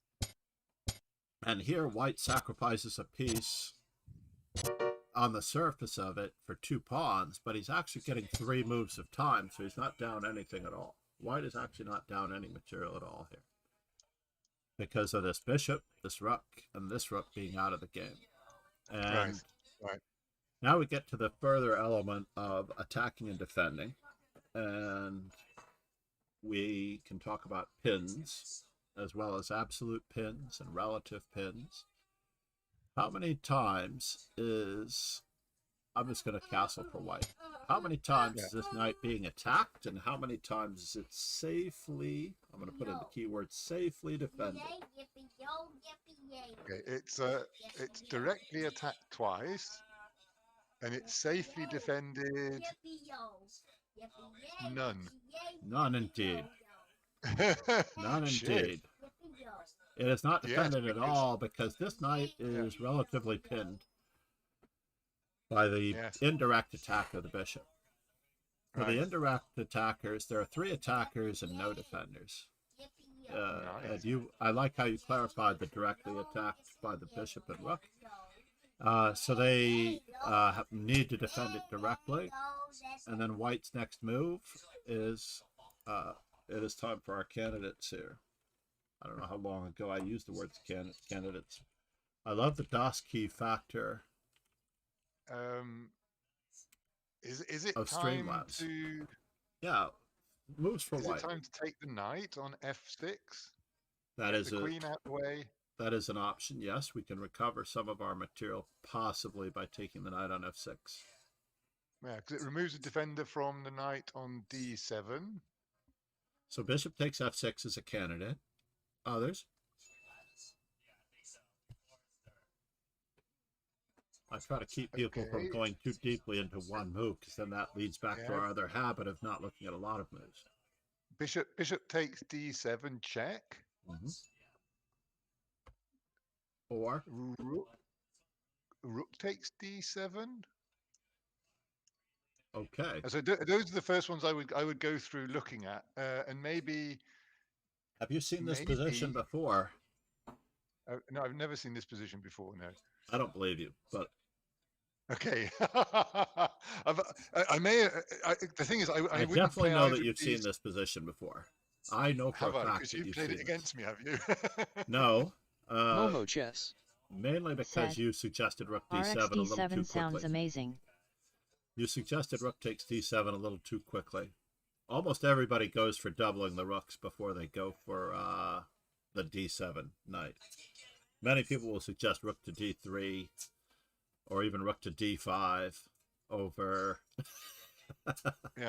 over taking on d7. But taking on d7 is, of course, correct, because now we are able to take advantage of a clearance tactic with the next move, which I think you're going to suggest. I'd probably take the knight now. Or a rook to d1. Indeed. I could just take the rook, of course, because going up the exchange. Well, you did give up an exchange momentarily, but rook to d1 is the best move of the 3. And it was a clearance tactic. The clearance tactic we're going to see, because I've already chosen our 3rd game. I'm only going to do 3 games with you, and I'm hoping that my grandson, for as long as he remains patient, will be able to continue going. Yeah. He's got his chocolate milk. He's got his number blocks video. He's good to go. And it's quiet enough that it's not disturbing you, thankfully. I have to say he is being very non-disturbing. There how have old is he? There have been Said, warnings when I haven't been These able to are typical stream moves because when rooks are connected and pins Yeah. are on the boards. yeah, I have to take. So yeah, we had a relative pin on the knight. The knight chooses not to move because he doesn't want to lose material, and then we have an absolute pin on the rook. Basically Right. means that it's illegal to move the rook. Yes. And we can therefore attack it again. And this was a clearance Right. tactic of taking the rook and bringing another one in. We're going to see clearance in a different form in another game. I think we'll do that game next, and then we can round out with the last one. Mainly because the next game is much shorter than the last, and I'll be flying through it. But in this particular case, there's only one way to free up the knight. And at this point, getting some of the material back is required, and then white can play. I'm happy that Momo in my chat has been very respectful to not suggest any moves. Rook takes d7 and then Or- queen to b8. You have the idea of queen to b8, yes. But That's rook, true. I would you have to clearly have to take the knight on d7 first, Do you, yeah? right? Or do you say do you? or okay, I Because could. I want you to could look at all do- your moves, right? Yeah, I could do queen to b5 or b7 to add an attacker to the knight. That's correct. Get to the to the mating square, Or to get to the c8, yeah. right? But perhaps we are underestimating the power of the relative pin.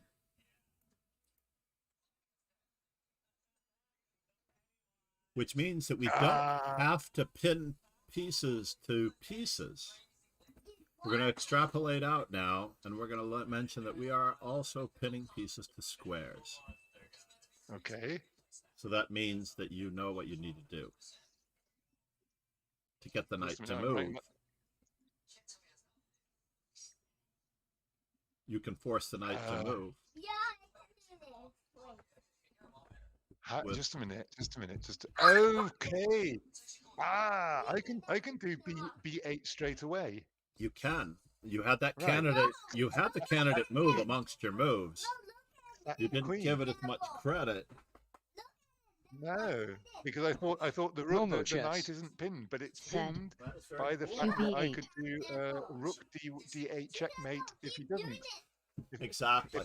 If black takes the queen and it's rook d8 checkmate, That is correct. Absolutely. and black has to take the queen. There's no other move. That's correct. This is Right. the famous opera game, which That's cool.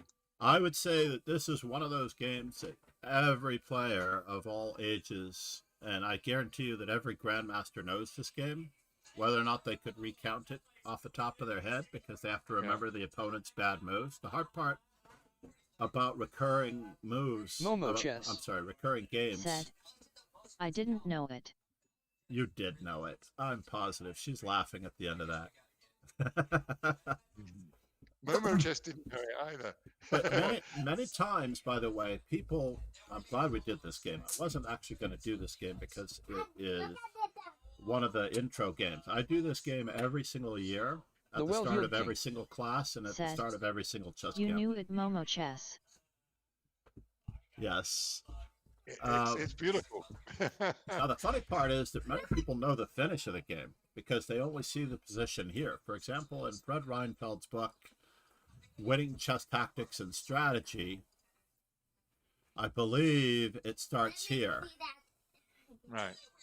It may start here. I think the tactic may start here, but most people only know this position. And this is all they learn. They only learn this part. And they learn this part, and they don't know where it came from. But really, the first 2/3 of this game, even though it's only 17 moves long, the first 2/3 of this game to me are such a integral part of understanding how to play chess. And it's Morphy versus the Duke and the Count in 1858 in the Paris Opera House, which was newly built in 1853. If anyone has been to Paris, this last time I did plan on going to the Opera House. I've not been to the Sacré-Cœur. I've been to everything in France except for the Sacré-Cœur and the Paris Opera House, which was built shortly before this game was played. Yeah. The old one had burned down, and they reconstructed the Paris Opera House. And I haven't been to the driven new. past it on a tour bus. Oh yeah, exactly. I've pretty much done the same thing. I've seen it from a distance, but that's about it. And that area with the Sacré-Cœur, the hills, where I think Midnight in Paris was filmed with Woody Allen and Owen Wilson.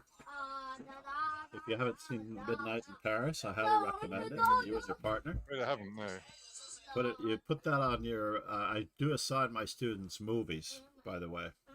I do assign my students movies, and they are referencing the breadth of literature and learning. So if you Midnight in Paris and Kung Fu Panda, usually I recommend Kung Fu Panda for the younger students because it talks about the secret ingredients to becoming great at anything. Kung Fu Panda 1. Kung Fu Panda 1 addresses the secret ingredient to becoming great at anything. They use Kung Fu in the movie, but I say that you can use this movie for tennis, chess, pool, whatever you want. Yeah. Because Kung Fu Panda is a very amusing children's movie with a lot of adult themes. There are a lot of adult themes, and it sneaks in the adult themes while the kids enjoy it. I know my girlfriend's kids love it, and we have when I'm there, or they have film night every Friday, so I can request that one next time I'm there.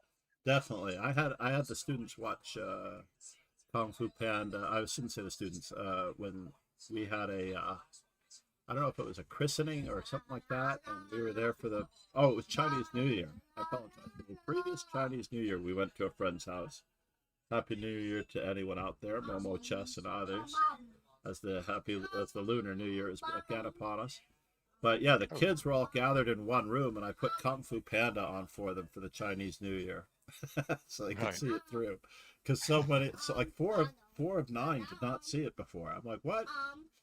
How can half of you not see Kung Fu Panda? Especially if you're of Asian descent as well. I thought that seems outrageous. One of a Russian viewer of mine has just said, "Never imagined I'd see a chess coach recommend Kung Fu Panda." I recommend a lot of pop culture learning experiences. By the way, 10th of February is next LNY. Then then what is it chess and movies from you. Wait a minute, what is going on right now for the Asian culture? It's the August Festival. Sorry, it's the Mooncake Festival. I apologize, Momo Chess. I'm glad I haven't said Happy Lunar New Year to anyone else this entire week. But it is a holiday here in New York City for all public schools as well now. Is that right? Yes. So it's up there with the Jewish holidays. It is now being addressed properly as a real holiday, which is good. Yeah. All right. The next one, of course, and I don't really want to give it away, but I'm just going to put Steinitz in here for now, for the next one. And we're going to go with the next level of attacking and defending. Momo Chess. Okay. Said. Mid-Autumn Festival was 2 days ago. That was the one I was thinking of. The Mid-Autumn Festival was just happening. But no, it was the Lunar New Year at the beginning of this year, in February, that I was recommending that to my friends and family, children. You know, it was crazy that that half of them, I wouldn't say half of them, it was a little over 1/3 of them had never seen it, you know, but there were siblings in there as well, so I don't blame them. It's possible that the parents don't want them to watch something that might even subvert or what is it when you take on someone else's culture and it's not cool? Momo Chess. Appropriation. I haven't seen I played VS Noble Rome that somewhat shows those tactics of last game too, by the way. Yeah. Let's not get into that right now, because I think a lot of stuff that's called cultural misappropriation is just appreciation. If I go and eat an Indian meal, does that mean I'm misappropriating Indian culture? No, of course not. I'm enjoying No. Indian culture. But to wear Indian clothing when you go to an Indian restaurant and you're not Indian or Hindu, Yeah. it's tough cop. Tough. Although Tough call. I do.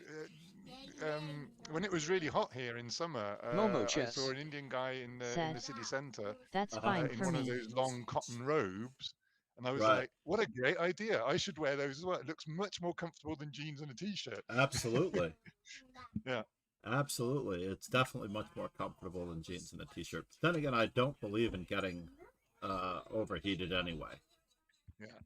Yeah. I changed my mind. I'm going to go with, since I Momo discussed Chess. attacking. Said, wearing or taking in other people's cultures if absolutely fine, just like people visiting Okay. Japan take Yeah. pictures wearing kimono s. Gyoko piano. Mhm.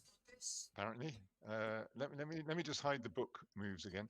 So, um, Yes, please. okay. Do I need to come up with my 3 best moves here? Absolutely. Vodka martini. There are Shaken, 3 that are not better stirred. than all of the others, interestingly enough. In fact, I have to actually hide them myself. I have to hide Okay. them myself The because first one all defensive would be to castle. The second one would be d3. The third one would be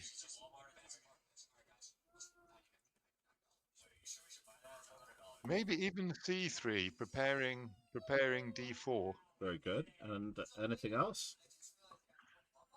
Uh, There is another standard move that is played here, which is, in my opinion, not in the top 5.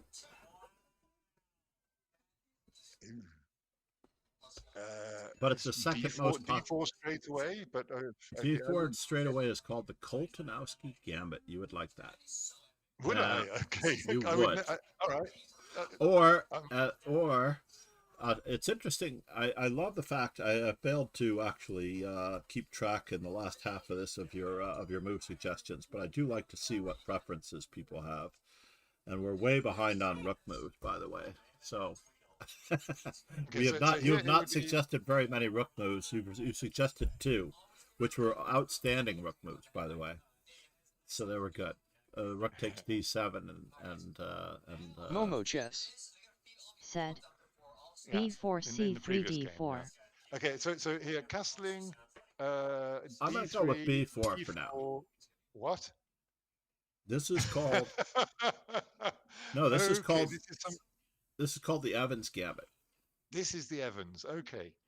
Captain Evans played this against Alexander McDonnell in several matches way back when, and I think McDonnell was most famous for. And there's a book title actually, Fred Wilson books. He's in the Village of New York City. I have a cheer for the Evans Gambit in my chat.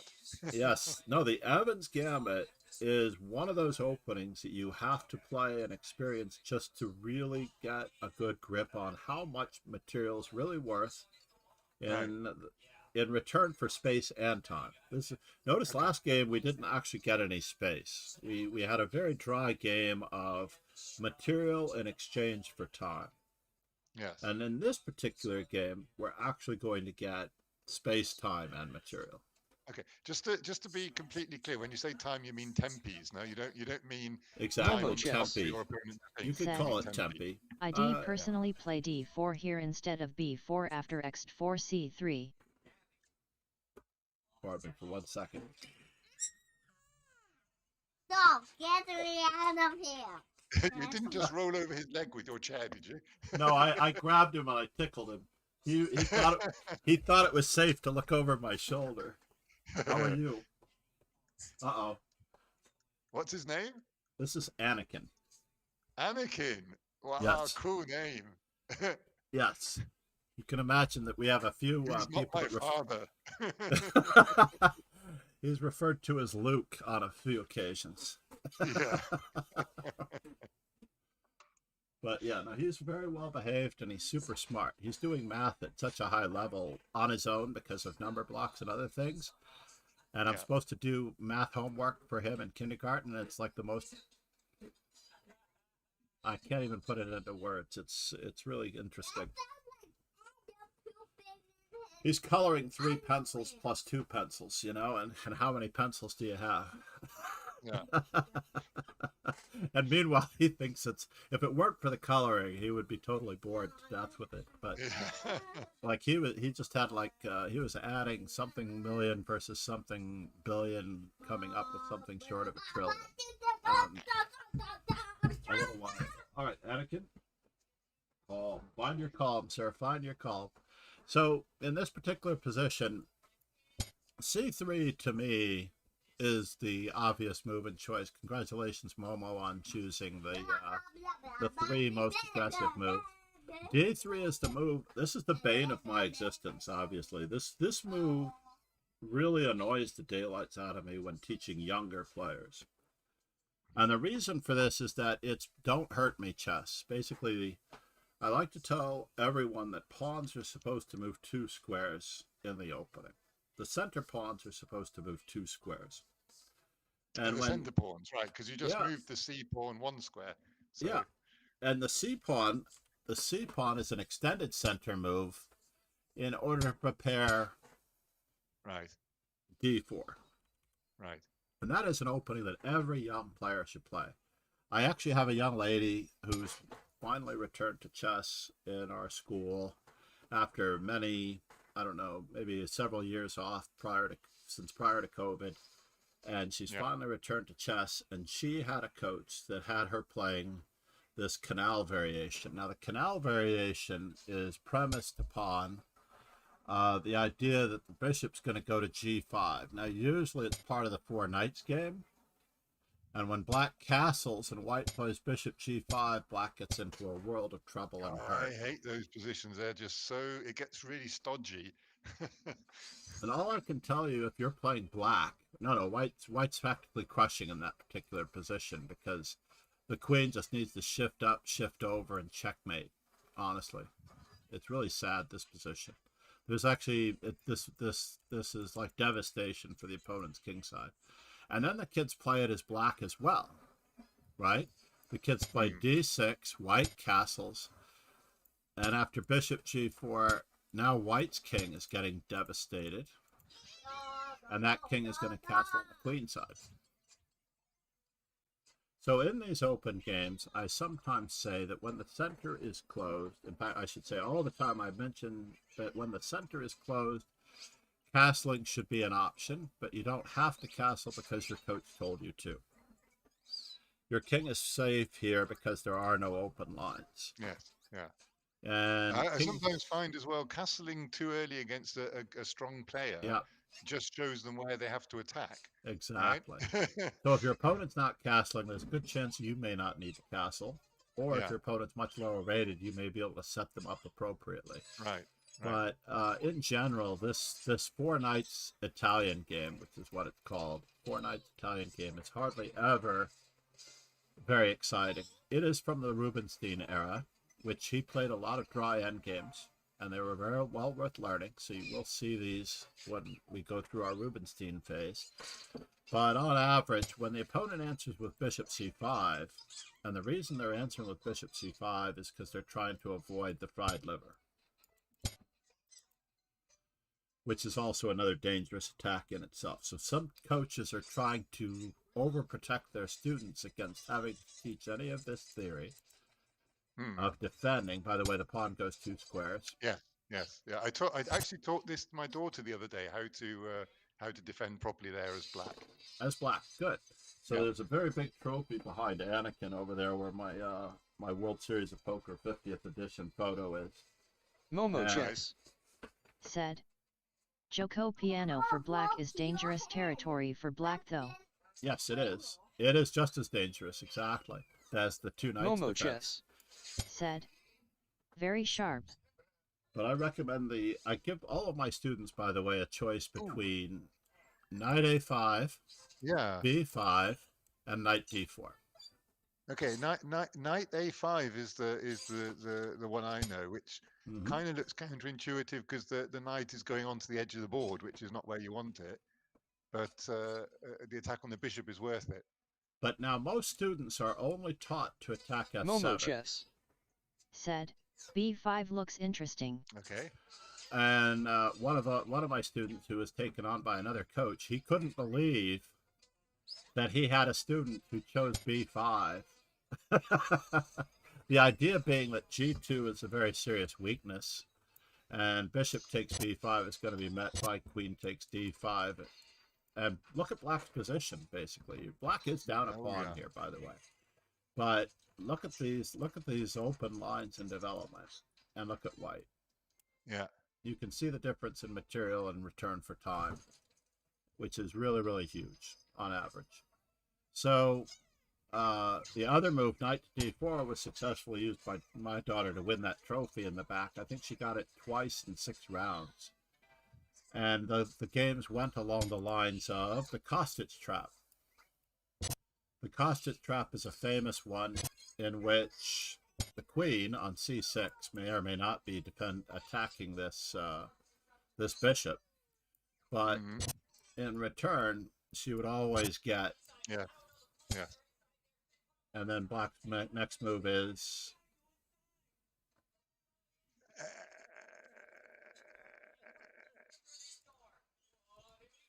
I'm gonna flip it for you. Yeah. Bishop to g4. That would win, yes. Another move.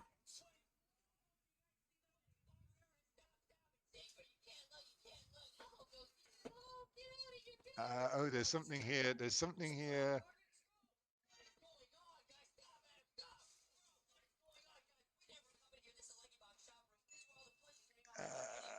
Now, here's the funny part. You're right where everybody should be with your, as smart and good a player as you are, you should be struggling with this for this particular reason.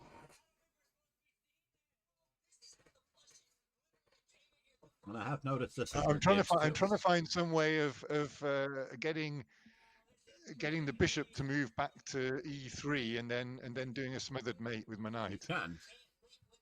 That's correct. Okay. How do I do that? That is the Kostic trap.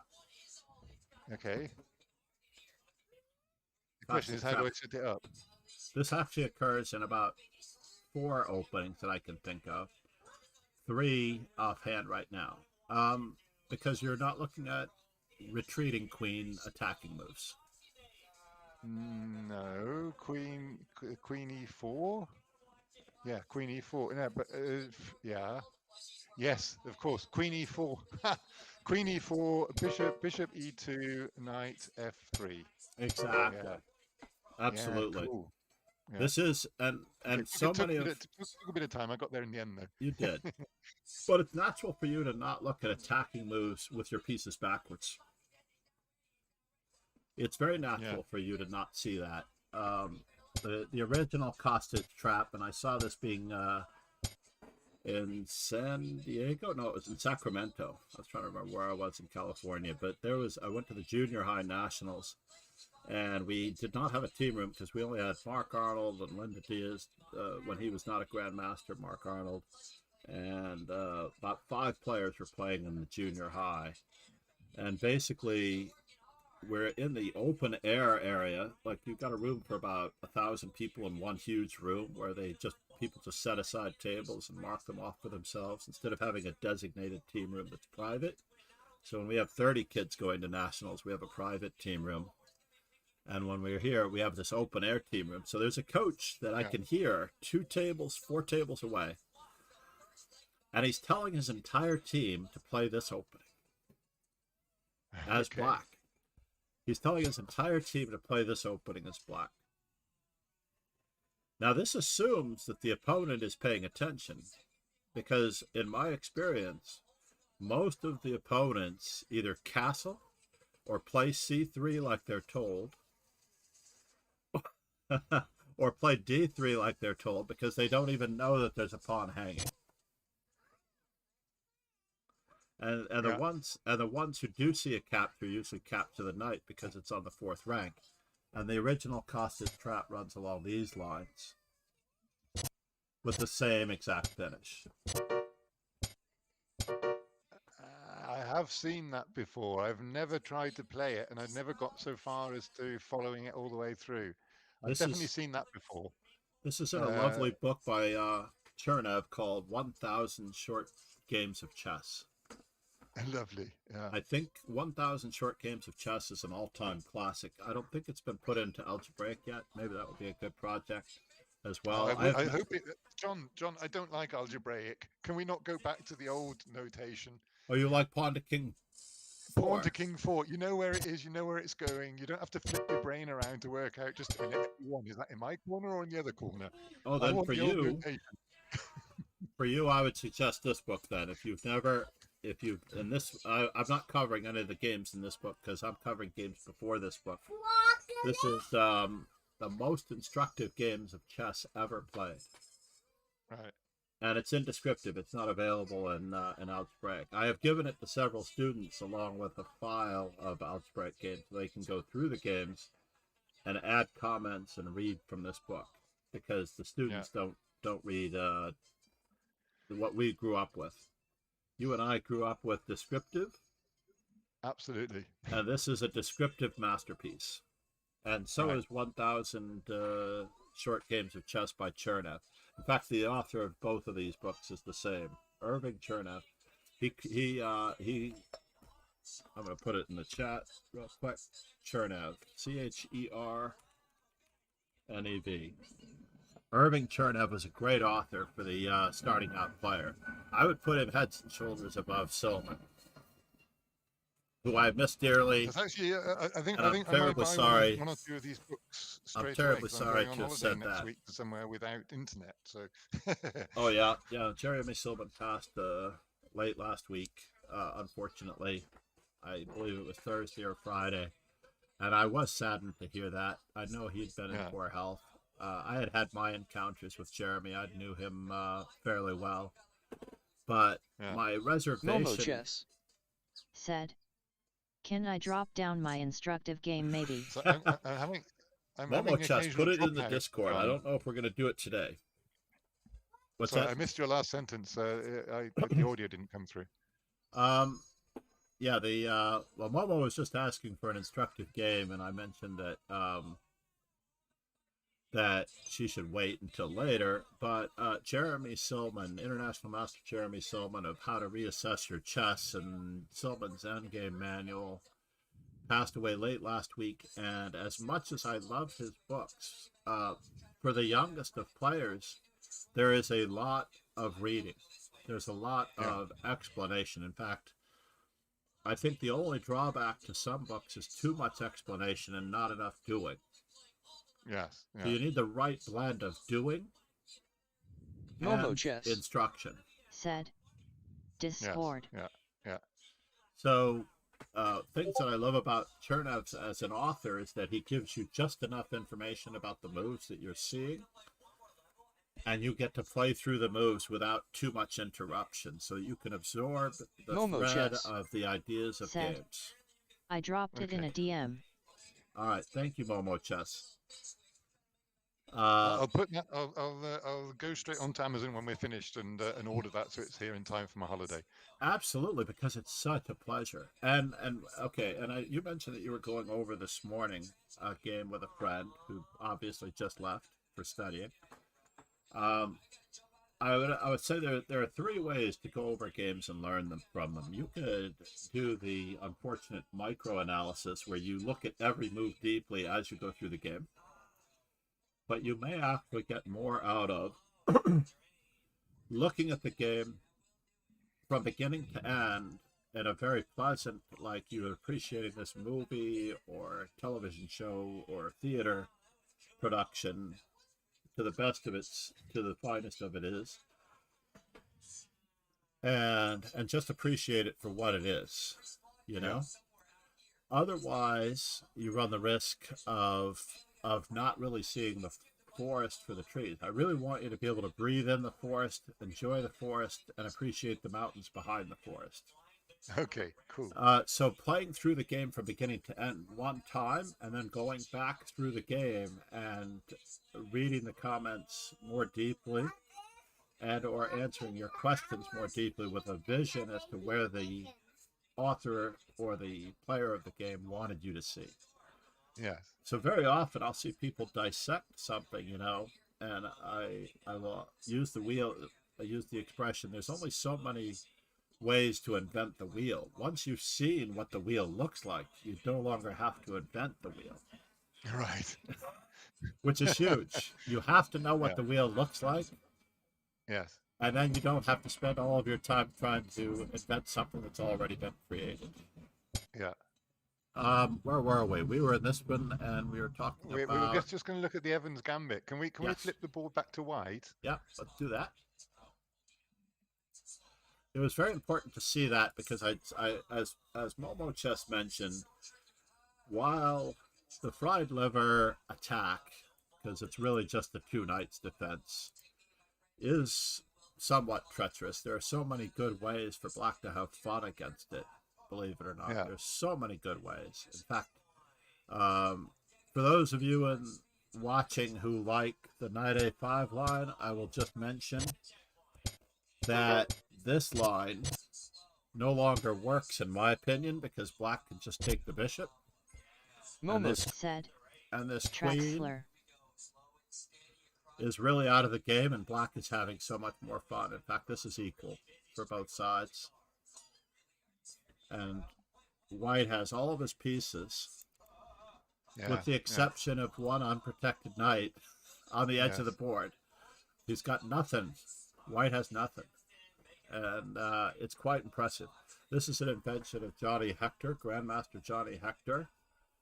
And it was pointed out to me by Ron Hay, who I'll give one of our great supporters of the stream. Ron Hay pointed out that you can just take the bishop. And then when I started looking at it, I'm like, oh my God, even this works as black. Momo chess said. Yeah, Ron's Taking beaten me up rooks a few in early times in mid-game your... is tricky. They're not very useful at this moment in time and can cost too much tempi.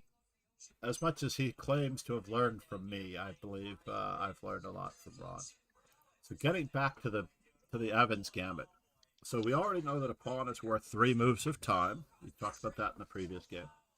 So that after the move b4, bishop to b4, we're going to build the center at the expense of the bishop. So c3, bishop a5. And the proper way to play this, by the way, is to play d4 right away. There are many games where white castles first, as though they're afraid of the attack, and you can never be afraid. Remember, mistakes are for the opponent to make, not us.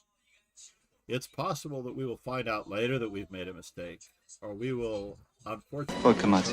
Shaken, not stirred. But I do want, thank you, Retired Chatter, for following. I want you to realize that you have to put the onus of playing a perfect game on the opponent. I have a video for the well-heeled king that is very interesting and educational. Can I drop it here? Sorry, just a minute. There's I think I need to update my browser a second because there we go. Okay, I'm back. If it's a video, Momo Chess, I would definitely be putting it in our Discord under the videos section. Okay, and that way I will check it out and hopefully I can show it later. Even though Momo Chess is a moderator in my channel and has the ability to drop the things, there's a better chance that it will be remembered if it's not within the context of one stream. If I don't get to it today, it'll never be seen again. So here we are. So d4 is played straight away, and there are many instructional games involving the Evans Gambit. Can I drop both? Absolutely. You can absolutely drop both. And castles. Now, Momo chess said. https www.youtube.com watch VL2 https www.youtube.com watch VL2 CK5 I forgot the other reason why I usually don't have people drop in the stream, but said. The chess elements explained by GM Yasser Sirwan. Absolutely. I can't wait to see it. I love Yasser. He's a good friend. He's actually a very good friend from my early days. He was in New York quite a bit, and I hung out with him in Seattle when he lived in Seattle. And he is one of the preeminent storytellers. I partly model myself a little bit upon his era of storytelling. So black to move in this Momo position. chess. Said. Maybe you can drop the link in Discord as I don't seem able. Oh God, there's so much to consider here. That's all right. Remember, I don't want you to find the best move. Okay. I want you to find I want you to find all of the good moves and use your intuition to find out which one of those good moves is the best move. So there's no reason to be a perfectionist. I see people trying to strive for being a perfectionist and laboring over whether or not their move is going to be the perfect move. And previously I said, leave the act of trying to be a perfectionist to the opponent, because they're not going to be, and you're just going to take advantage of their mistakes as they happen. We don't have to play a perfect game. It might help, but anyway. Yeah, candidates for black. Okay, I'm just going to throw out all the moves which I would look at just to show how many. That's perfect. Yeah. I would have to work through to work out which are the three best ones. Absolutely. So let's start. Knight to f6, h6, d4 takes c3, bishop takes c3, d5,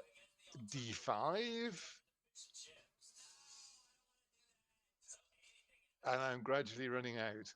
The only one you haven't mentioned, which was played against Bobby Fischer by Ruben Fine, was d3.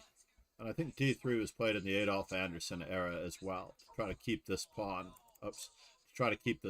from obtaining a center. Okay. Yeah. So d3 is one of the candidate moves you left out, but there are quite a number of things. And believe it or not, I would never have thought of d3. d3 is a common way to try to disrupt the opponent's development. Notice the knight can't develop on c3, and the knight can't move because the pawn on c3 is being attacked. So therefore, you're tying down an entire rook on a1 if you play d3. Nice, yeah. So d3 does have some merit. And in fact, it happens in the Smith-Morra gambit, by the way. The Smith-Morra counter gambit against the Sicilian. If you are entertaining playing that as white, which I think you should, in your early starts to the e4 forays, you should definitely play the Smith-Morra gambit for a short period of time and enjoy it. And then graduate yourself slowly out of it to maybe c3 Sicilians and bishop to b5 check Sicilians or something along those lines. But in general, yeah, d3 is a common way of refusing this gambit to allow a pawn to come to the center. Okay. In fact, I think the accelerated gambit guy, Raj, I'm drawing a blank on his name. He's an international master. He wrote a book, and he recommended d3. But I feel like in the context of his opening repertoire, it didn't make any sense when black could still play g6, which was the accelerated dragon attempt. But what I do want to tell you is that knight on g to e7 is thought to be the best move. Okay, that's another one I didn't think of. Yeah, preparing d5. And the only reason is it needs to be introduced to you a little bit. So there's a great book by Kalinin, Alexander Kalinin, who wrote a book on Fabiano Caruana. Hold on, let me just make sure that's, this is the Fabiano Caruana, his amazing game and his most instructive games of chess. Kalinin is a really great trainer. I don't necessarily know how Daniel Naroditsky worked with him, but he also might have been one of Naroditsky's early trainers. He mentions how important it is to learn from chess books especially in this day and age, because when you don't have a coach or trainer or teacher available to impart understanding and to tell you these things, like knight on g to e7 to open your eyes, basically the only thing you needed, Mike, was just someone to say, hey, this was also an option, you know? Yes. And absolutely. now you're going to file it away in all of your future positions for exactly the same reason. I know you will, especially after this game, because black played knight f6 in order to castle just as white did. Yeah. And therefore, white's next move should appear to be obvious. Uh, there are several moves you can play here. They're all good. okay. They're all reasonable for white, but one move is better than the others. So the first one I would look at to see whether it's got potential is take the pawn with my bishop. Bishop takes f7. Oh, you're a madman.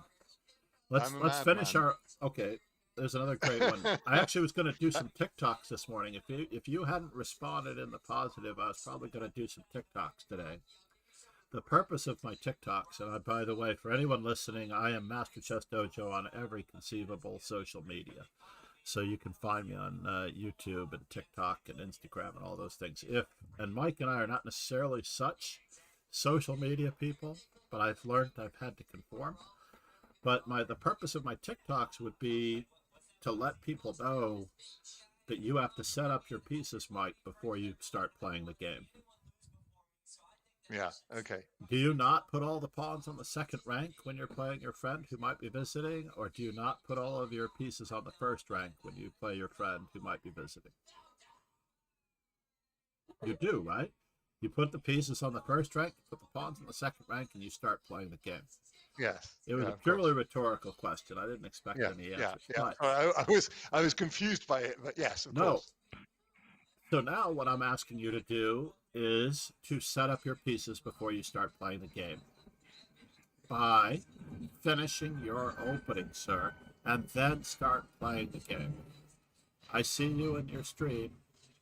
You will play the game with knights and bishops, queen, maybe a couple of knights, maybe not. But you will leave pieces behind because you have not set up your pieces to start playing the game. You start playing the game, and half of your team is in the locker room. They're not on the soccer field. They're not even on the bench next to the soccer field. You start playing the game. They're on the bench. They're sat on the bench looking at the guys running away going, hey, guys, we're not out yet. Come back. We're allowed 11 on the soccer field, and you started with 4. You might not even have the goal. You might not even have the goalie out there. That idiot's gone running off again. He's gone before we even started the game. Right. In American football, it's called a false start, which is what my co-teacher loves to use American sports references. And I don't know that he's used that one, but playing the game without setting up your pieces, without getting your players into positions that they're supposed to be playing, is like a false start in sports. It should be considered a foul to start the game, like in American football. I apologize because I'm not going to use soccer as a reference / real football, because I don't have the ability to know that they they have formations when you begin a football or soccer match, but they don't necessarily call a foul, I think, if those people aren't in their designated positions in a soccer match. You can basically stand where you want at the beginning. Yeah, of you the can game. stand where you You're want, gonna right? Get beaten if you do, but in an American football game, if anyone moves off of their position while the count for the start of the play is beginning, the referees actually blow the whistle, and it's a penalty of X number of yards for anyone moving out of position. Is that right? They've all got to stay put on their positions until the whistle's blown. The count by the quarterback is done. So the quarterback will usually say, 1, 2, 3, or hut, hut, hut, blue 52, whatever the code is. And then he goes hut, hut, hut, and then the play begins for both sides. Well, I don't know anything about American football. You don't need to. You don't need to. The problem that I have with it is that chess players are making false starts every single game.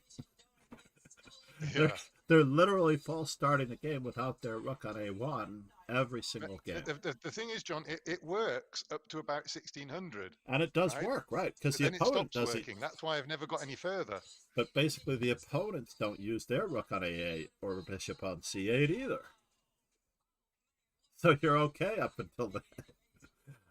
If you start, if you have a great evening. Sorry, just saying. No worries. I'm going to have to do that at various moments, so I understand completely. But if you are aware of it now, and you can actually punish your opponents for it, your rating will go up, because you are going to say, hey, this bozo has reminded me that I'm not using my queen side. because they're not going to use it. I guarantee you, all the guys do not use it. Up to when you get to master level, by the way, it's just a misplaced piece. Because a piece is misplaced, that means that you have an advantage in the number of chessmen / material that are actively performing. So grandmasters beat international masters on that count all the time. One poorly placed piece or poorly misconceived placement of a piece, and they lose 1 to 2 moves of time. That's 2/3 of a pawn, and that's what everyone sees when they look at the computer evaluation in numbers, right? The computer evaluation in numbers doesn't say bishop on a5 out of play. It just says, white has this. So, yeah, recapturing in the center for a big center, yes. Let's finish your candidate moves for white. Okay. Not bishop f7, because you started the game without having any pieces out. But I'll tell you a secret. You can think about bishop f7 later. How about that? I'll promise you can think about bishop f7 later. Okay. It's still there. Okay. All right. The other things I'm going with that. Okay. So basically, you've told me get my pieces out, right? So the next one I would consider would be bishop to g5, pinning the knight. Yes. The next one would be rook to e1, which I probably wouldn't do yet because my pawn on c3 is vulnerable. Exactly. Good work. Keep going. I could, at the moment, I could theoretically just take the pawn on d4. Build up a big center. Yes, that's necessary. I would say don't move twice unless necessary. Absolutely. Or unless you have a very good purpose. So okay, the purpose would be I've got my center pawn back. Stop castle. All right, Artis. Artis couldn't help himself. He had to put it in there. The reason for knight on g to e7 by black is to prevent bishop a3 from being sorry. Bishop a3. Yes. Artis in my stream had thrown out the key idea of stopping black from castling. Yeah, I had thought about that one. I just hadn't said it yet. That's good. I believe you. The other one that you can move the same piece twice, a commonly misconceived move is e5, which also stops black from castling. I would say that many of your moves may have stopped black from castling, including bishop takes f7, God forbid. But bishop a3 is the classic move, and in this particular game, I'm not going to go into another Steinitz game. I'm going to go into one of the most enjoyable, fun games ever here, because now. So just a second, why can't black just block it with the d pawn? Yes, that is the game Steinitz Pilal, and it goes along these lines. Let's see if I can remember. E5. God, I'm trying to remember the game without looking at it, because I don't show this game that often. Black? Well, black loses a piece if he castles. Yes, in fact, true. Black doesn't get castled after d6 either, anyway, because of e5. In this particular entertaining game, I just want you to see the use of your piece placement and piece ideas. So we're going to go with another Steinitz game. Pardon me. And here we're looking for moves for white. And I'm hoping that we've, sorry about that, my grandson in the background is having fun. All right. E5 is still an option? It is, absolutely. Keep going. Remember, you have to just look for all of the good moves. This is the one habit that every single player needs in their candidate move / choosing a move thing. Looking for all of the good moves. There's a lot of moves I would have to go through here. So no, okay. Just skim across them and let the cream rise to the top. You already know about it. C takes d4. Absolutely, that's essential to building a big center. C takes d4. E5, keep going. Possibly queen to b3. Yes. Rook to e1. Absolutely. and I believe you've exhausted it, but I guarantee you that most of my students want to play a move like knight to g5 as well. I was itching to say maybe now Yeah. take f7. I really want to take f7. Please let me take f7, John. Well, why don't you take it while the bishop is protected? And Steinitz did choose your last move, which was queen to b3. Okay. And then black had to defend with d5. Yes. Now, this is the essence of the whole attacking and defending concept, where we have to really weigh up what we are attacking and what we are defending. This must look terrifying from black's perspective. Indeed, it should. And after e takes d5, knight a5, suggestions for white. Rook e1. Yes. And the other moves would be queen or bishop to b5. Probably queen b5. Yeah, absolutely. But you hit the nail on the head. The knight is attacking the queen. Yeah. And I'm happy so that I've got to do something that prevents that. So either I've got to check black or I've got to move the queen. Absolutely. And moving the queen and checking black at the same time is, of course... Yeah, the 5 defensive methods, which I'm going to put, I think I actually have it as a command in my stream. I'm just going to see if it's already there. Yeah, I have it as a command in my stream, so I put it up there. But the 5 defensive methods, I'm going to put it in the chat, almost in order of strength. We only have 3 ways to get out of check, which are capture. We capture what's attacking us, we block what's attacking us, or we move away / run. Sometimes I say that, but for professional. And lastly, the most important ones are to guard, hold your ground, right? Just protect what's being attacked, or counterattack. Yeah. I need a hyphen there. There we go. I need to spell it properly. And counterattacking is what you chose instantly, which is great, because that's something you don't need to work on, because you are a relatively great attacking player, and I think that's the bulk of your rating is your assertiveness. I'm always going to commend you on your assertiveness when you're playing. Thank you. No, you do pretty well with that.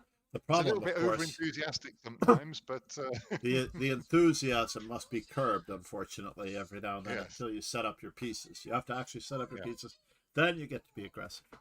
So in this particular case, the bishop blocks, which is pretty logical, knowing that once the queen moves away, and or the bishop is captured on c4, that black will have enough on the d5 pawn in order to capture it. Basically, he has 2, and there are only 2 here, and that knight is getting rid of one of them at the very least. So, suggestions for white. Oh, God. Okay, the crazy man in me is looking at rook takes e6. I do expect that. Keep going.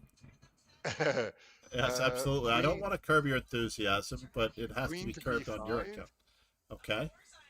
Queen to b5.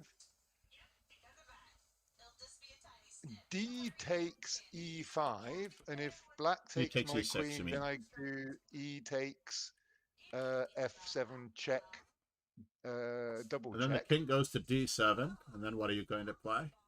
The king goes to d7, and then it's bishop to b5. Or you have another candidate move in that position. Just a minute, I've got to try and work out where everything is now. That's one of my difficulties as well is following calculations more than about 2 or 3 moves ahead. I lose track of where I am, of where the pieces are. This is why endgame studies are very good. By the way, for those of you who shy away from studying the endgame because you think endgames are boring or not worth it, or your games don't reach the endgame, the best thing about endgames is the limited amount of material with which you can calculate deeply with. Instead of having a full board of pieces practicing calculating and visualization, in endgame studies, checkmates, mates in 3, whatever. You get to practice calculating with a handful of things on the board, Right. and that's key. The Russians used endgames not just for absolute knowledge of theory, just because you need to know how to checkmate with a bishop and knight, that's fine. But you better acquaint yourself with the properties of each piece and pawn and the power of the king. And you also get to visualize. You practice your visualization, being able to do your systematic planning, your placement of the pieces. Let's say, if I only had my queen on that side of the board in this queen ending, his pieces would all be dropping his pawns would all be dropping like flies. And that's systematic planning. And you also get to work on your calculation very deeply in an endgame study, rather than having all the opening moves to contend with. So yeah. So we're on D takes E6, knight takes B3, and E takes F7, and king to D7. That's where we are. And your bishop to B5 check could be met by C6, unfortunately, which will halt the attack. But then C6, then I take D takes C. No, just no, you don't have a D pawn anymore. No, he's gone. He's gone. Yeah. So think about it. But then I can put my queen. You don't have a queen anymore. So it's It's D takes E6, knight takes B3. Yeah. The D pawn now is on F7 with check. The king goes to D7, and that's where we are. The pawn just traveled to F7, cleaning the clocks of the opponent. Haven't so you I have then a good got move in this position. To E6. Yep, and that drives the king to C6. So do we have more that we can do here? So the king is now on C6. And for those of you watching, and then I've got knight to E5. Yes, and that drives the king to B5. Oh shit, he's running away here. No, he's not, actually. He's running right to where you want him. You've always got your opponent right where you want. Then I've got C4. Then I've got C4 because my knight is now defending C4. Yes, that's true, and you have another move instead of C4. So we're going to look at all of our candidates. Sorry, can we put these moves on the board so I can follow them through in the study? No, we can't. The game is actually over. I'm just asking you to work it out. Okay. So no, you're doing great. You're doing great. Keep it up. Okay. So the king has gone to where? Where's the king? B5, and you were suggesting pawn to C4, but you have a better attacking move in that position. So you got to look at all of your forcing moves as candidate moves.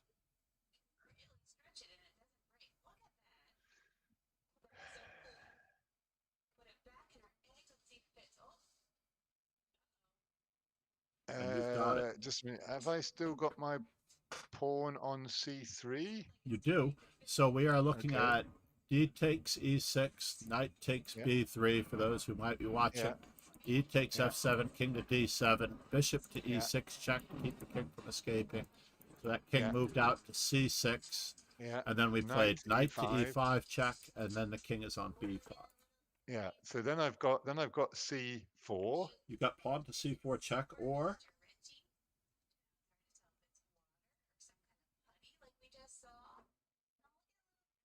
what else do you have that can attack the king?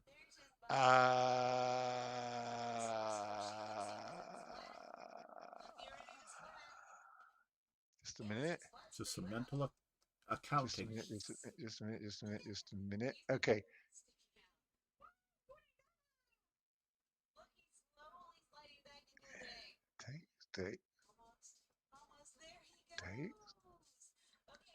Takes.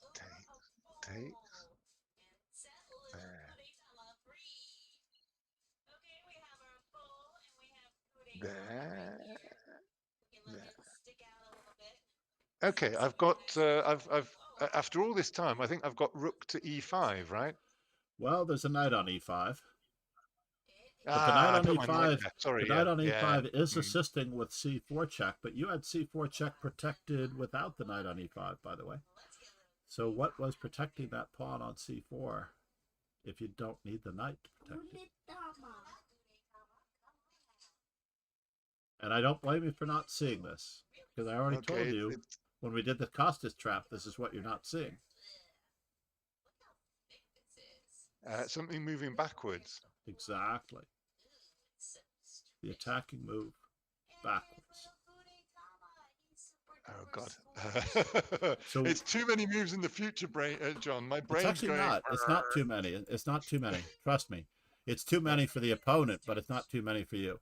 So D takes E6, knight takes B3. Yeah. We took on F7. The king went Yeah. to D7, and this bishop Yeah. went to E6 to Yes. keep the king from going back. King Yes. went to B5, C6, knight to E5, and the king went to B5. The bishop can come back. The bishop comes back to C4 with check, and the king has to move to A5. A4, A5, right? A5, because the knights are gone. Yeah. Yep. A5, and then I've got bishop to B4, and then king to A4, and now you have checkmate in one move, which I don't normally tell students, but I figure you've made it this far. Oh, A takes B3, the knight on B3. And there is no rook on A1, by the way. In the original game that was played, the rook was the handicap. The queen's rook was the handicap, which makes this even more amazing for the most part. Oh my God. And you did great. You did great because this is also in the book 1001 Chess Stratagems. I think it's in the book Chess Stratagems and Tactics.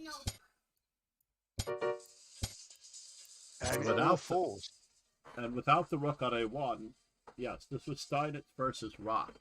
The year escapes me, but I'm hoping that it will appear when I start to type it. Because I've been typing it. It's mate anyway, even without the rook there. Yes, it is. Steinitz Rock, and it was played in London, I believe, 1863, when Steinitz was very young.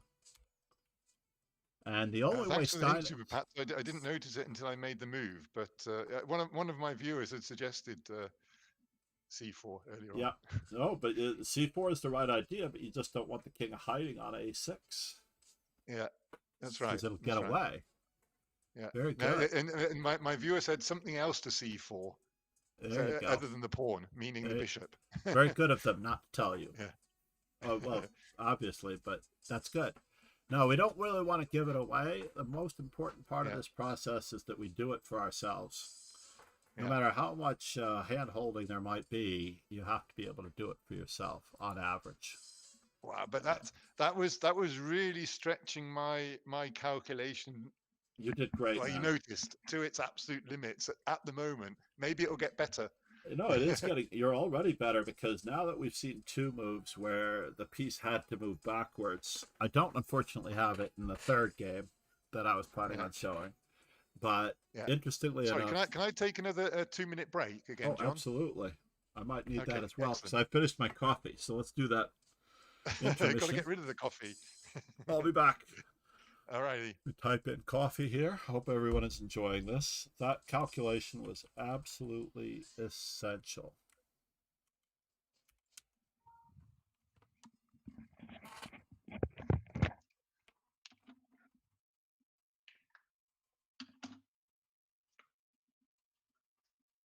I'm going for coffee. I'll be right back, okay? Deal? Deal. All right. I don't need to use that in this stuff. I want to walk on that milk.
Ooh, plane flying past.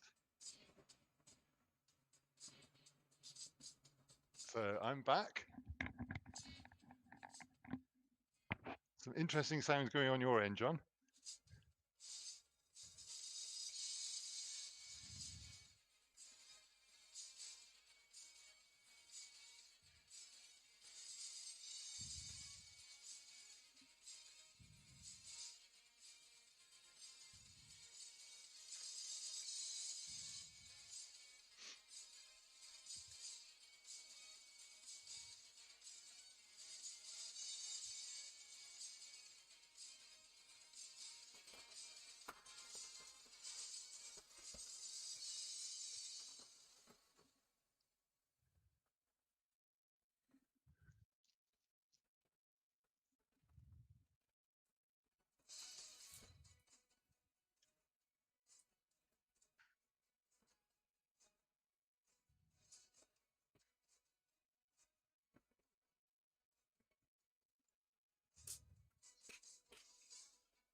John?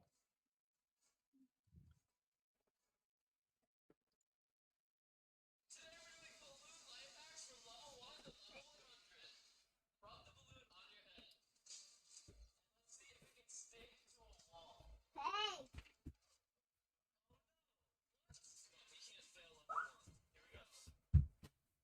Chocolate milk is coming. So we ran out of lids for the to-go cups, so this is your designated cup. Your designated chocolate milk cup. I realized I didn't put the intermission symbol on. And as a tip for you, John, you may want to turn off Hold your on, let's put you microphone. back in, microphone. You may want to silence your microphone while you're taking breaks. Oh, that's true. I could do that. I could put the music on then, perhaps, to drown him out. Or that. Yeah, that's right. Yeah. Was he saying stuff? There was a bit of, I couldn't hear exactly what, but there were some interesting noises. There sounded like a plane just flew past or something. Oh yeah, I live near JFK, so. Okay. John F. Kennedy Airport. I have runways on both sides of me. I've probably flown over you then at some point. I have the window open. Yes, it alternates days. So certain days when I first started streaming were really rough. But we bought brand new windows, which are soundproof, and the house is amazingly great now, compared to the original owner, who did not do anything to improve the house to a certain extent. But now that we've slowly, I spent as much as on a brand new car to replace all the windows in the house. Wow. Yeah, wow, indeed. But fortunately, the interest rate for that was the same as the cars, so it was like 7%. So it was not that bad, thankfully. And presumably, it raised the value of your property as well. For if you ever have certainly. To sell it. Yeah. Certainly. Although the way the property works, the property values work, it's based on the area, the location. So, yeah, I've already made quite a bit since the time that I purchased the home, because all the other property values have gone up as well. Yeah. But yeah, it came with a swimming pool, which I decided to keep because I felt like that was a feature that doesn't necessarily raise the property value, but it's a feature that adds to the and it got me as well. One of my favorite. How big is the pool, John? Because that is an absolute dream of mine to have my own pool. That'd be 12 brilliant. foot. It's 12 by 18 feet.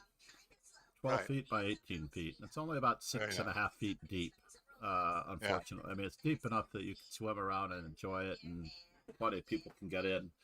And the in-laws come over on summer days, and we just closed the pool last weekend. We kept it open much later than normal. Usually you close it around the 1st of September. But it was so warm, obviously, that the pool water was great. But no, my youngest daughter, when she was 5, had asked for a swimming pool when we had an apartment in Manhattan. One of my favorite stories. And I like look around the apartment. She wants a swimming pool. Like where? And she goes, it doesn't have to be inside the apartment. But I'm like, we live next to a health facility where they would go next door and they would use the pool in the gym next door.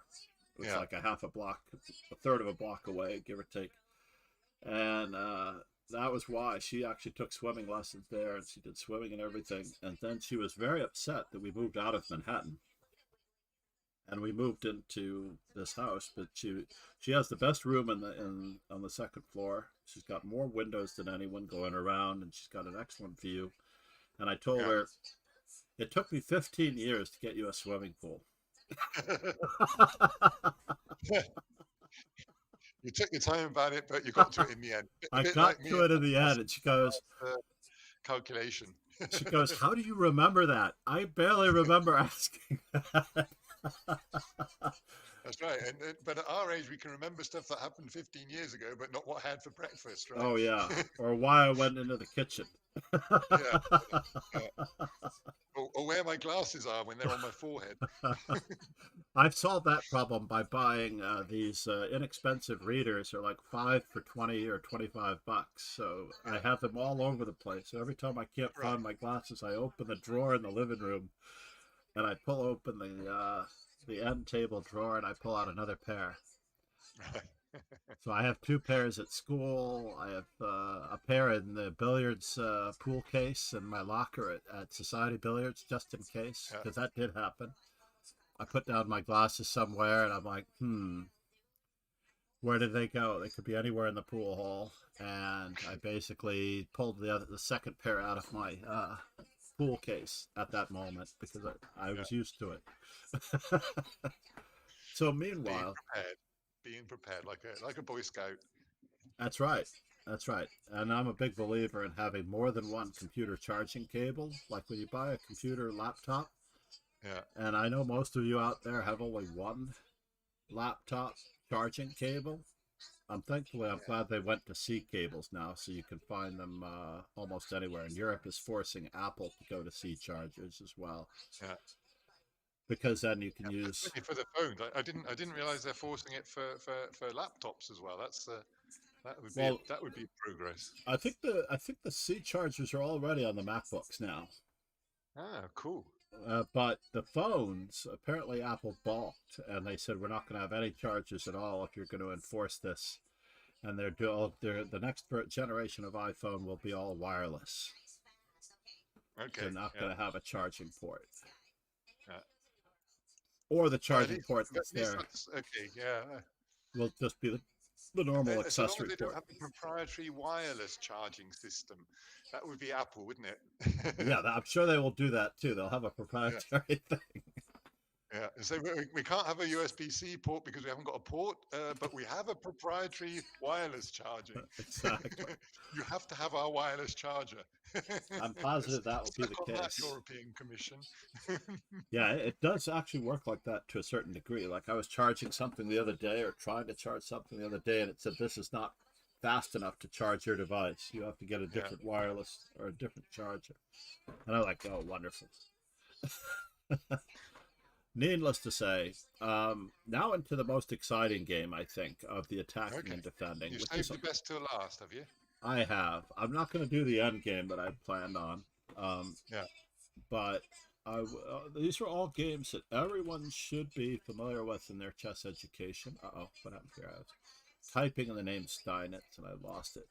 It went away again. Interesting. Let me just do this very carefully. I think that the box, Steinitz really did lay down the foundation quite a bit for much of what we do today. And the great thing about learning the dogma of the Steinitzian era is that today we know how to break those rules. But we first had like I was saying, when I wanted to help you, because I see you with modern concepts and attacks and entertaining gambits that probably weren't even thought or deemed possible back then. Yeah. The modern era of chess, and I was noting it on one of the social medias not long ago that Secrets of Modern Chess Strategy by John Watson. Secrets of Modern Chess Strategy. My only reservation with the book is that it didn't always have complete games. They had the starting position, like that first game that we looked at with Morphy versus the Duke and the Count. With the Morphy versus the Duke and the Count, they show the final position, and with this game, they show the final position, but they don't show all of the learning that went into getting a position for yourself like that. Like, it's wonderful that you can solve these combinations and tactics, but how do we build those positions? Right. How do we obtain positions where it's white to play and win? Yeah. Nobody tells us that it's white to play. And this is another one of those. So again, this time though, we're going to start off. I'm actually going to use the opening book just to click away for a moment. Oh, not that one. Although that is starting. Oh, I thought it was going to be a Roy Lopez. No, we have to do these first. We have to do these first. I'll tell you why, and I'll include a short story of Paul Morphy's. A6 is called the Morphy defense, by the way. Yeah.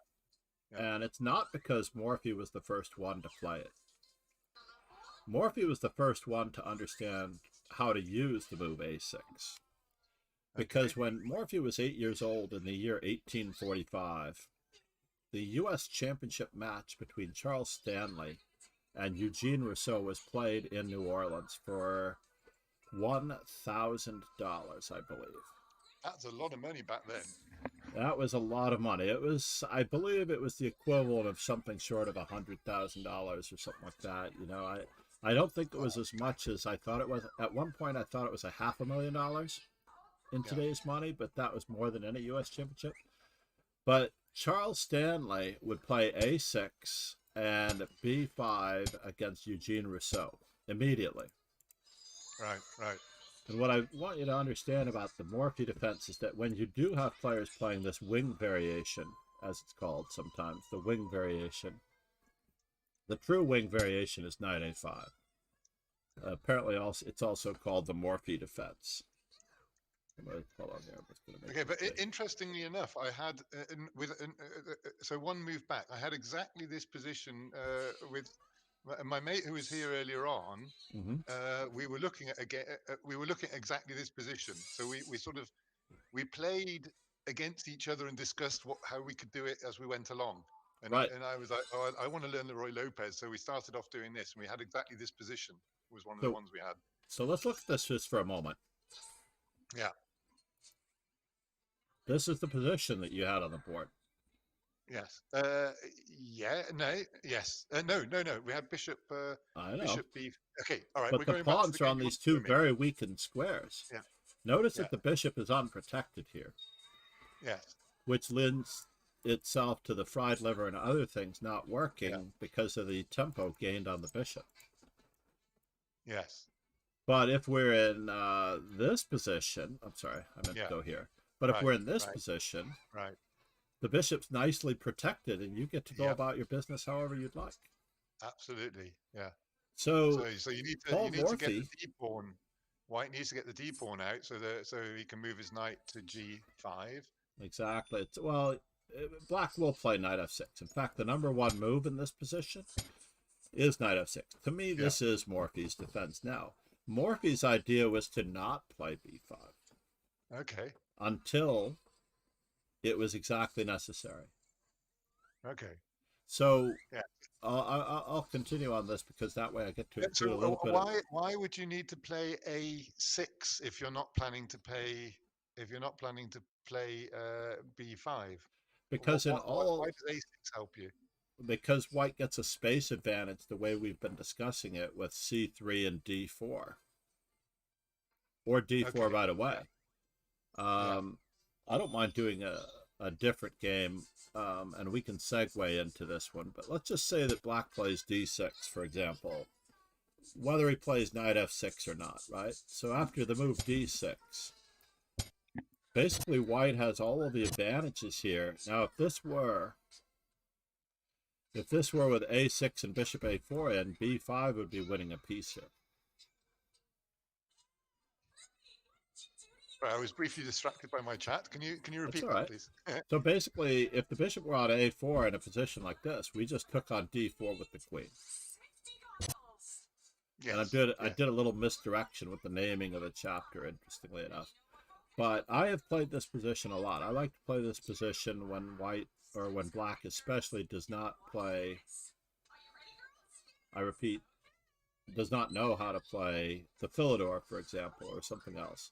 So this can arise from the Philidor as well. Very often, I will reach this position, and it's the same Ruy Lopez without a6 being in. Okay, yeah. And it's a Steinitz defense or whatever. But basically, white has all of these options as far as a space advantage. But space, time, and material, to get back to our reflection, those three major advantages, right?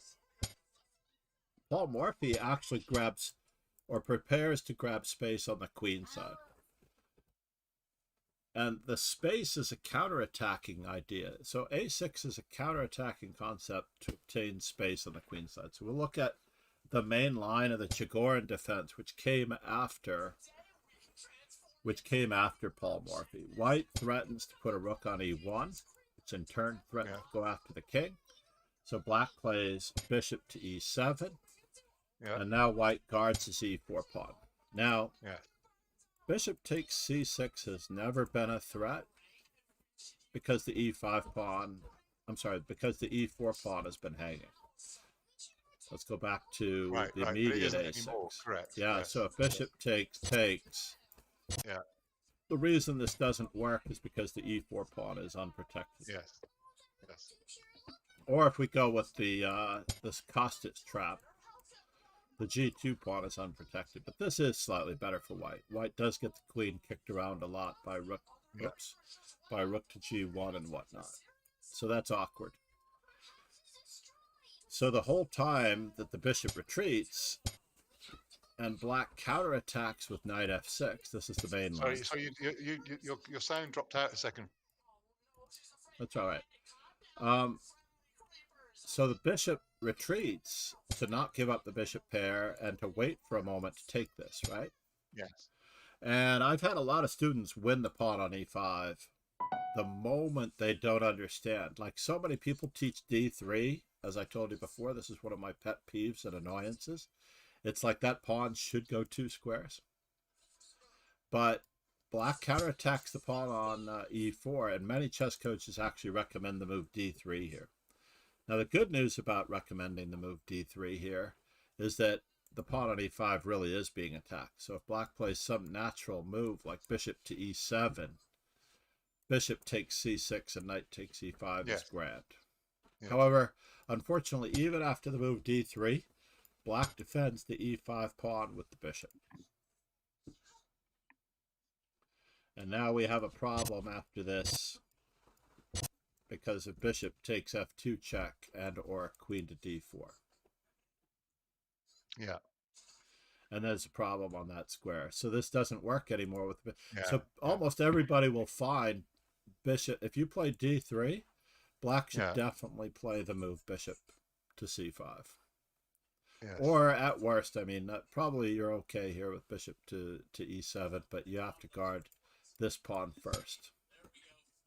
And I don't like it. So getting back to where we were, the main line runs along the lines of crossing and covering. So now black might be threatening to take the pawn. White defends the e4 pawn, and many of my young opponents, students' opponents, will castle and just lose their pawn.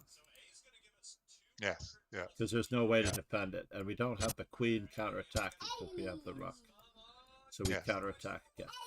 And I have actually seen this happen in scholastic chess among young players all the time. They don't understand.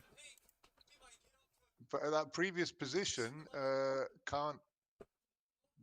Just a minute. Could you go back to that previous position? Not this one. No. Yeah, here.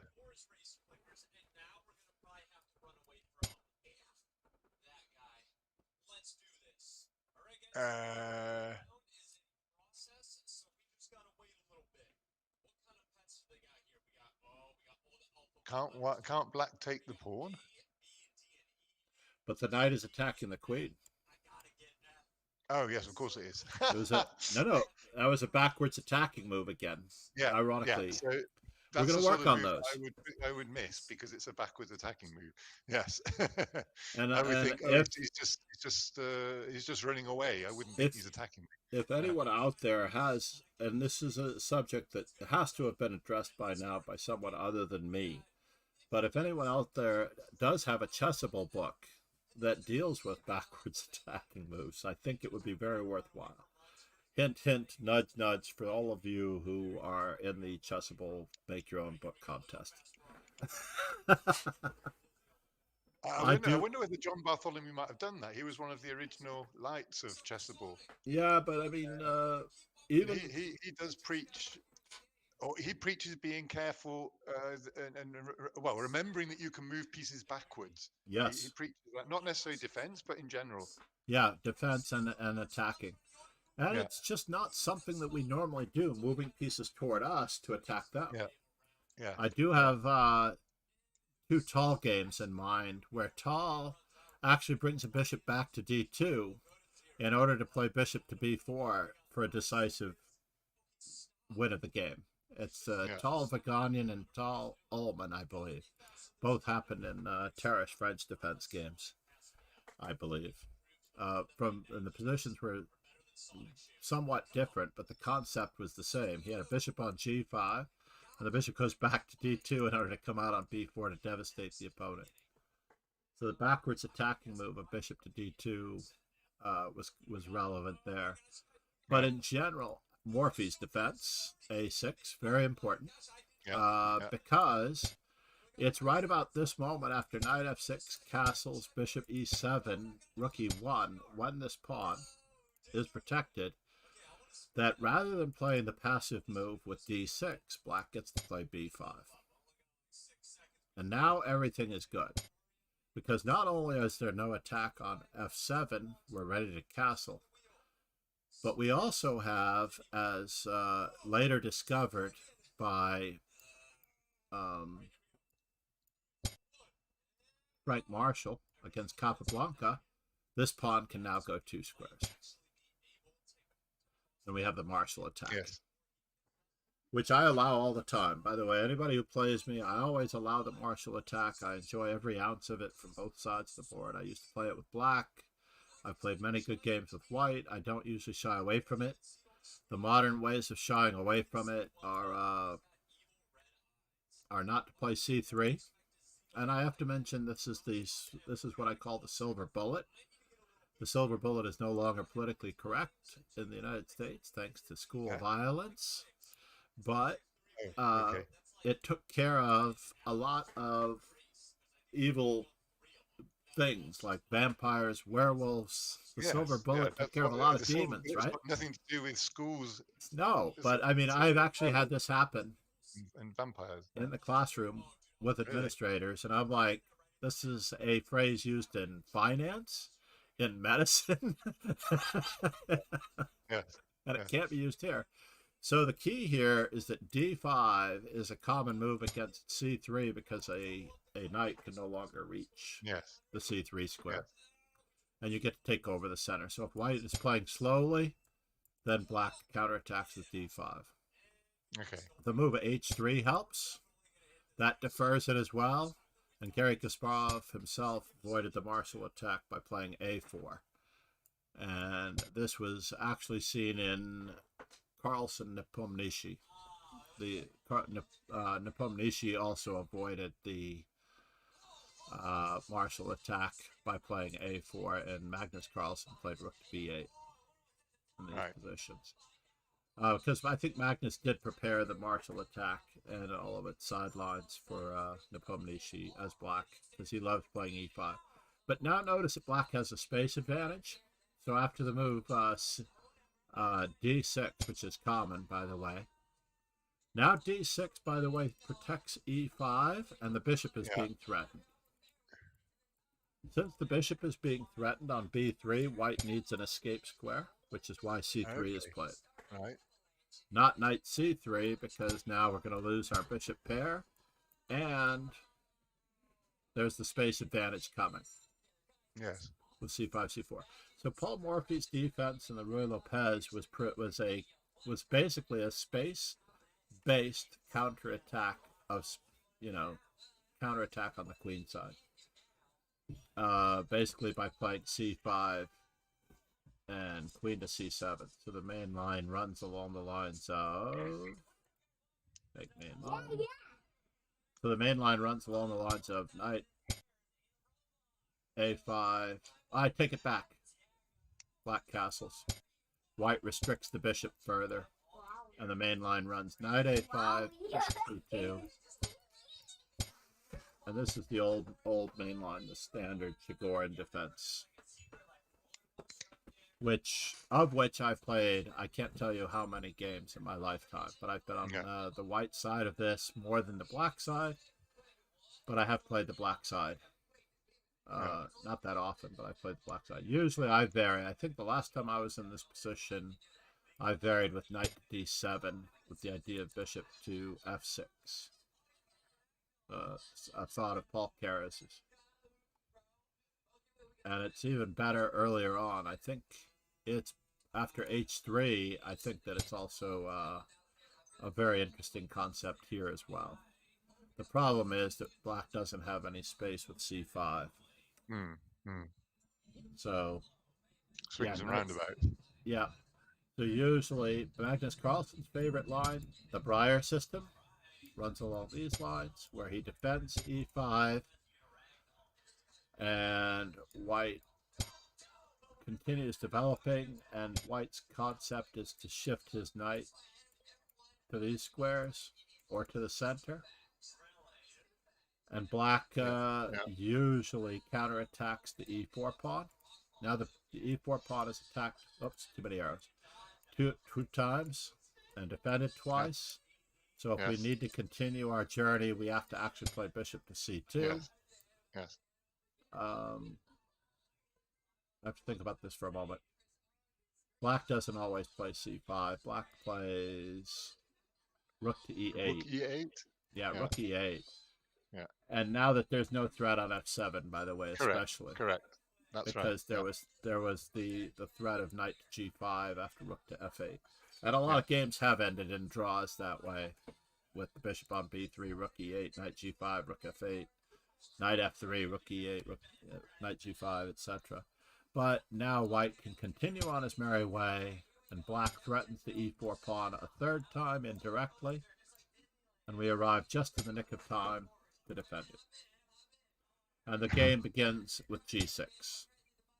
This is the starting position for the Breyer opening, and I've been on the white and black side of this dozens, if not many more dozens of times. I would like to claim I've never been in that position in all my life. No, you will. But all the moves are logical, just like you found Steinitz versus Rock. You found the king coming up very intuitively through natural calculation. I just want you to know that the opening theory is not opening theory that cannot be found. Opening theory is and consists of only the moves of good players tested over time. So if you have the ability to do the candidate move process, you have the ability to find all the best opening moves. I found this out very quickly when I was about seven. I found this out quickly when I was about 1700. I was transcribing the entire of Modern Chess Openings, which used to be in descriptive. Modern Chess Openings was a book by Walter Korn, later taken over by a friend, Nick DeFermer. I noticed that. I have got that book. Yep, and I literally... I was looking at it the other day, and I saw, John MacArthur has edited this.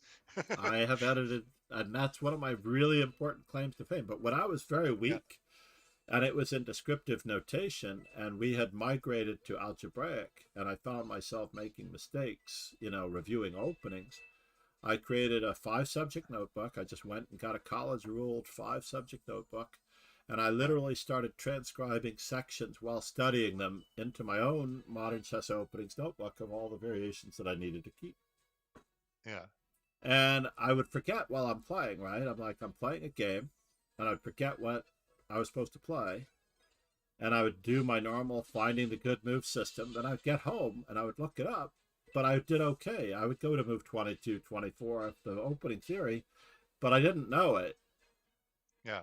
Yeah. I actually just found the good moves because they're only the good moves of good players tested over time. You can find all the best Grandmaster moves if you have the right candidate move processing system in place, where you look for all the good moves and you toss out everything that doesn't apply. And to borrow a phrase from Sherlock Holmes, whatever remains, however improbable, must be the main line. Yes. Yeah. Because you know this is bad, and that's bad. So therefore, you've only left with one good move. But that one looks like it should be bad, but you can't see why. So you must play the main line, which is the best possible move in the position. And you find out when you get home that is the opening. Yeah. And you have no problems with it whatsoever. So you will find all the moves. There's no such thing as opening moves that can't be found. It's just another way to set up the pieces. You're just setting up the pieces like you normally would. This is white. White is now set up the pieces. Black is setting up the pieces. You know, black is going to play his system. White's going to play their system. I believe that A4 is the best move. I dabbled with B3 for a while, a bishop to B2. I also favored, when I was very low rated, I favored bishop to G5, and all of these moves are moves in the system. Yeah. Bishop G5, B3, and A4. And the pawn's not being attacked, by the way, so you don't have to worry about it just yet. But all you need to know is that, you know, as this move, by the way, A4, it's a beast against the Morphy defense in a lot of lines. That's why Nepomniachtchi preferred it against Carlsen in the Marshall. It's why Kasparov preferred it as an anti-Marshall. And it weakens those pawns considerably. Yeah. When I was very young, I also liked to play a very similar problem. It comes up in the Najdorf. A6, right? I like to play bishop C4, and black would have the bishop bite on granite, and then black would play B5. Interestingly enough, one of Grandmaster Nick DeFermian's early novelties, I think, is early A4 against this. And I had a chance to play this against Grandmaster Walter Brown in 2 games. I was on both sides. I was black and I was white. And I managed to draw with white only because he weakened his queenside pawns, and I cracked open his queenside pawns with A4. Yeah. I can't believe that I did it, but I managed to hold. You know, I was on the worst end of that draw, but I was at least able to hold. But it was a very similar structure where you crack against these weakened pawns, and that's why the Morphy defense is a blessing and a curse.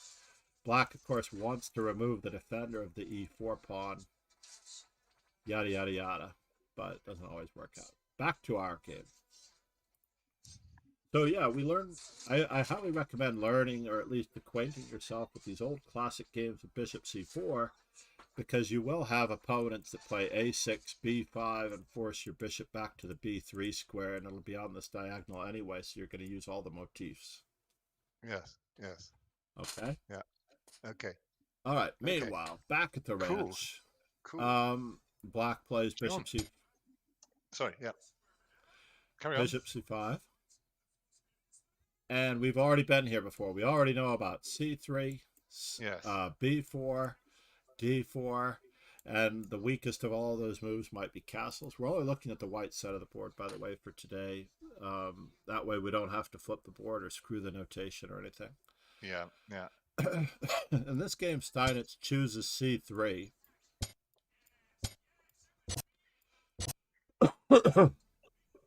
And here's an interesting move.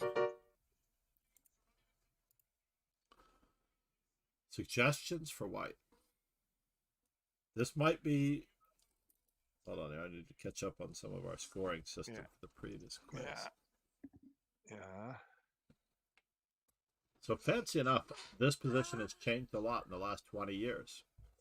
When I learned how to play chess, there was only one move. When I started teaching chess, there was only one move. And it wasn't the move that I learned when I was growing up.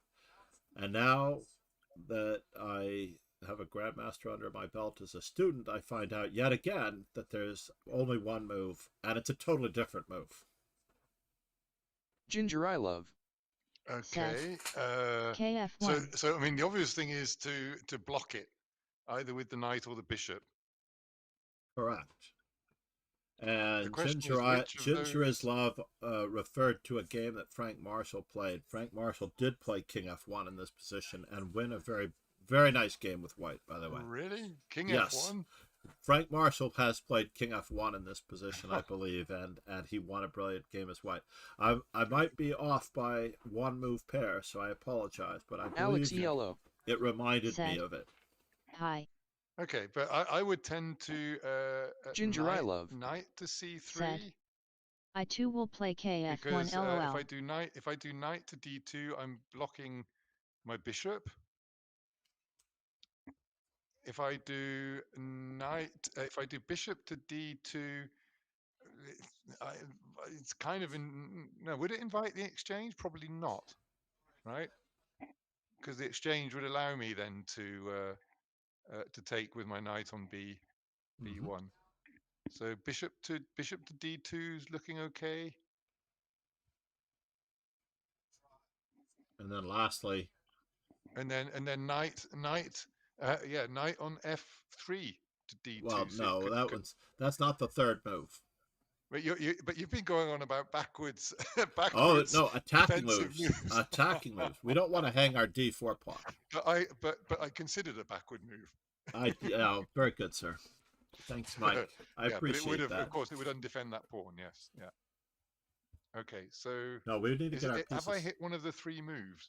So your three moves were bishop d2, knight on b to d2, knight on b Ginger to, I love. To c3. Said. Guess and knight to HW will c3. say QD Those are the to three LOL. best moves in the position. And all of them have been the best move in this position at various points in history. Yeah. In Steinitz's day, this was the best move. And when I learned how to play chess, this was the best move. This is part of the Moeller attack. The Muda attack, which actually sacrifices the e4 pawn. Yes. What's up? Why don't you go downstairs? You want to go downstairs? How about if you give me 10 minutes? Okay? But you can go downstairs without me, all right? If you want. You can turn on the TV and Ginger watch I anything love. you want. Said. Almost Hey anything. kiddo. But don't scare me. It's scary without me? Maybe it is. But you know this is a big house, and we're the only ones in it. The front door is locked. You're good. But He's actually pretty responsible. But it's a two-sided house. Yeah. Okay. It is true. We have a neighbor next door. That is true. All right. But in this particular game, I just want to mention that this is the old main Wow, I line, am by so the way. late. Wow, I am so late. All houses connect together. Okay. Love you. Give me 10 Ginger minutes, I okay? love. Anakin? Said. This game is not that long. 27-year-old lazy meat. Just 10 more minutes, then your granddad will be with you. Yeah, there you go. 10 to 20, let's just say. He's actually extremely good at time. If he had looked at the clock, I would be so sorry. Because he would know exactly what he's like really alert. Worth building a bit of buffer in then.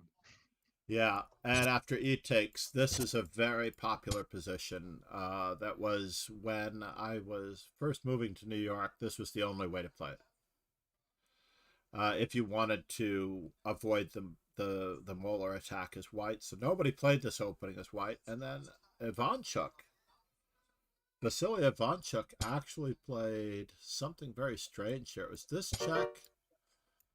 And it's commonly thought to be a draw. Hold on, I need to open the opening book here just to make sure. It was after, usually black plays knight on c to e7 and white castles, and then black anchors with c6. Yada, yada, yada. But if that's how the game begins against this isolated pawn on e4. But amazingly enough, I'm trying to remember how Ivanchuk had made this position so good. It was involving your famous bishop takes f7 sacrifice. I'm trying to remember if it's going to come up here. Ivanchuk, are you here? Otherwise, I'm barking up the wrong tree. It was knight a5. And I don't think it was... Ivanchuk was white. And he gets away with something really egregious here. Oh, he castled, I believe. I believe Ivanchuk castled, and only after bishop a5 did he play knight a5, removing the defender of the bishop. And this this position is better for white, but it's very unclear. I think the move was rook takes, and then the queen had to move away. Black had a lot of play. Ivanchuk had a lot of fun. I highly recommend to those of you who don't know Vasily Ivanchuk. He's one of the most creative, amazing players you could ever watch. But, and then today, lastly, Johnny Hector has made this move possible. The idea is that after the move, knight takes e4, white plays d5. And I guess we're going to give it the best of all worlds here. Something along these lines, you know. It's just dead even. Momo Chess. Nakamura, Giri, and others. This is the Greco gambit. This is some sharp stuff. It's Momo very chess. sharp, exactly. Said. But white feels fine.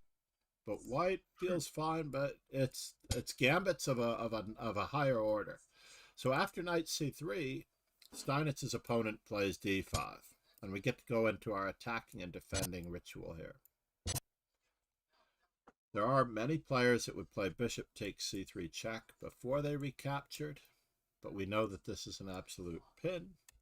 There's no need to. Yes, yes. So therefore, if we're going to attack this knight again, what move would we choose? To attack the knight again? In order to attack the knight, what move must we play? I'll take the word again out of it.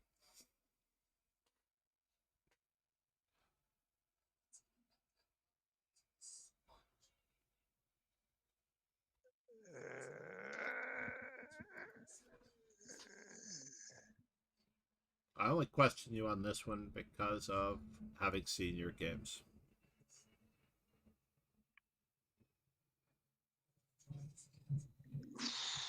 I needed a refresher. I can't... Just a minute. Attack the knight again. How do you attack the knight? How many times has the knight on d5 attacked? It's attacked twice. And how many times is it defended? Once. It's defended once. Yeah. Okay. There you go. Okay. But what do I have? So I need to remove the pin, right? So castling. There you go. Castling, there you go. You always have bishop d2, obviously, or bishop d2 or queen to b3. I want to get castled if I can and get the rook onto the e file anyway. So there are, of course, 3 moves in this position. And I do usually ask students to find all 3, but in the essence of efficiency, I may or may not take one of your earlier candidate moves. my brain is gradually reaching its capacity as well. So I understand. I know. I wore Rogan out. Rogan, Kingslayer Sloan, and I had a lesson where he wanted to sleep for 3 days after one of my lessons. I get that, yeah. But I mean, he's down in New Zealand. I guess they're on some sort of weird reverse time system anyway. Oh my God! Yeah, it is. It is. He's waking up just about now, I believe. I think it's. Yeah. And they're all stood on their heads down there. I don't know how they get around without all the blood rushing to their heads. And it's Monday for him. That's right. It's Monday for him.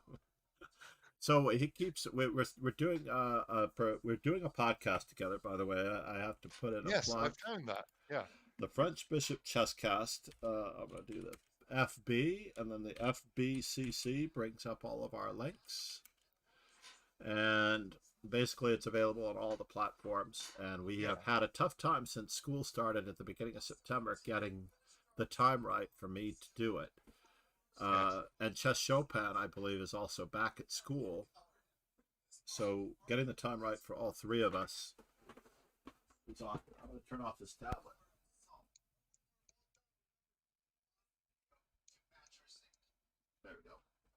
He did go downstairs on his own. Look at that whippersnapper.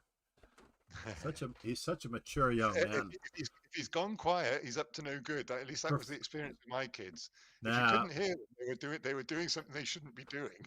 that was definitely our day. But he's I'm going to cross my fingers because I don't want to jinx Yeah, it. that's right. Yeah. He is an amazingly good guy for 5 years old. So here we are. White to move. Candidate moves for white. Okay, candidate moves for white are. And I do have a number of instructional videos on YouTube of this nature where you have to look for 3 moves of time, by the way. There are loads of moves that you could do. I mean, I would have to go through a lot of moves and gradually whittle them down here.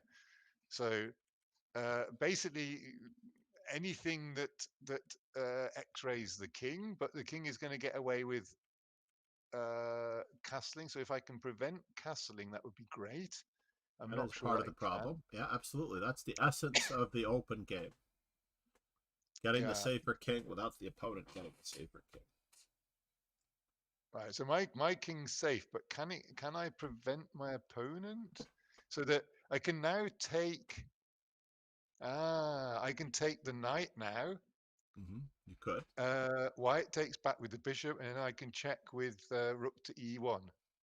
That's one option. So bishop takes d5, I assume, is your first candidate move. Another? Yeah. Yes. Keep going. So the knight could take d5 as well.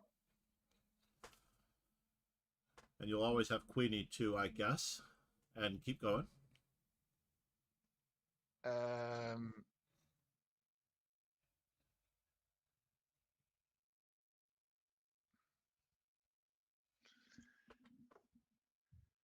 Very happy that we've eradicated and definitely addressed at least 2 or 3 of the things I see you doing most frequently. So slowly we're going to get there.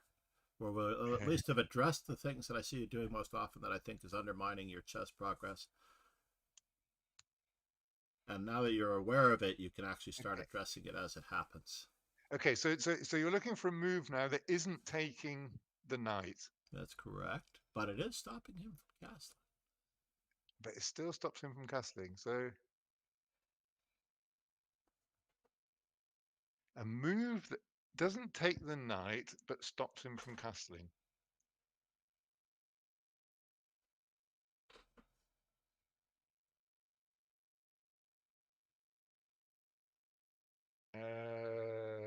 Could there be anything with either rook, not rook, knight to g5 or bishop to g5? Okay. Either of those. And you've already stumbled across the idea that you need to finish your opening. So that means connecting the rooks, which means bishop to g5. Bishop to g5 stops him from castling by attacking the queen. You're also developing your pieces purposefully. Yeah. I'm gonna run through the five biggies the way I phrased them. Basically, you have to develop all of your pieces actively and purposefully. All of your pieces actively and purposefully. Yes. The first purpose we have, the first purposes that we have, are getting our king safe. Basically developing the king side pieces, so we'll have the right to castle. Done that. And also controlling the center. Basically, those 2 purposes, controlling the center to the best of your ability. Yeah. I see so many players, even Shub. I see Shub, he's messaging me now on Instagram. Although I don't necessarily reply all the time. I don't check messages on the social media, direct messages, as easily as I do, let's say, on the Discord. I've pretty much migrated over to Discord rather than the social media, and thankfully WhatsApp goes to me straight, you know. But it's like, he's messaging me about improvement and whatnot, yet he plays D6 is black, and C6 is black, and A6 is black, and he doesn't actually grab the center. And if he would grab the center and hold on to the center and fight for the center for his entire might, he would become a much better player faster, you know? But because these systems like the Black Lion and the Philidor and all these I call them please don't hurt me systems, where you bring you just bring out your pieces just a little bit and you try to just like not get hurt, rather than just grabbing the bull by the horns and trying to wrestle him to the ground and stab him like a real bullfighter would. Do you see almost every time I play against you in your Swiss Blitz or wherever, I write in the chat, "Please don't hurt me." That's funny. That's funny. Well, right now, you're going to hope your opponents write that about you. Because that's what you should be doing to them. And the drawback that I had to the English, now, of course, I still use the English against lower rated players, just as you mentioned in your observations earlier. Like, I play A3 on the first move. I think one of the best games I ever played in Norway, because I played in Norway for about 8 years every summer during the summer solstice around the end of June. I would play a round robin, and I would play on my first 5. I would have 4 or 5 whites, and I would play C4, D4, E4, Knight F3, and A3 if I had 5 whites. A3. A3. And the A3 is merely, and I remember I humiliated some young prodigy who was supposed to be the next Magnus Carlsen when he didn't understand what was going on after A3. He had no idea how to play chess, apparently, after I played A3. Because what transpired was a Sicilian reversed. He played E5, I played C4, but not necessarily in that order. And we ended up in this Taimanov position where I had E3 and A3 in, right? And he misplayed it horribly. And then I did make a mistake. He slimed me for a draw. And then we're going over the game outside, and all the grandmasters gather around, because this, of course, is Norway's new prodigy, and they thought he was in trouble, and he survived. And they wanted to see the rest of the game. And then 10 moves into the game, when he makes this move, I go, yeah, I didn't understand this. You had to play this, this, or that, right? As a part of the normal theory. And he goes, normal theory? And all the grandmasters go, well, this is just the Taimanov Sicilian reversed. And he goes, it is? You know, like he has no concept of any of the structural things or whatever. But he was, I mean, granted, he was only 10, 11, or 12 years old. But still, all the grandmasters realized that he's got, and they all walked away. Felt terrible. Because they were like, if you didn't know you were playing this, and that move really was the move that got him into trouble, and I should have probably won the game, what can you do, you know? But he slimed me and he got the draw, but they all wanted to know how he escaped, but they were all disgusted that he got into the position in the first place. All I was doing was basically playing black with an extra tempo and many lines, especially Sicilian lines, where I'm going to be up a tempo.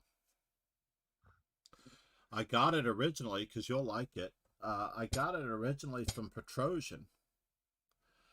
Petrosian had played a position with colors reversed. I'm trying to recall how it transpired. I think it was like this. I don't necessarily know if the opponent played like this, but white's queen goes to C2, and we have this lovely English Pegasus opening. sway. Said. Yeah, I mean, Interesting move. Thought of another rook move. I get there in the end. I often play A3 later. If I start with C4, often A3 is going to follow at some point to prevent the bishop or the knight going into B4. Or to give you queenside expansion with rook to B1, and maybe this bishop will be on that diagonal. My queen would normally be on C2. Yep. Only as a response to the bishop to B4. If I've not done A3 and the bishop goes to B4, I put my queen on C2 to defend the knight. But I do remember Petrosian participated in the Piotrgorsky Cup 1966, which had a lovely tournament book written about it. And I went through, I believe, every game in that tournament book. And Petrosian played this system with white, with queen to C2, more than once, I believe. Either that or I went over the game more than once. So I could be completely wrong. And it just made such an impression on me that I absolutely love playing the Taimanov and Khan Sicilians as the white pieces. So C4, E5, I will often get into this. Now, my opponent did have all of this in, right? Yeah. Yet he did not know how to handle the position several moves from now, basically. I think he did okay. He probably played the normal moves, right? But he's on the white side of the Sicilian down of tempo. And he didn't have any leeway here. So he had to actually play it properly. and he didn't. And then I got a much better game because I was.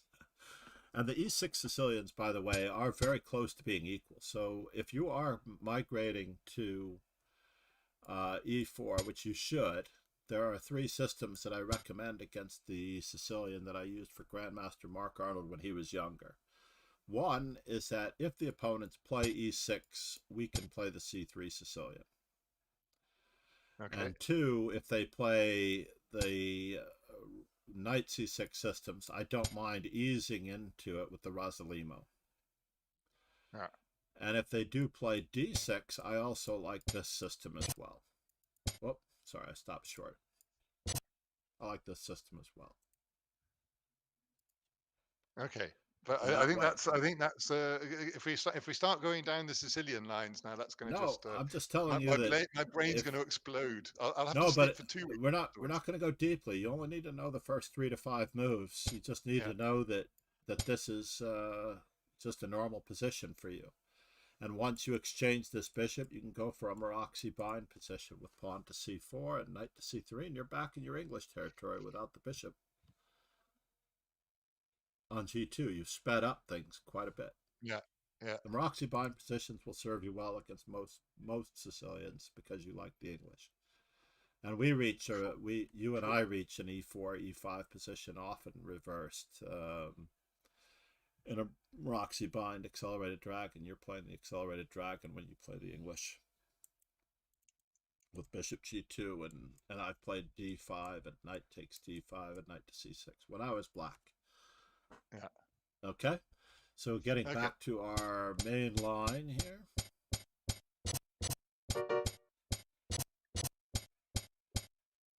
So in this particular position, black makes an error in judgment. And remember, our 3 major themes have been, and this is the last one, space, time, and material. This game, unfortunately, black falls victim to a time mistake, but it's already been culminating this from the moment he didn't take on e4.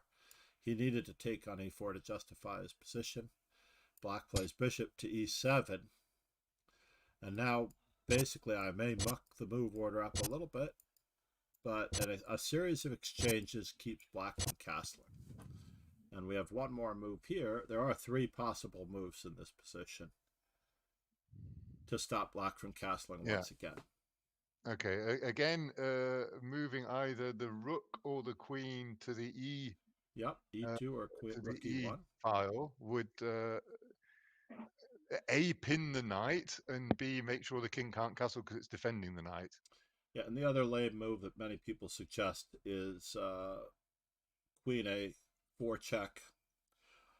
And I would also like to give an honorable mention to rook c1, which puts the c-pawn under pressure as well. Black shouldn't probably castle on the queen side because there are a lot of dangers involved castling on the queen side with the rook on c1.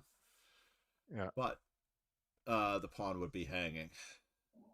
And the rook on the 7th rank is what we're going to concentrate on in this particular game. You may have seen this game before. I'm hoping that you tell me that you've seen a game before at any given moment, and I will be so happy because all of these games are standard educational steps that you have to have absorbed. John, again, I haven't studied chess at all. I believe you. Sorry. I still have a hard time, but I know that you've seen some chess, and therefore that's why I believe that when you played rook to d7, it was either I believe you have talent, or at our ages, I would also like to believe that you may or may not have seen that Morphy final position in a tactics exercise in some form or another throughout your years. I may have seen it in some YouTube video from Eric Rosen or John Bartholomew or somebody has played I'm sure it was John Bartholomew. I don't think it would have been Eric Rosen. But I do believe it could have been John Bartholomew because I respect him a lot as a coach. I think he was Grandmaster Andrew Tang's coach.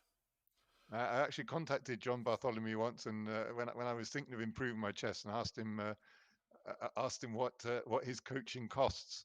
Mm-hmm. And when he told me, I was like, "Oh, okay. Well, if you still stream, then you must be earning a lot of money on stream. Otherwise, you would just coach for that level of money. You would just coach the whole time. Why do you stream? You must earn more streaming. Okay, well, I'll stream too." I know. I also charge an arm and a leg basically because I think that he warrants it uh, based on his decades of experience. I Yeah. love the fact that Daniel Naroditsky disclaimed his coaching skills when Disclaimed he disclaimed them. disclaimed John Bartholomew's coaching No, he skills. disclaimed his own. Okay. All right. Yeah. And he is an excellent coach. I Yeah. will say Yeah. that from what I've watched, and I subscribe to Daniel Naroditsky, I did so yesterday to take advantage of the September rates. Yeah. Because I do like to watch his streams, and I don't necessarily want to be locked out because I'm not a subscriber. But in an interview recently with Fabiano Caruana and Kristen Shirilla on the C Squared podcast, he said, "I've only been teaching for 10 Zion years, so Said, I do not have all the FM answers." Canty charges 200 per HR, which I find too much. I do find that too much too for the advice he gives. I love and Sion. I agree. I charge. Believe it, I'm going to say it out loud. I charge 180, but my lessons are not 1 hour. Right. As the Well-Heeled King and Rauken and many others will attest, I charge 180 to start this session, and I will teach until one of us drops. Or until the lesson is complete, whichever comes first. Okay. Yeah. I don't believe in charging by the hour. I had a teacher like that once. I was coaching a student, and the younger sister was getting a lesson from the coach at the school, and he may or may not have charged as much as me. But he did 59 minutes and 59 seconds, and he was out of that apartment before the 60th minute dropped. Yeah, that would be kind of my expectation. I think that's what a German coach would do. Yeah, I basically. Say, okay, we are starting at exactly 12 o'clock and we are finishing at 12:59. Yeah, I'm like, are we doing this for the money? Or are we doing it so that you will become a better player? Yeah, I'm like, I'm doing this because I want you to be a better player, and basically to get me to coach you, it's this amount, and we're gonna go until I see you physically fading. Most of the time I see the kids fade 90 minutes, not quite 2 hours in. You could imagine how long you've already made it, and the kids fade before that. Hey John, I'm just very good at hiding how much I'm fading. I could definitely, you're right, you're hiding it much better because Rogan did not hide it. Rogan was almost underneath the table when we finished.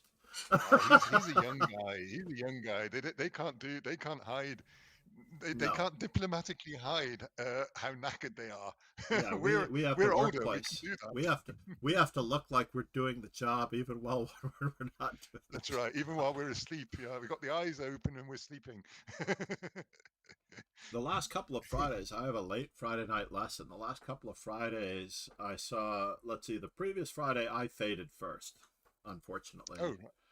And our lesson was only less than 3 Said, hours. 2 hours. I'm and change. surprised Naroditsky said he wasn't a good coach. His instructive rapid games are excellent in my opinion. No, that he didn't say he wasn't a good coach. I just said that he discounted his abilities as a coach for the sense that he said he did not have enough experience. He said, I've only been coaching for 10 years, so therefore I do not have the answers to everything. Yeah, he wasn't calling his. So let's clarify that. Let's clarify. He didn't say he wasn't a good coach. I believe he's a great coach. We all know he's a great coach.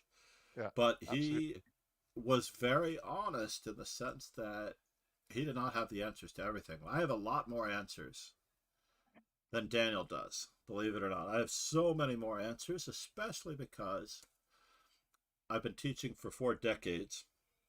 Yeah. Next year I will have been teaching for 4 decades, and I've had every different type of personality of student across the board from me. The subject matter that came up was, do you prefer your students to play players that are stronger than them regularly, or open events where you could play someone stronger and weaker, or do you want them to play someone who is the same level as them all the time? And this is different for every different type of student's personality. There are students my Friday night student played in the open section the weekend before because he Yeah. wanted to. I'm not going to tell him he has to beat his peers before he can move up. Yeah. Yeah. And Naroditsky said his preference is to have students play only players of their level. So if you're in the under 1900 section, if you're 1800, you're playing in the under 1900 section. You're not playing Yes. in the under 21 or under 23 section. Yeah. Yeah. Which is too rigid a stance to have as a blanket strategy, because you will have students that can and do and want to take the bull by the horns and play good players. The hard part that we It have... depends on as you say, it depends on the student. personality, right? If they Yeah. get easily discouraged, then Yeah. it's not a good idea to Not a play good players idea. too high above yourself, right? But And you also if shouldn't... they like a challenge, then Yep. yeah. And Yeah. another thing is that if you play at the Marshall Chess Club, where the entry fee is $40 or $50 or $60, whatever, it's a 2-day event, the entry fee is usually more. But if it's a 1-day event, it's usually $40 entry fee or $50, but it's more higher entry fee if it's a 2-day event. And if you play in a Continental Chess Association event, it's a $300 entry or a $400 entry. Yeah. Now the prizes are really large, but it's a 5-day event. And in those events, guess what your opponents are like? This is not your average 1900 versus 1900 that you're playing. You've got a student who doesn't have to pay rent and doesn't have to work for a living, playing against someone who needs to pay the rent and justify Yes. to his wife that he took 5 days to be there. That's right. So Yeah. this is not your average 1900 that you're playing against. Now you can throw in other psychology, though. The other psychology is that when you play a stronger player in an event like that, they have paid a large entry fee and they may be on their toes against someone of their level, but if they play somebody lower rated, they actually do let their guard down because they're so Yes, happy. I do that, John. Terrible we for all doing do that. it. We all do it. I'm so happy to play someone my own level that Oh, guess thank what? God, I'm going to beat this guy, and then I play some stupid speculative move and get blown apart. Right, absolutely. So we have to understand that the ratings are not real. Yes. The ratings for everyone out there are not real because any given person, this is especially true of Levy accusing people of cheating and all this, any given person can play 400 points above their rating or 400 points below their rating in strength at any given time. Any given time. They can be on their A game. They could be on their A game playing like an 1800 if they're a 1400 player. They could even be playing as a 2000 rated player in certain positions if they're a 1400. You don't know it. But it all averages out to the rating. It just averages out to whatever their rating. Half of their moves are going to be 1200 rated player moves. You just have to hold out for those 1200 rated player moves. Yes. But if you're playing a big entry fee, or if it's an event of some importance, guess what? Everybody in that tournament's bringing their A game, except for one circumstance. And that circumstance is when they're playing a lower rated player. Yeah, that's why one of my viewers is just saying that's why he doesn't like to look at the opponent's rating, and it's also why I often play in what's it called, Zen mode on League Chess, so I can't see my opponent's rating or their name. I don't see whether they're a title player or anything. That's good. And I don't see whether they're a beginner, right? Or who it is, perhaps, maybe might even so help. I play my best chess and not speculative chess because I think I'm going to beat them, and I'm not terrified because I think I'm playing. Oh God, this guy's going to beat me anyway, right? And that does help. Yeah, that does help for certain personality types. It helps even more. For other personality types, I don't think it'll actually help at all. So my blanket strategy for you and the fellow in your chat is to, when you see the rating, I just want you to automatically tack the 400 points on. So if you're playing a 1600, you have to say, all right, we have to bring our best game to the table because this guy's got it. I'm playing a 2000. You're not playing a 1600. Play him as though he's the most dangerous possible opponent, technically, statistically, that you could be playing. Play them as though they are the stronger player until you've got the resignation in hand. Just play them as though they are the worst possible opponent you could have ever possibly faced in that given situation. It's actually much better, I think, motivation-wise, to tack the 400 points on and to play every person as though they were me. For you, I would actually play every single opponent as though they were Master Chess Dojo until they're not. Until you're up a queen and a rook. And you can say, Right. well, obviously this isn't Master Chess Dojo today, but it could be tomorrow. And it helps you motivate My yourself. viewer that's talking to me at the moment is just saying apparently he's a mod in your channel as well, the 3XK. Yes, yes, he loves knight f3, the Reti. Although I don't know if he plays the Reti all the time, but I believe he has. I actually saw his stream once. He's a streamer who does Chessable Reti book streams. He has done that in the past. He's a good guy. I just shouted out to myself. I meant to shout out to the 3XK. Yeah. No, So, absolutely. And yeah, you have a variety of tactical approaches to try to do it. One way is to not look at the rating, but unfortunately you can get blindsided by a really good player, in my opinion. Yes. When you are playing just this objective game and you don't have that internal intensive motivation to give it your double A game. Not just your A game, but you have to bring your double A game. So I would rather everyone approach every position with your double A game as though you're playing, for me, I would have to be playing Fabiano Caruana or a young Mark Arnold or a young Gadakomsky. You know, they're not 2,600 yet, but they are on their way. I know this guy is going to be 2,600 any day now, so I have to play him with everything I've got. And I beat Pillsbury the other day in a beautiful game that I got 96% accuracy on, I think. Obviously, I'm cheating according to Kramnik.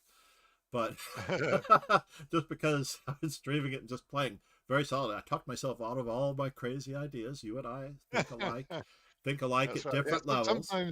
Sometimes streaming is distracting, and sometimes if you're explaining to your viewers who are trying to explain really exactly what you're doing, it can be very helpful because you do exactly that. You look for the 3 best moves, and you try to do that every observe the time. principles and all that. That's right. Yeah.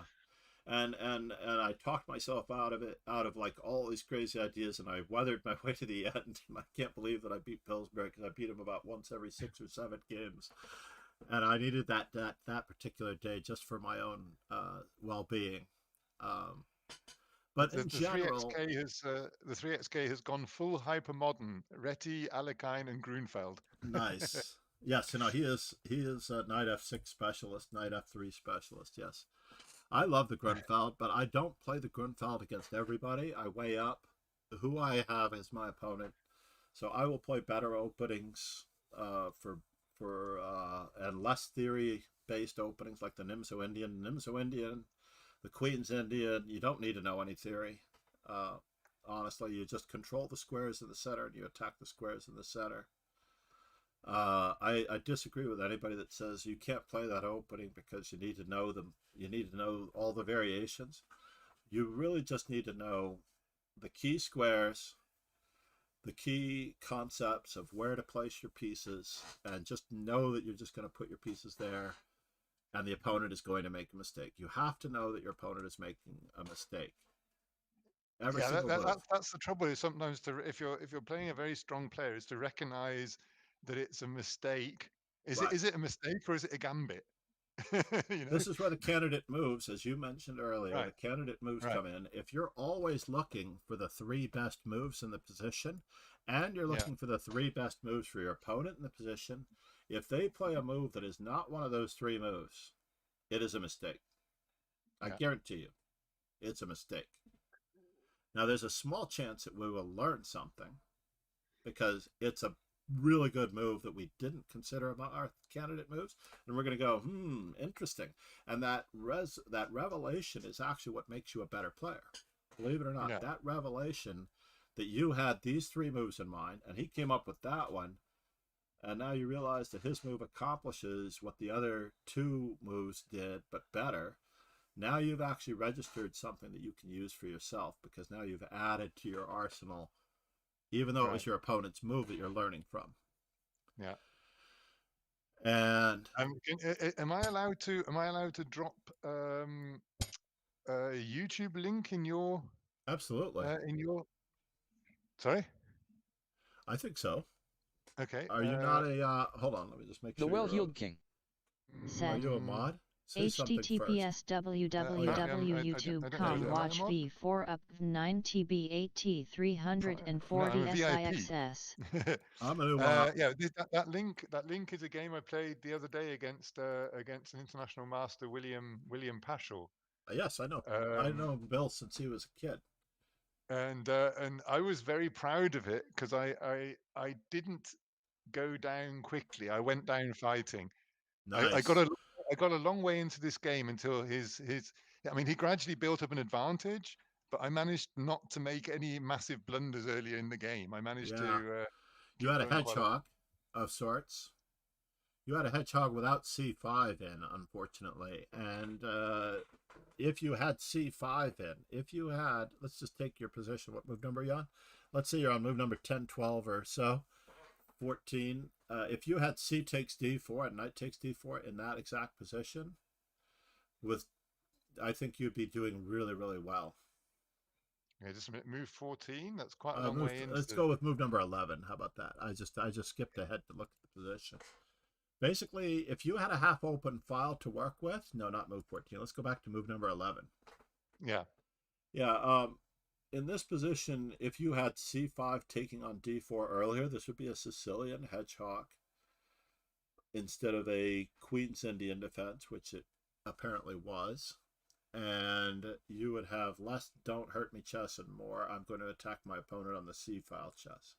I was kind of here in hunker down mode. I have to You certainly admit, were. But I've never had this position before as black. It looks horribly defensive for me. yeah, It's like, what the hell is this Mike playing this? He's defending like man. I've had this position as black, but without the c and the d pawns for white, the d4 pawn and the c pawn off. Yeah. Basically, this is a standard one. The book that I would refer anyone to if they want to play these hedgehog type positions is black. The book is Creative Chess Strategy by Mikhail Shuba, I believe. I have to look under S to see if I have it under his biographies. Yeah, Dynamic Chess Strategy by Shuba. I went through this book cover to cover many years ago, and it deals with English opening positions and hedgehog positions and Sicilian E6 Sicilians. I was going to say I was hunkering down like a hedgehog without knowing Yeah. this was anything to do with a hedgehog position. Yeah, this is called the hedgehog. And I'm wondering if it actually, this is an entirely great book on the hedgehog. This is the new edition of it. I had long since given away or sold my old original edition that I went through cover to cover, and I meant to go through the new revised edition to see if anything had been changed, added or edited. But maybe I'll put that on my list, because to understand these types of positions, you really just, the position that we're talking about, by the way. Yeah. Hold on here. I'm just gonna throw it onto the board here so that everybody can see what we're talking about. I'll take it from a Svenigan. How about that? This type of position. Right. I butchered it a little bit. I'm just gonna put this on, this on, this on, and I'm gonna put this here, there. I might even play. Where's your pawn? Oh, you have a G3 one, but it doesn't really matter. It really doesn't matter. This is the type of position here that we're talking about with black. And black's knight usually oscillates between knight d7 and knight going to e5 along these lines. Okay. And the queen often shuffles to a8. This queen shuffles to a8 after the rook is on c8. To put more pressure to bear on the e4 pawn. And the rook often... It's quite a long journey for the queen to get there, isn't it? Yeah, but it's a semi-closed game, so pawn play and piece play are integral. I would say in the semi-closed and the semi-open, like Grunfelds and Nimzo Indians, pawn play and piece play are integral. When you play a closed game, and often the English Open does not open up, you don't get the piece play.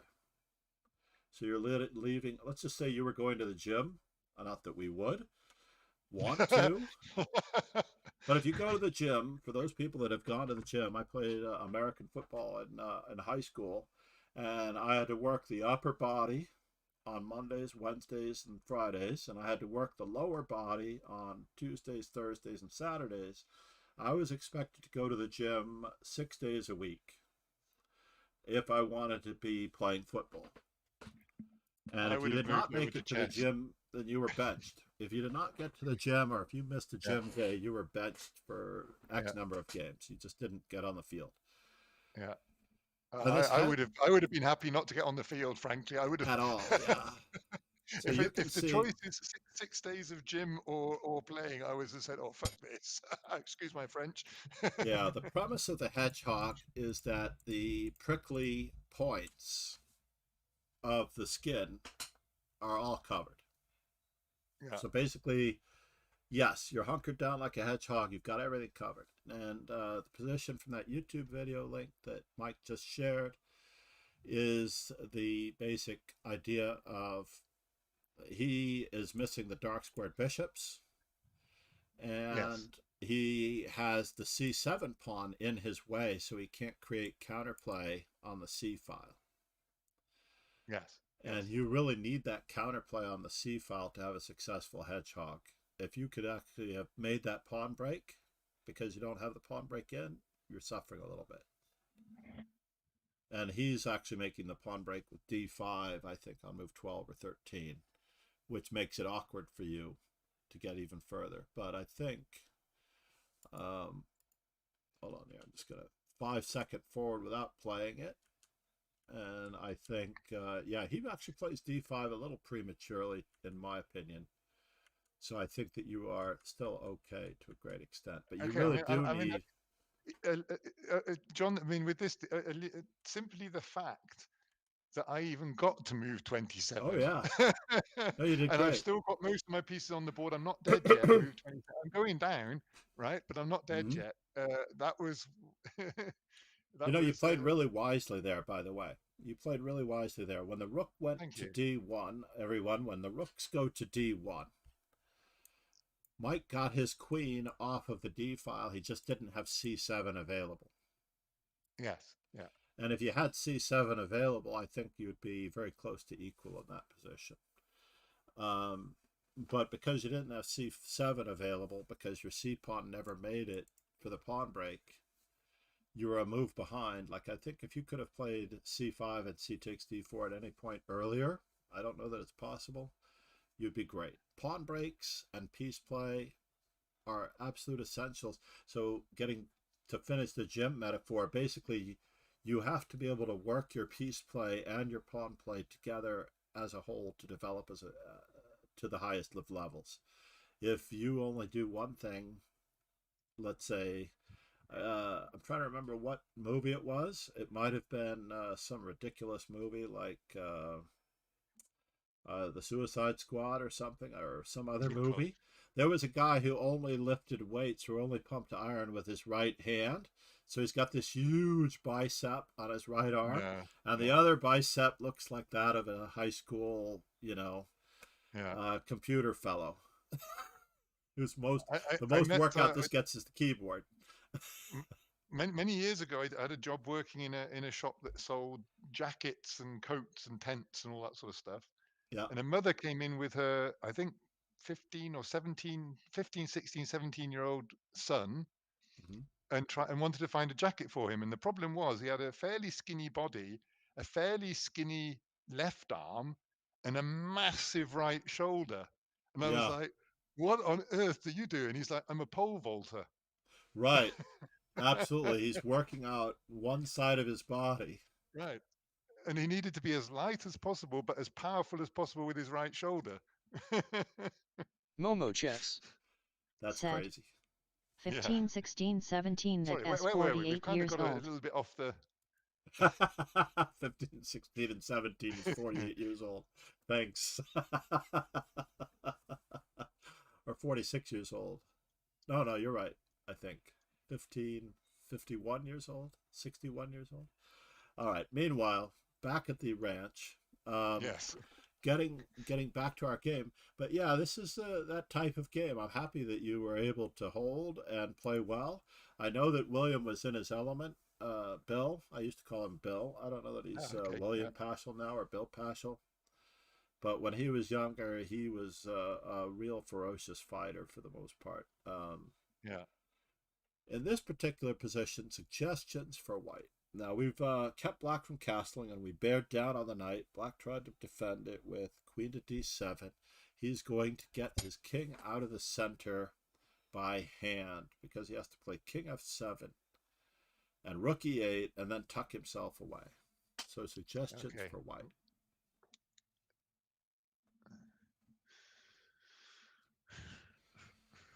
And I know that more than one move is good here, because this is a very old game and things don't have to go as well as they went for Steinitz. Okay. The first thing that would spring to mind would be queen to c4. Mm-hmm. Keep going. Now remember, all of our objectives or here. queen to e6. We're falling into our old habits again. Yeah. I'm tired, John. Yes, but I want you to it's play. 8:45 in the evening here now. My old brain is going. The stamina part is huge because the stamina part is huge because you have to play your best chess, move in and move out, regardless of the length of the game or the session. This is one of the reasons why my lessons are not 1 hour long. Because my students play games that are longer than 59 minutes and 59 seconds. Okay. Okay. Talking about getting my piece into position would mean bringing my other rook into the game, right? Exactly. And so far, you've suggested 2 moves, moving the same piece twice, and you haven't set up your pieces yet. And you have to set up your pieces before you can start playing, sir. Okay, so there are 2 choices then, aren't there? The first choice is rooks love open files, get it onto the C file. Yep. The second choice is get it onto D to support that pawn. That's good. To be able to and push that pawn. I'll count those 2 along with queen c4 to prevent him from castling as the optimal answers. Okay. Now, interestingly enough, Steinitz chose rook to c1. And I do like to show this very important idea. Yeah. Said. Hi, Master Chess Dojo. Schachmat gets it. I don't think Schachmat gets it. Welcome. Schachmat gets. That means you've checkmated someone in German. Yes. His name means checkmated in German. Schachmat gets it. Yep. I used to subscribe to a number of Dutch and German magazines, Schach and Rochade. Germany like and besides the CH in German is like the CH in Scottish for Loch. Right. Loch Ness. You're right. So my knowledge of German and other words is sporadic and essential in the chess department. But when I get outside of chess, I'm in trouble. Like Spanish. I had a Spanish babysitter and the Microsoft translator. We just put it down.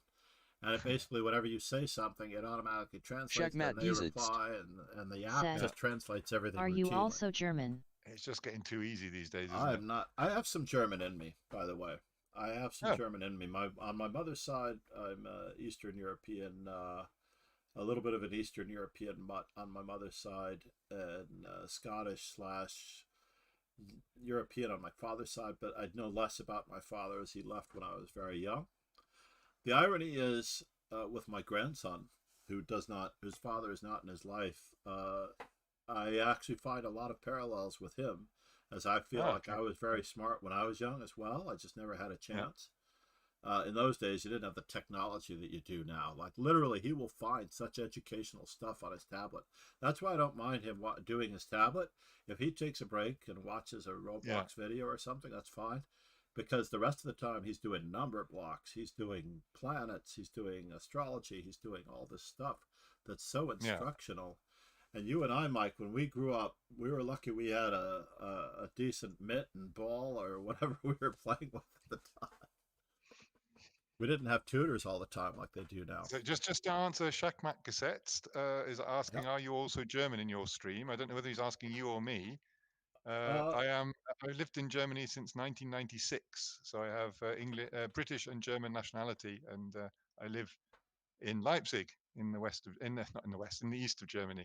I got my yeah. east and west mixed up for a Yeah, that second there. no, it is Eastern. It was on the east side of the curtain back Yeah, in the day. yeah, yeah. But And it's a I have lovely it. city now. Leipzig has completely blossomed. That's awesome. I think it's my favorite city in Germany. Actually, I've seen lots of others. Köln I think is massively Cologne, overrated. Come to Cologne, Leipzig, it's yeah, better. it's on my list. Cologne, Cologne yeah. along the banks, and Yeah, Leipzig's Cologne, way nicer Munich, than Cologne. Come to Leipzig. There's Bavaria. a big annual chess tournament in Dresden, not far from Leipzig, so maybe we can get you over for that at some point. That sounds awesome. Dresden has been one of my pseudo sentimental favorites since I read the famous novel Shakmat Gesetzt said, by Kurt wow, Vonnegut. that's pretty cool. I've already Yeah, visited yeah. Leipzig. It's very cool. Did you visit also Schachmatt Dresden Gesetzt, or München? my two of my three daughters live in Dresden, so and I used to work for Siemens, so I was very Nice. very frequently in Munich when I was younger. Munich and Dresden, yeah. Now those are on my list. I've only been to Frankfurt in Germany, which is a rather dreadfully industrial town. It's a German version of New York. No, no, no, no. I wouldn't do that to No, New at York. least I the wouldn't do city that to centre New with York. the tower blocks. It's I'm the trying, only I would say city it's a in German German with version the of tower blocks. Chicago. I would call it a German version of Okay. Chicago. You don't like Chicago? No, but Chicago is more spread out, and it's got its industrial parts. Said, do you like Dresden and München? I don't actually know. I've only seen Chicago out of the aeroplane, flying Yeah. from Dresden to Well, let's just say that flying the from area Denver to around New the York. airport here is in the city still. Shakmat Gesetzt. And the area around the airport in Frankfurt is the German New York, ha ha ha. Outside. It's a little bit more outside. Yeah, it's like, and Chicago's airport is further outside. It's not quite within. So you've got this huge emptiness that's around there to a certain extent, even though they have two airports in Chicago. One of Midway is the one that's closer to downtown Chicago, but it's not by far the most frequented. So here I like to show that the rook on C1 said Manhattan. Yes. Exactly. Okay. Rook C1. Yes. Sorry. Coming back to the game. If black were to try to castle, then we do have the possibility of raking across the 7th rank. Yes. To a great extent, and this could be rather critical going across both sides. And even if he doesn't want to lose a piece, how did you get the chess pieces on Lichess? I signed on. You mean these particular pieces? And now this rook is massive, mowing across the 7th rank. I was just looking. Can you go back a little bit? I've skipped. Yeah, well, we started here. Yeah. Can we go on from here? Yes. Yeah, and basically, if black does not address the c7 pawn being threatened, although I've checked that line with a computer, black is still doing very well. The exchange sacrifice isn't quite enough, but for the average person, I feel it's intimidating enough to warrant what black did play in the game, which is key. Yes. And this is the position that we find ourselves in, and we need candidate moves for white.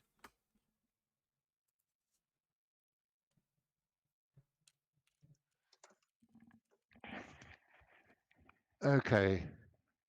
Whoops. Get this out of the way. My mouse kept me from seeing that I made a typo. Okay, so things that spring to mind before I've really considered them are, again, queen to c4, pawn to d5, rook to d1, so rook on e1 to d1.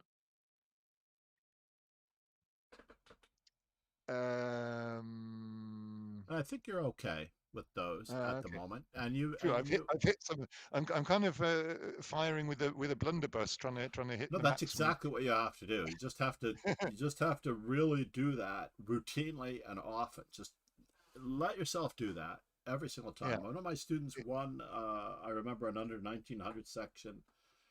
I don't know if it was 5 out of 5, but I know the following year I did the same thing with the same training session with him. And I have to admit that he later became a national champion, and he was another student who took multiple hour lessons to with very seriousness. Like he always had more stamina than his opponents, always.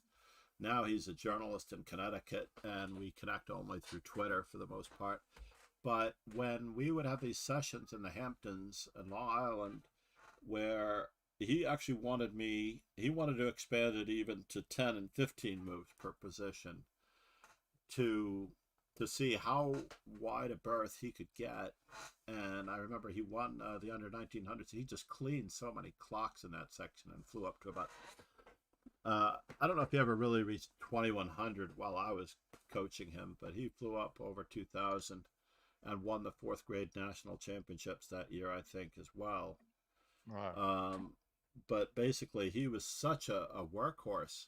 And in this position, when you throw everything at this position, just trying to see the moves, you left out maybe knight h4, Knight h4. knight Okay. h4 Yeah. threatening queen to g5, queen to h5, or even knight f5 because it's going to be mate, you know? After all, what is our worst placed piece, right? Our worst placed piece is the knight on f3. It's the only Yeah. one that doesn't really have any prospects. Yeah. Yeah. Everything else Correct. looks like it's good. So we're asking ourselves the 3 questions. For those of us who've joined late, Yeah.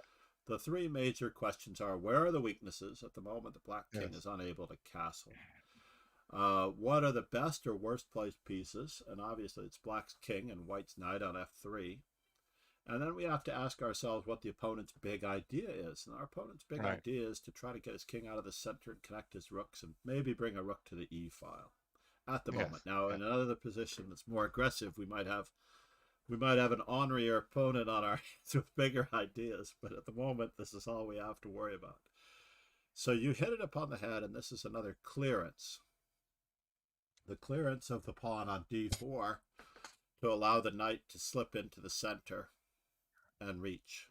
Because we know the knight cannot capture, it's illegal. The queen cannot capture by choice because it's overworked defending against mate. Yeah. And when black defends by capturing, we have the knight dropping in.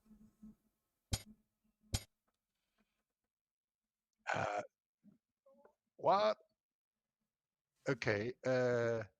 Knight to e6. Yes. What do you think white's idea is? Remember, we talked Just about a minute. this Let me have a briefly. think about this.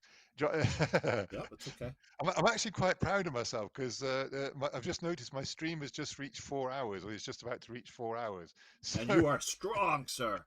You are strong. You I are don't know whether I'm smart. strong. I'm still And going. I have yet to prove if you're talented, because I don't like to believe in that word as much, because I know that people always succeed with hard work and elbow grease, just Yeah. applying themselves. Well, it's 5% talent and 95% hard work. Any success. Yeah, elbow grease Okay. in my day was the reference. So White's big idea is okay, there's a wacky one would be knight to g5 check. I knew you'd see the throwing away of the knight easily. Yeah, throw a piece away. That's my first instinct. Knight takes g7. Okay. Yeah, removing the defender of the knight on e7. Yeah. Rook to c7 looks very nice. Yep, absolutely. Yeah, rook c7 looks very nice. I think you covered all the bases. So black defends against the obvious move, with, of course, perhaps the wrong rook, because remember we probably wanted that rook to come to the e file. And this is okay. And now I can take the pawn on g7. You could. No, I can't. We also have to consider that we have a very serious back rank weakness as well. Yes. So we have to consider these possibilities. If you take the pawn on g7, black is going to Yeah. capture your rook on c1. I don't normally fall for back rank mates when I'm playing a rapid or a classical game, but in blitz and bullet, I often Oh yeah. forget that. But if And you I'm thinking the whole experience it, time, you've got to watch your back rank. You've got to watch your back rank, and then I'll forget it. yeah. But honestly, the fact that you are aware of this, and if you continue to do the candidate move system all the time, like all the time, after a Yeah. while, you're going to continually address the back rank with a useful and productive move. Like, I'm not a big believer in h3. I have had and seen chess coaches that just say, please play h3 in the first 10 moves. And I'm like, wait a minute. You can't just tell them to play. It's like giving the opponent a free move, right? Right. And I would it rather, can be a hook. and it can be a hook. And yes, they won't get back ranked, but the chess coach, and I've had this happen, even Grandmaster Joel Benjamin and I had this discussion about overprotecting students. You can only overprotect students so much against whatever. My famous one, hold on, quick side note. My famous one was in this position against bishop c4. I had a chess coach tell me that he could never recommend knight f6 in this position because they accidentally might get into the two knights, which would allow the fried liver, and he doesn't want his students to ever have that kind of pain. And I'm like, dude, it's like That not seems teaching them an entire branch of theory. Yeah. In order to protect them against dangers that may never happen. I think even knight at f6 is just simply the best move here. It Right? is easily So why the would you best not move. why would you not teach your students to do it? Right. Although I did play this with vengeance at one moment, and Grandmaster Ron Henley, I actually beat Joel Benjamin and a few other really good players, but Grandmaster Ron Henley played c6 against me. And I was like, well, I'll be. You know? I'll be. His idea, of course, was to play queen f6 and bishop c5 if I played queen h5 or anything. But he immediately stopped many of my other plans for reaching a Vienna game with bishop c4. My plan was just to play knight c3 and d3 and f4 and play a nice quiet Vienna King's Gambit Clyde, which I often got in those days. But I was like, wow. And I lost this game, not necessarily because, but I did get into time trouble because of this, and I had to form new plans, and I hadn't really been prepared for the idea of just c6 on move 2. It was quite crazy. My fingers would then be itching. You know what my fingers would be itching to do in that position, right, John? Bishop takes f7? Yes. Let's set up your pieces before you start playing the game from now on. I wouldn't do it anymore. All right, I'm glad to hear that. No, I really want you to just practice playing the best possible chess that you can and take those sacrifices when you can, when they're appropriate, when you've got all the material. So the general rule for anyone out there who does enjoy sacrifices as much as Mike and I do, the general rule, and this is Yasser's rule, I think that I learned it best from Yasser Seirawan, you have to have 2 or more attackers extra than the opponent has defenders in order for a sacrifice to work. So after the sacrifice, you still need 2 or more attackers more than they have defenders. Yeah. Otherwise, you just run out. You run out of steam at some point. They just laugh at you for the most part. Although I have lost to a kamikaze fellow who routinely plays bishop f7 against me, and I took it for granted at least one game, maybe 2, and I let slip some tactics because he gets it all the time. Like, he plays it every single game, and I usually win. I think I've got a massive record against him, but I have let slip a couple of losses where I didn't take him at full value. Right. Getting back to our game. Yes. Where were we? I'm going to start here again. We're going to have to finish soon, John. I don't want to cut you short because I'm very much enjoying this, but I will need to finish. No, I understand. This game is coming to a head very quickly. Yeah, it is. And there's the textbook solution, and then there's this solution. So suggestions for white, we were talking about this for the most part. The problem with knight takes g7 is that the in-between move, rook takes c1, takes away the steam, and we might be hanging a knight. So what else did I have? Knight to g5 check. Again, our Forcing back the rank king. is weak, so we don't quite have enough for that. Yeah. But wouldn't we then? Yeah. Okay. Yeah. Then we would have queen f3 or something if he took But the he just knight. tucks himself away. Yeah. And everything's in place, and our Yeah. back rank is too weak to sack on Okay. e7 or do Can anything. I just take the rook? I don't want to be doing that. No. So, was that 3? I'm going to take Just a that minute. as 3. Take that But as 3. I'll give you another shot. My moves are getting worse and worse. No, that's only because you're not asking the right questions.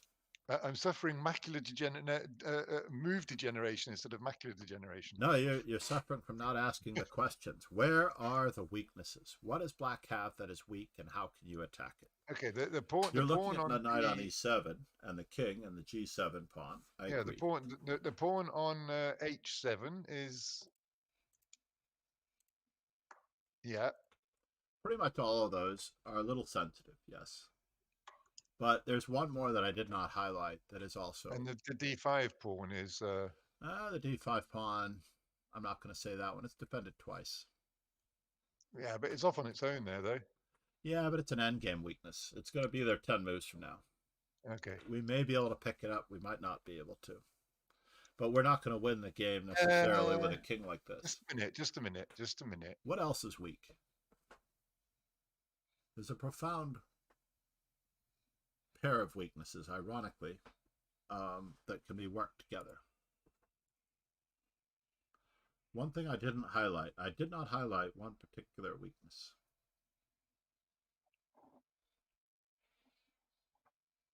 I did highlight most of the essential weaknesses, but I didn't highlight one on purpose because that's the one that will be the key to you finding the right move.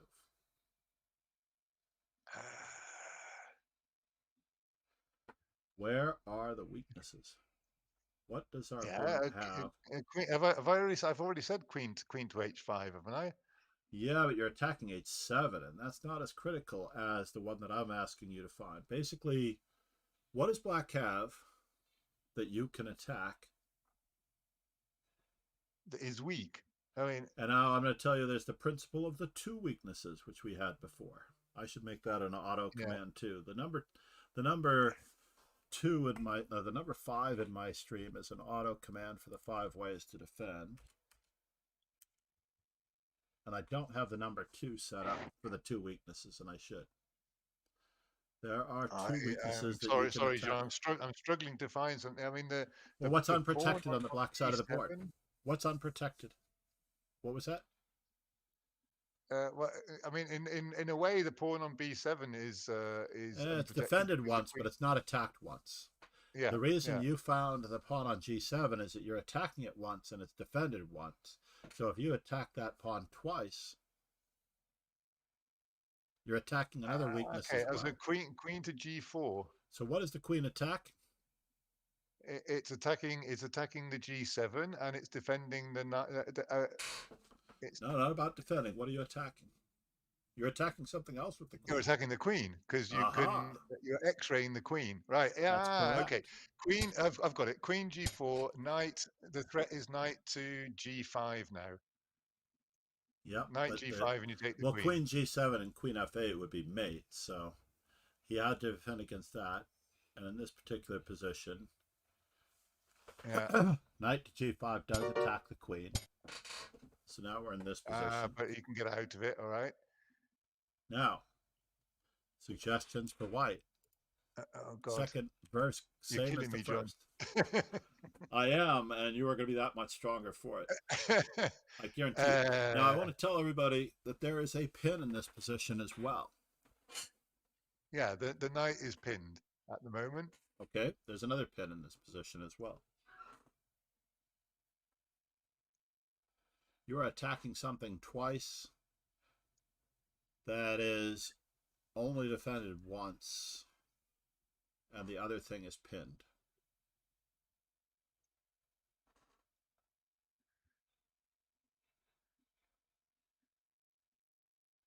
And it's the fact that people don't realize that this pin exists that they usually don't find the move here. But, I mean, my queen isn't really pinning the black's queen. Why not? Because, well, actually, it is, isn't it? Because my rook can take, yes, because it's C8. threatening So if that queen C8. were to move to d6, then you take the free rook on c8, almost with mate. Boom. Almost with mate. Boom. Wow. So now that No, you know this will add to your candidate move choices. Yeah. Yes, absolutely. Absolutely. I would not have seen that. I would not have seen that, but yes, I see it now. I know. I had to talk you through it to the scales have fallen from my eyes. Expedite the time. Yeah. To me, the question is always asking yourself, where are the weaknesses? And having the nerve not to attack the weaknesses, by the way. If you see a weakness, don't attack it. I repeat that for everybody out there. If you see a weakness, I'm talking about one singular weakness, do not attack it. Wait for there to be 2 or more weaknesses. And now we're talking. And you have 2 or more weaknesses in this position because I didn't tell you what the other one was. The fact that the queen has to stay protected by the rook. I mean, by the king. Sorry. Yes. And the rook has to stay protected by the queen. And you're attacking both of those things, seemingly.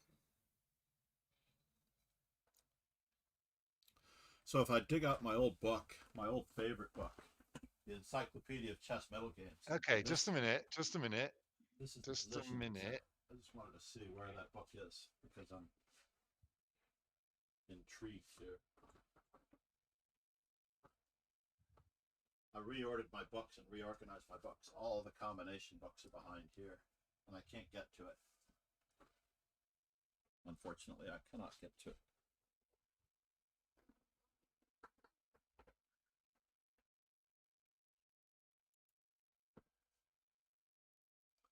I'm going to use the facilities on this one. I can still hear you. I've got my earbud in. I'm thinking as much as my poor tired brain is capable of thinking. my viewers are getting worked up. I'm talking to you while trying to use the facilities, but I said remember to use your faculties to look for all of the candidate moves. Remember to look for all of the possible moves. And this is one of those Sherlock Holmesian expressions to a certain extent, because when you see this move, it will be the move. You won't be able to look. Okay, I'm struggling to see how the pinned queen helps me here. I've found the pinned queen, right? So, okay, so if it would be rook takes e7 check, right? So it's forking the king and the queen.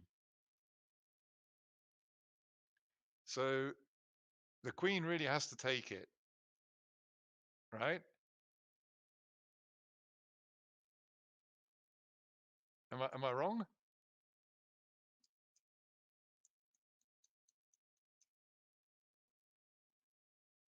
The 3XK is saying I will remember it. I remember this finish when I see it.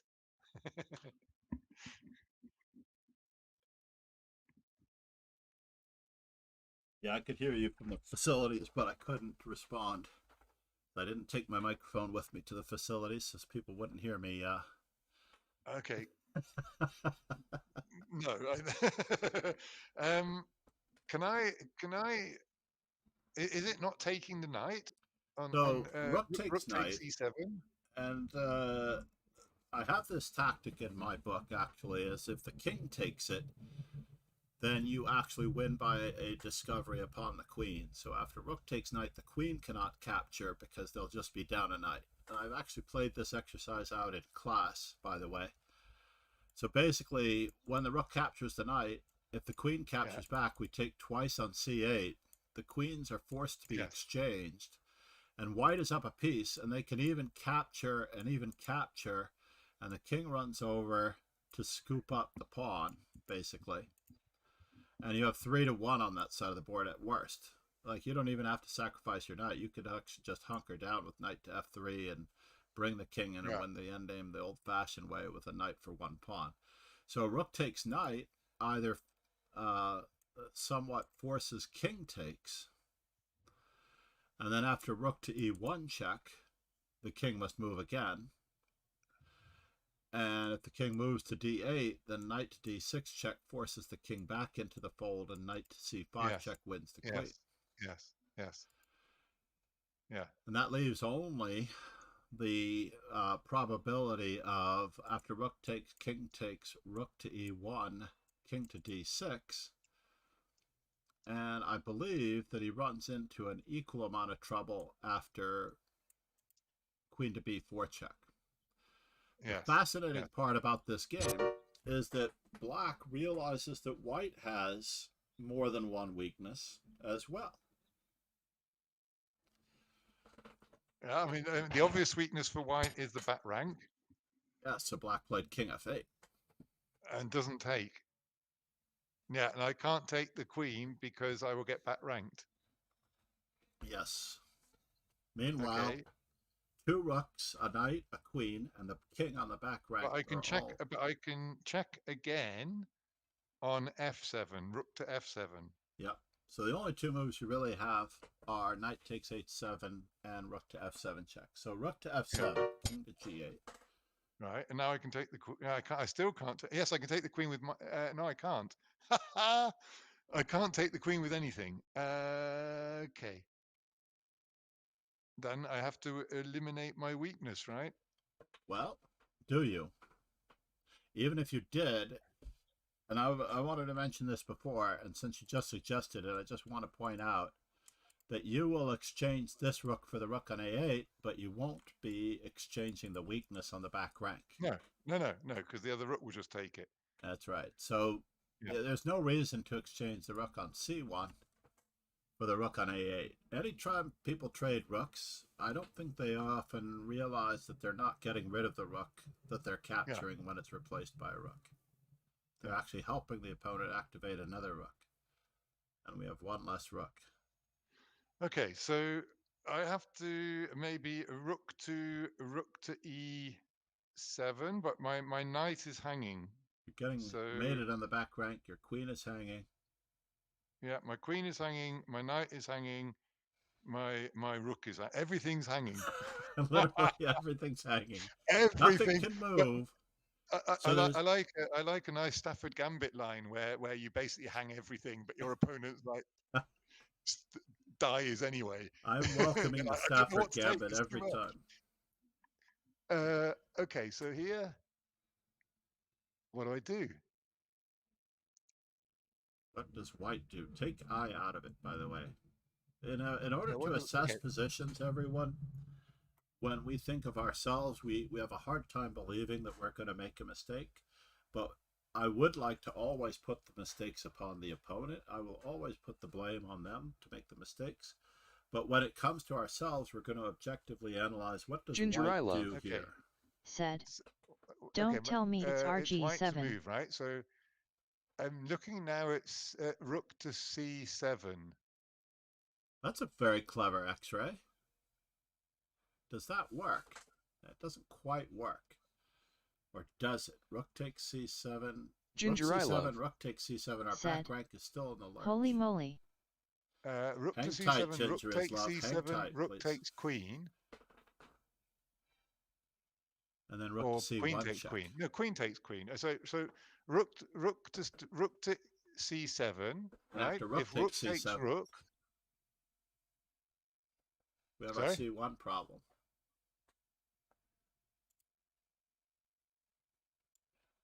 Yeah, we still have it, don't we? It's not. It's That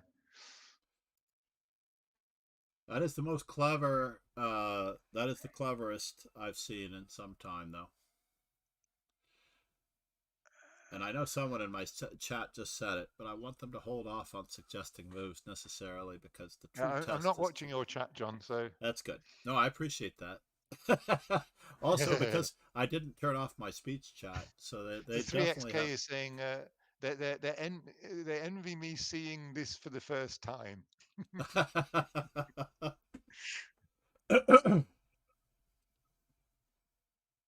Exactly.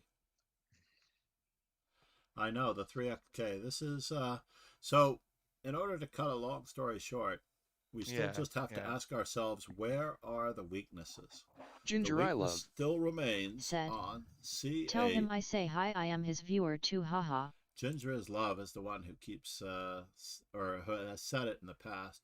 So the rook on C8 is still hanging, and the queen on D7 is hanging, and the But I king. can't get to the rook on C8. But the secret is to get to the queen. But how do we get to the queen and another weakness at the same time? Yeah, how do we get to the queen without him saying, "I don't mind if you take my queen. I'm just going to take your rook on C1." Right? So we've got to eliminate that threat of the rook taking C1.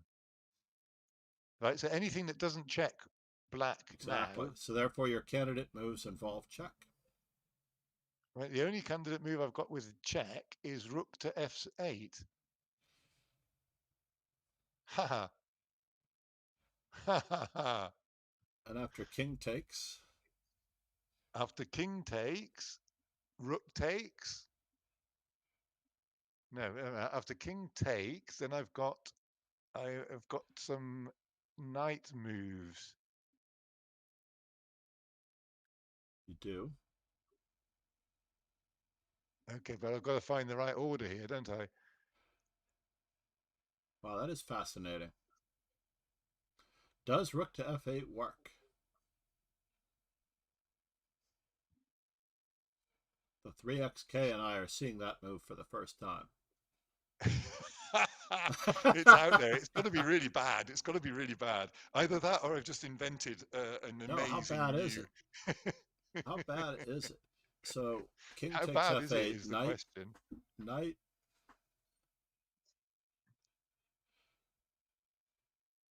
I'm afraid that we're down the exchange if we lose this war of attrition. Yeah. Okay. So is rook to F8 the starting point here? It's not. It is the other check. But we will look at this rook to F8 just a little bit more here. Rook F8, The king other check. F8, Okay. knight So H7. I've only got the only other check I've got is rook takes C8. Oh, it doesn't quite work, does it? We're still mated on the back rank. All right. Yeah. So rook F8, king F8, knight H7. This is the cool part. Yeah. King G8. The queen can't take because I can take then the rook on C8. Right, but you have knight F6 check, king H8, queen H4 check, king Okay, G7. you're losing me now. King G7, and we don't have any more checks. That's gone too far down the rabbit hole for my brain at the moment, John. Yeah, we unfortunately lose by a hair. We only lose by a hair, by the way. Yeah. I'll tell you how The Germans have a saying, a near miss is still a miss. Ooh. Ooh.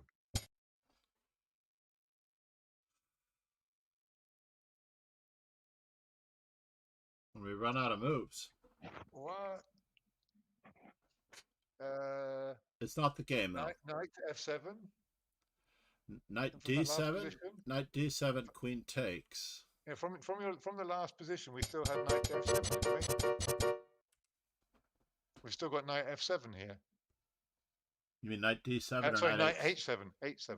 Knight H7, but then the queen just takes it. And I take the queen. You still can't take the queen because of the back rank still. Yes.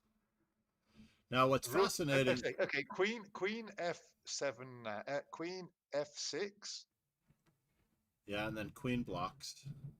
Yeah, and then queen H8. And then queen G8. And then. Oh, you know what? There's more than one back rank weakness going on here. We could actually almost step away, but we can't quite step away yet. But Oh God. When you see Steinitz's solution, you'll see how Go on, clean then. it is. Come All on, right. hit me with it, John. The other check that you haven't been seeing is the rook on g7 taking. Because he can't capture because it's check on d7 and he loses Yeah, everything. yeah. So Okay. ironically, when I told you there was only one other check that we had not yet examined, I was discounting this one, which you went back to. Rook takes c8. So Yeah. this one, ironically, lends itself to having opened up the file. Oh my God. Okay, so And now the open lines in the piece play. And Troitsky, by the way, there's a Russian composer who shares a birthday with me by the name of Troitsky, and he's famous for these stepping queen maneuvers. Oh my God. And basically finishing the Wow. game in this manner. Now, ironically, the game that we're looking at was played between Steinitz and von Barleyben in 1895.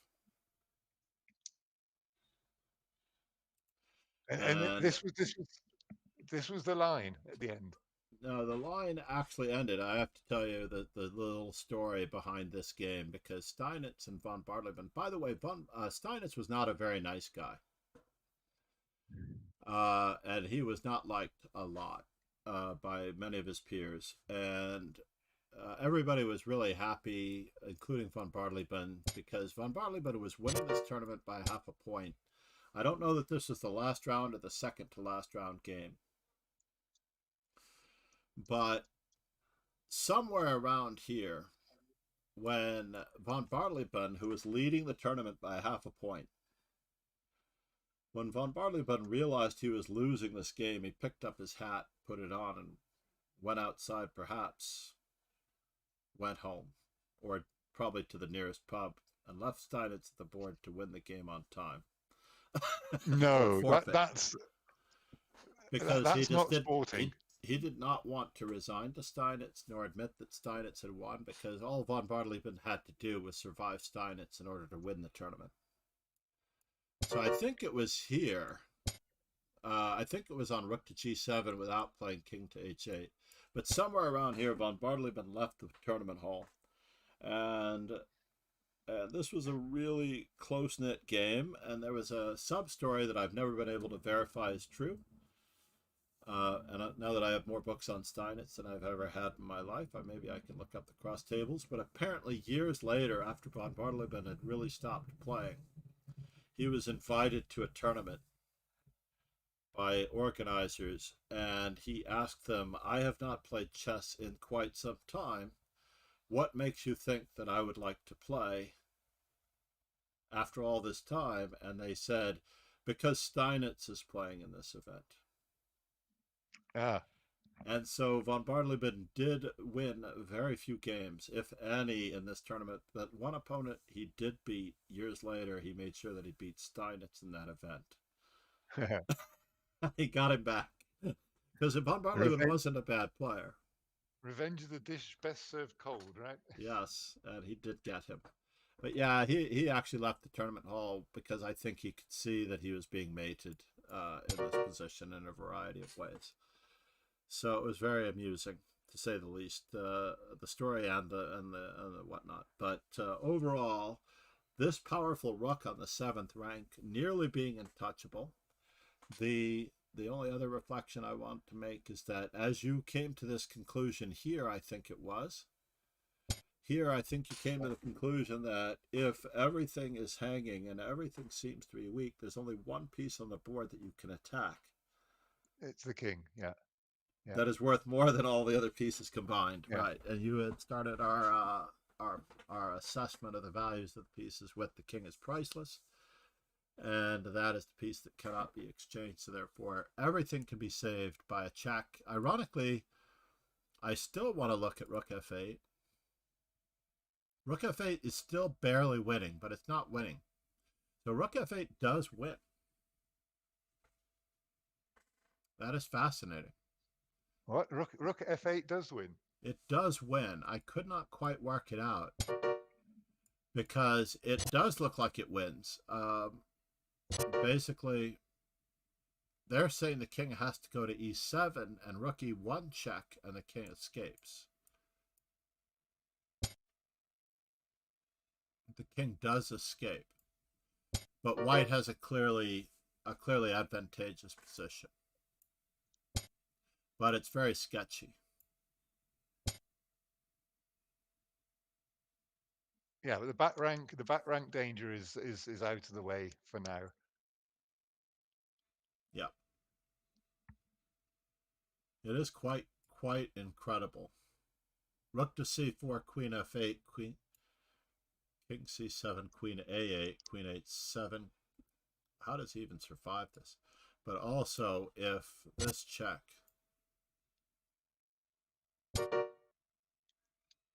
black wins. Yeah. Black wins on that one, so he has to continue these checks. And he gets to pick up a lot of pawns. Yeah, it takes the f pawn, yeah. King to c7. Yeah, rook to e7. Yeah. And he's getting away. You would think that he would be getting away just fine, but it's 2 rooks for a queen. It's not very clear, unlike the main game. It is winning. Okay, so king, if the king goes now to b8. Well, I mean, he just has to activate his rooks. Remember, we have to activate our rooks. So yeah, you were looking at king to b8, but unfortunately it's going to be treacherous after queen to e5 check. Yeah. Yeah. So very good, Mike. Very good. You survived one of my lessons, or one of my training sessions. No, one of my training. I would call it a training session more than anything, but wow. And yeah, I'm certainly gonna set up a command recommending you as a coach, John. No, this is the first time I've been directly coached by you. I hope that's I hope that's appreciate enough. that. I'm No, not I going to do get a huge absolutely in appreciate post. that. So it really, so is queen e5 better than or worse than? I guess it's the same thing. He still has to play it this way. But we have the weak back rank, so we can't quite do whatever we please. Yeah, you can. I mean, you can force a draw here as white, can't you? Yeah, but I mean, we can win with h4. But it's showing how are you going to win as white here? You're just going to promote the pawns. Yeah. Yeah. That's another lesson session for another day. But yeah. the 3 ways to win a chess game. Most players feel they have to checkmate their opponents. Yeah, and you don't win chess games that way. You actually win chess games at the master level because your opponents never give away any free material, and your opponents never let you checkmate them. So that's how you have to win.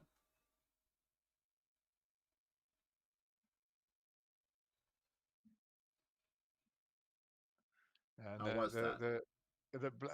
Effectively, black is down to a king and a rook because the other rook is useless in the corner there now. Exactly. So of the things that I was hoping to definitely address, if we ever had time to work or help, if I ever had time to help you, one would be that you must absolutely have to use all of your pieces before you start playing the game. Yes. And that is the setting up of the pieces, which I know my rhetorical question before sometimes throws people off. I don't mean it in a bad way, but almost every player under master, including myself, is guilty of not using a piece purposefully, properly in the first part of the game. This is how I lose to 23 and 2400 rated players too. It's the way of the food cycle, the food chain. It's unfortunate but true. Yeah. And as it turns out, you're going to make sure that you're using all of your pieces. You're always going to make sure that your king is safe. Whenever you castle, you're up a rook on your opponent on average. I guarantee you that many players who don't get castled fast enough or purposefully enough, they're always down 5 or 10 points of material because they're playing the game with just a few pieces. The other thing is that you really do have to grab the center with all your might and get the most out of your pieces. You will actually beat your opponents a lot easier with piece play than outmaneuvering them with pawn play in closed positions. So, I've also got a couple of other things here that I've learned. Pinning pieces to squares and not just to other pieces. That's right. You're pinning to a square to destinations, right? Yeah. Time, space, and material is something that I will always be considering now. And the candidate moves, always opening your eyes to all the possibilities. I've seen you a number of times not look at a candidate move, and you'll play the move that is natural instead of the move that may be unnatural. I need to be doing that in nice, slow, rapid, or classical games so that I would say I don't have time to do that in blitz and bullet. Do it in any game where you have an increment. It's okay if you run out of time. You're not trying to win the games. You're trying to learn. Ooh, is that right? Because I hate running out of time. It doesn't matter if you run out of time. I can't avoid my opponent beating me by playing better than me, but I can avoid losing on time. You're still result-oriented, sir. Yes, I am. I don't want you to worry about the result for the first, I don't know how many. This is another thing that happens. I'll tell you, in the billiards world and pool, it's the same problem. Somebody will tell me, oh, I just had 3 lessons with Mika Immonen, the Finnish world champion who hangs out here in New York, and I'm still losing. And what am I doing wrong? And all I can tell them is that it takes a great period of time to assimilate the knowledge that you're now trying to put into place. You can't just think that you're going to do it, because often you're overthinking.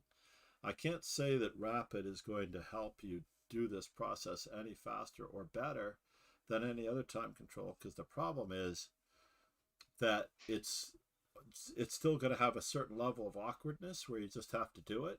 And I almost guarantee you that if you try to do it in blitz, you're going to force yourself to do it faster than if you do it in rapid, and then you're going to learn faster. But the thing you do have to separate yourself from is worrying about the results in the process of learning. Yeah. Just enjoy what's happening to the best of your ability. And no matter what happens, I often say that I laugh off so many mistakes. And when I laugh off so many mistakes, I actually get that much more out of it, knowing that it can't be helped. It's just one of those things. I need to be more accepting of my own mistakes, for sure. Yeah, and whatever your mistakes are, they're just tools to winning the next 10 games against somebody else by delivering them the same pain that you just learned. Yeah. So the benefit to this faster time control world that we live in, there used to be a time when people would tell people never to play blitz or never to play, fast chess or anything like that. But in reality, the cataloging of the positions is happening that much faster. The practicing of the habits is happening that much faster in blitz. I can almost guarantee you that no matter what the time control, your goal is just to practice the process. Yeah. Just practice the process. Don't worry about anything else. Right. The result is not what matters. It's like education. You're not winning in the classroom. You're learning. Yeah. And every game should be a classroom for you right now. And it will pay off with interest 10 or 20 games from now. It's not going to happen right away. No. Okay. So, I get that. So therefore, don't worry about whether or not it's 3 plus 2. Unfortunately, I can tell you to worry about it if it's 3 plus 0, because your opponents will make just the most ridiculous moves to make you think, and it will not be quality chess if it's 0. Yes. That's the thing I've noticed about 3 plus 2, is that you still have to get quality chess. If your opponent plays a whole bunch of really bad moves, they forget that you have a lot of time still to go. All you have to do is solve that 3 to 5 move problem, and then promote your pawns and win the game. And they look like an ultra maroon because they didn't dirty flag you with 2 seconds increment. Yeah. So here we're just playing G, 4H, 4H, 5H, 6H, 7. Thank you very much. And we don't need an increment here. All right. Meanwhile, I have to let you Okay. go enjoy the rest Yeah. of your Sunday evening because it John, might be. it's not you letting me go, it's me letting you go, I think. Thank you very, very much indeed. It's No, I think you are very talented, if not already a hard worker, because you're seeing stuff, and I know that our habits are getting Momo in our way as chess. streamers. Said. What can we yeah, do? How is it going? that's for sure. But We have to I be think entertaining. it's the first time I've had that intensive coaching. I've never had that before. The only time I've ever been coached before, I had a former colleague who was a blind. Hmm. I think he was the British blind chess champion. So he wasn't playing blind chess; he was blind. So every chess he played was blind. That's amazing. A remarkable guy, and he taught me the stuff about watching out for pawn islands and Yes. developing your pieces, and he taught me the basics. Yeah.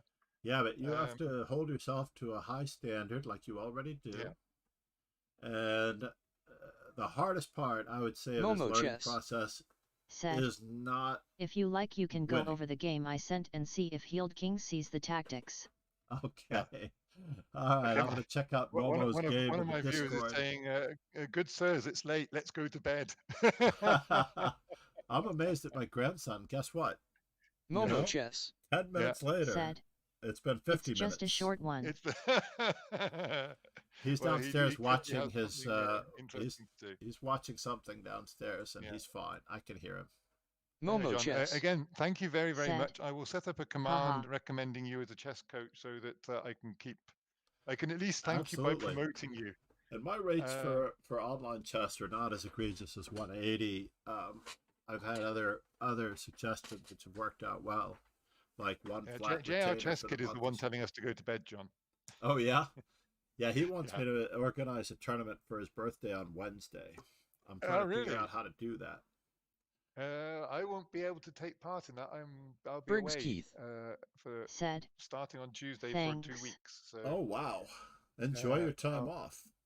But yeah, yeah, if I'm you get the hoping for most of books, that time not to have any internet connection. So I'm going to take no, a couple of chess books with me and a portable chess set, and I try highly and recommend Reinfeld's 1001 base checkmates and Reinfeld's 1001 chess Momo chess. strategies as well. Said. Those really work for Sounds your nice. calculating recommend skills. the most instructive games of chess Yeah, ever Chernev, played. I've got 1,000 Chernev. short games of chess.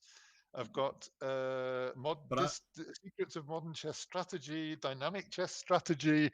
oh no, no, no, no. Okay, so if I had to prioritize, I love Yeah, this one for seeing games from beginning to end. The Instructive Games of Chess by Chernev. Every game in here is one that I've used in lessons at a variety of times. I might have missed a game or two that are unusual openings that I may not have shown. Like I don't think I've shown the Catalan with Botvinnik and Vidmar because I don't usually have students playing the Catalan or playing the black side of it either in general, even though it's a very instructive late middle game.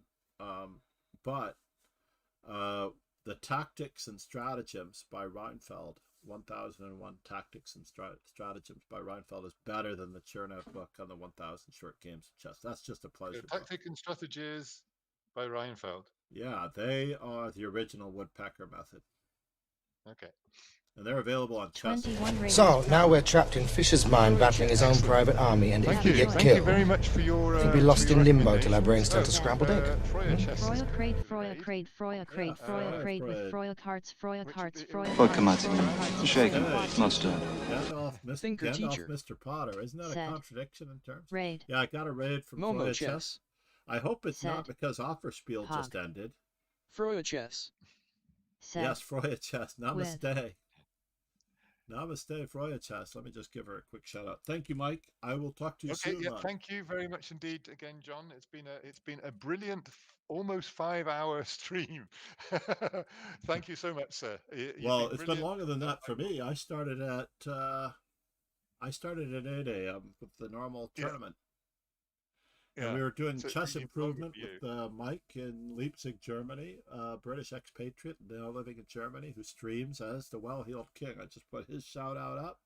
And Thank you very much, sir. Froya and I used to battle, Froya Chess and I used to battle in the Offerspiel League events.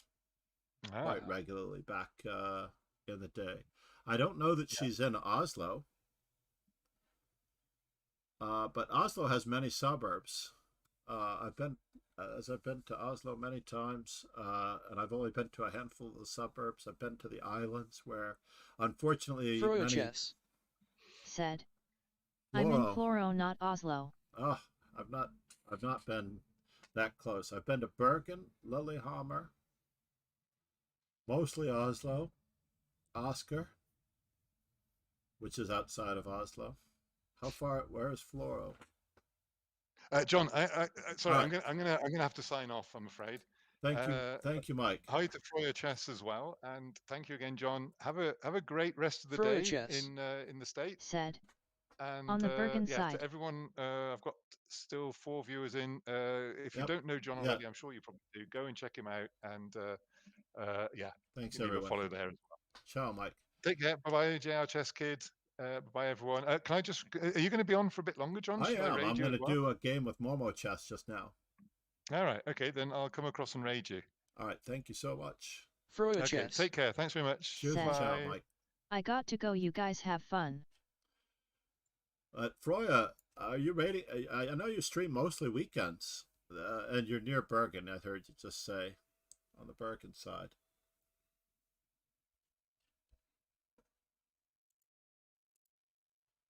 Momo chess.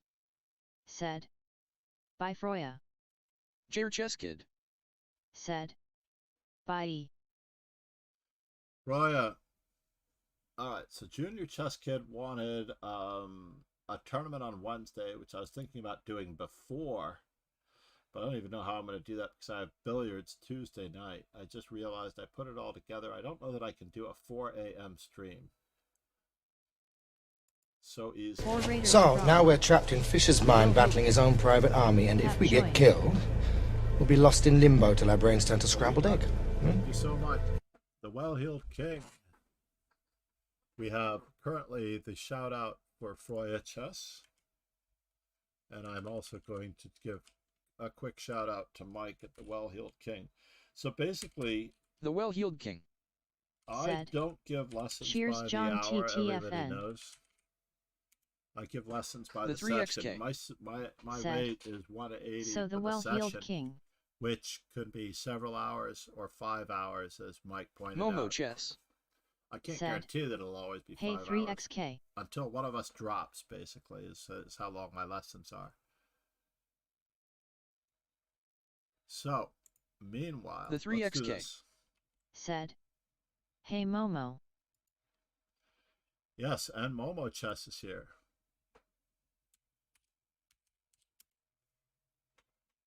I do hope to get back to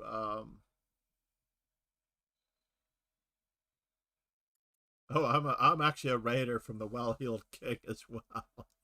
That's so funny. Because I was over there. That's very funny. And I need to paste in I don't have to paste it in now that I look at it. I need to import Momo Chess's game. Study. Your studies too.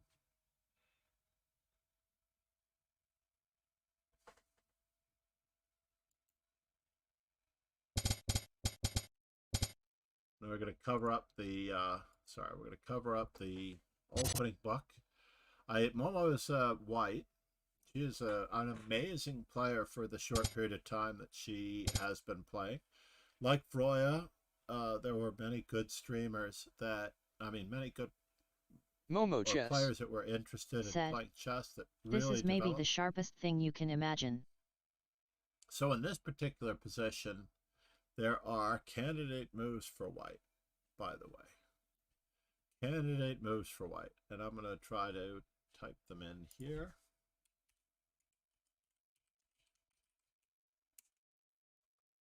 We'll see how that works.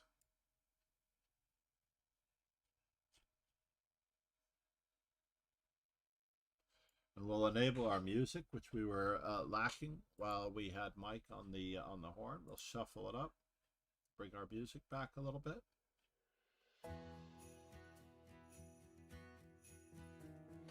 So candidate moves for white. Momo chess. Said. E500 BG5 NXD4. Is bishop g5 such a candidate move? Well, I don't know if Momo should be candidate moving on her own game, but... Now, what is the best move? That is the question. I know what many players have thought to be the best move, but I am almost guarantee that's not necessarily the move that Momo played here.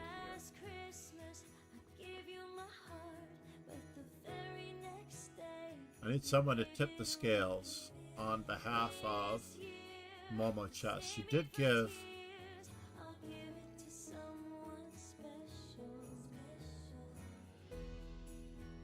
at least 2 or 3 of the 4 best moves.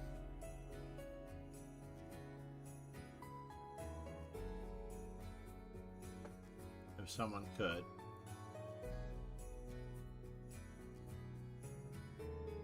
For example, I don't believe that knight takes d4 is a move.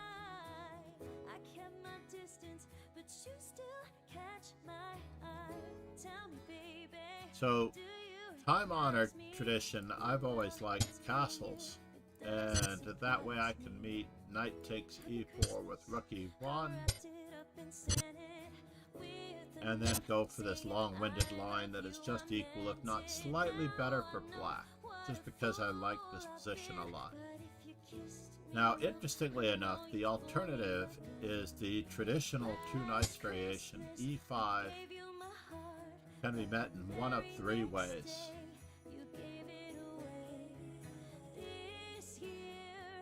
And because they can be met by several ways, knight to g4 I think is the last thing that I saw Magnus Carlsen play. Knight to e4 has been Momo played. chess. Said. Your mic could use a bump up MCD. My mic could use a bump up. You might be right. Testing, testing, testing. Or does the desktop audio need to go down? That's the question. Momo chess. Said. Tad more. Alright. It's almost maxed out, interestingly enough. It may be that my voice is very tired after all this time. But traditionally, Momo I've chess. always been a much Good. greater fan of d5. And d5 is the counter-attacking move that solves the problems, and we usually end up in this position. And only now does white play knight takes d4. And modern chess has bishop to c5, aiming at f2. And there are some problems here with check, and you might be concerned about this, but in general, the bishop is coming out to a6, and it will be very, very bad. I think it's even worse coming this way. Pegasus sway. Said. Sound check okay. I am so torn in this position as to whether or not I want to play bishop to g4 or bishop to a6.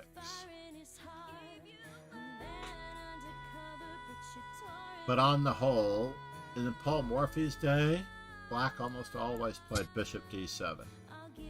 And after white castled or played f3,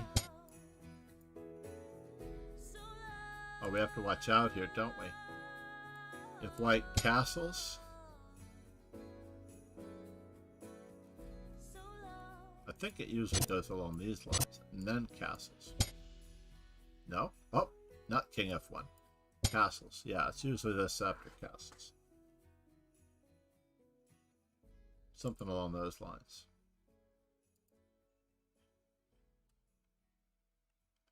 So here we are, after all this time.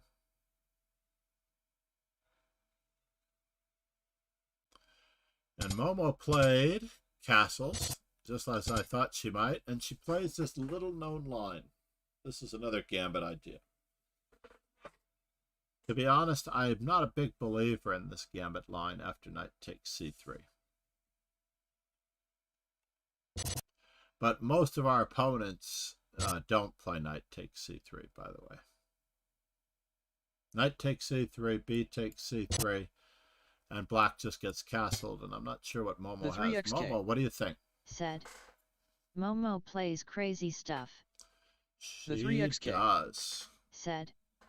And it's against noble so. Ah, yes. Hold on.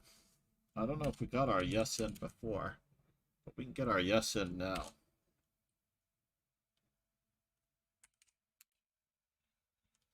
I don't have a Noblerone shout out. Momo Chess. Said. I don't like NXC3 DXC3 with KF6 eventual is way better. Momo Chess. Said.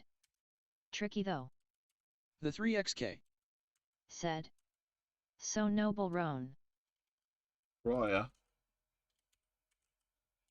Because Froya rated us, I always want to make sure that she gets the vast majority of the shout-outs. And, of course, the well-heeled king will get his shortly, too. You were suggesting... Where did that go? By the way, if you've not yet subscribed to my YouTube channel, it would help immensely, as we need to get above 500 in order to make it have it make a contribution to the stream.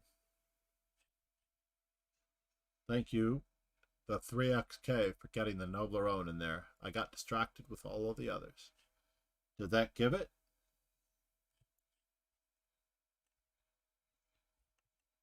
Or is there a cooldown? I think we're in the middle of a cooldown, so we might have to do it in a moment. What happened there with the music?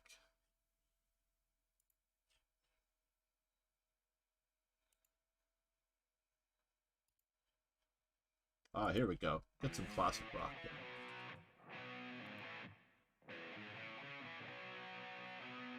I'm trying to see what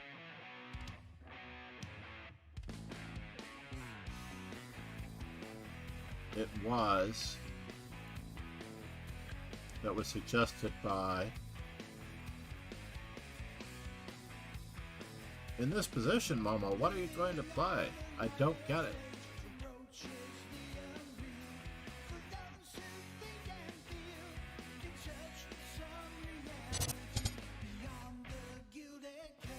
White has 6 pawns, black has 8. Momo Chess. Said. CXD4. Pegasus Sway. Hope you post today's.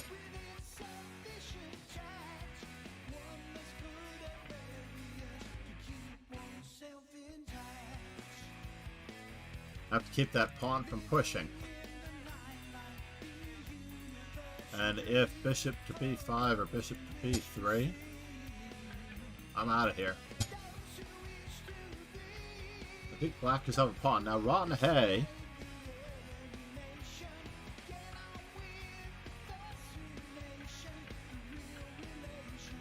no, it was a good session. I'm going to highlight it on Twitch. I'm going to highlight the session on Twitch, the mic improvement section. The weekend chess improvement with the well-heeled king. It was really, really good for intermediate and players below 2,000 to be able to get over 2,000. Momo Chess. Said.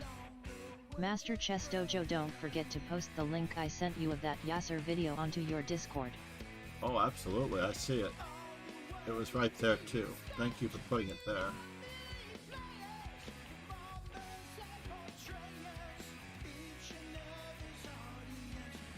How come you're not in my Momo Discord, Chess. Momo Chess? Are you avoiding Discord? It's a great video starting with the basics into GM games. There you are. It's under where does it go? Netflix and streaming videos? Oh. YouTube videos.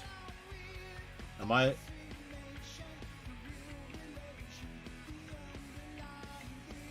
That's interesting. Is it only for me? Am I the only one that's posted to it?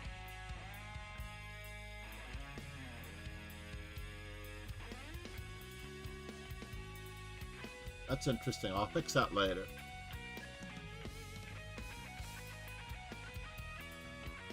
I just need to look at the settings of that. Permissions.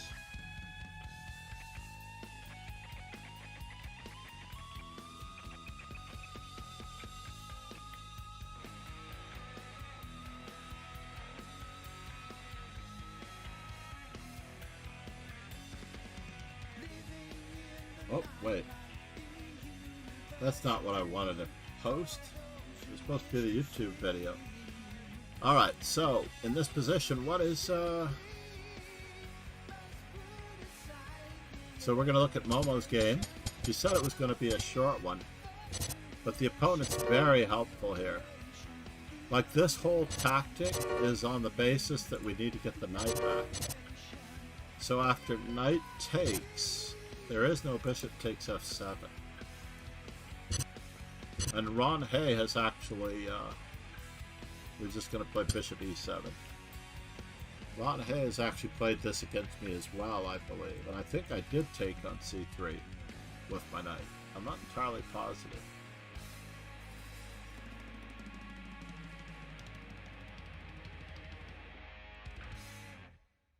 Copy link. Going back to this. YouTube videos. Everybody can see the YouTube videos, I hope. Paste.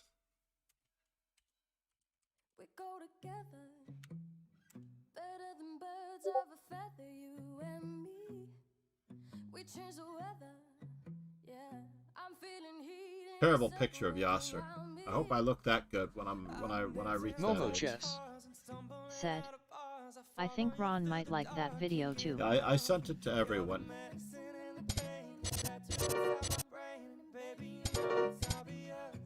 This is so sad. Momo Chess.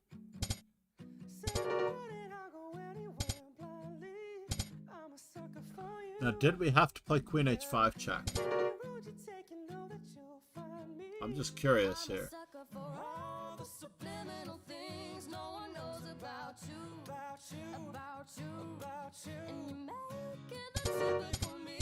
Momo It's Chess. a direct hit on the rook, Said, though. it's I'm a sucker for you. Don't complicate it, 'cause I know you. Oh, thank you, Ron. I can't remember you. I did refill the water bottle in the previous intermission. Hold on. Just a moment here. We reached our 25. Who rated us just now? I'm a sucker for you. Say the word and I'll go anywhere blindly. I'm a sucker for you. Momo Chess. said, Froya did. Yeah, let me find Froya here. There she is.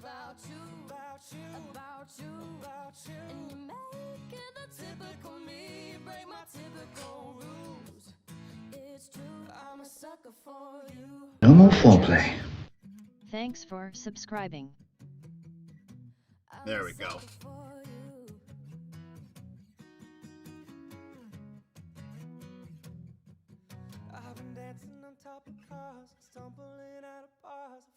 One, two, three, four, five. 5 gifted subs because we reached our. And Pegasus with the 1,000 bits. Namaste. Oh my gosh, how did I miss that? Namaste, Pegasus with the 1,000 bits. I really do appreciate you so much, man. I am going to be doing more of this stuff. I absolutely enjoy this stuff.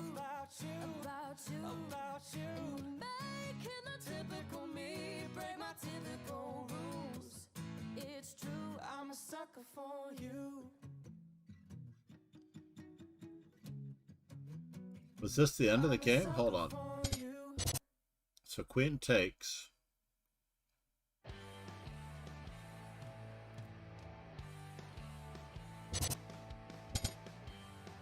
It's just very perturbing. Wow. Wow, wow, wow. Is there any way to avoid this devastation that's coming up?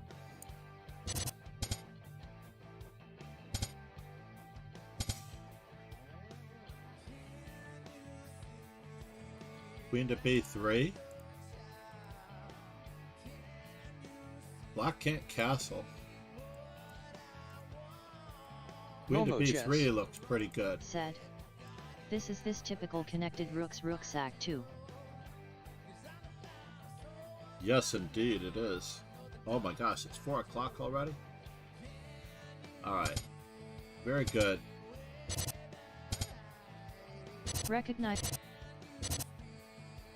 the strange move, knight c3.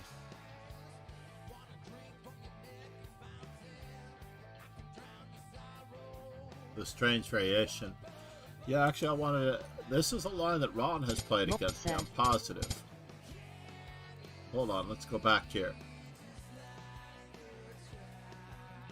I think I was black. Momo chess. KF's. Momo chess. Said. But you need to flee to h7. Alright, let's check that out when it comes up. So, I have 3.5 points against this. Is that true?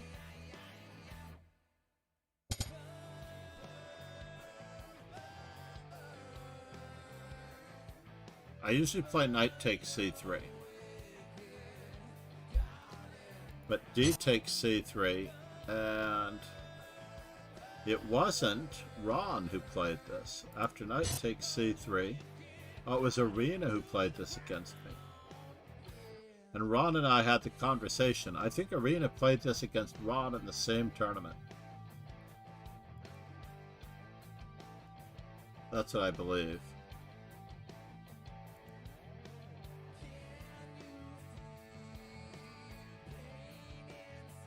See how long ago that was. That was the Chess Informant 153 Arrival Simul that she drew with me. So it was a Simul game. Alright, fair enough.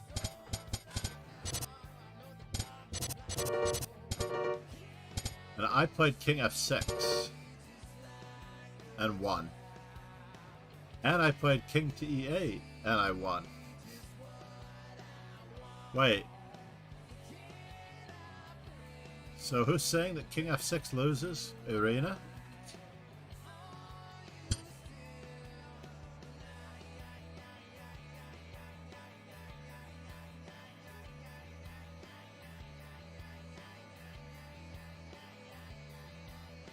Suggestions for white. Rook e1.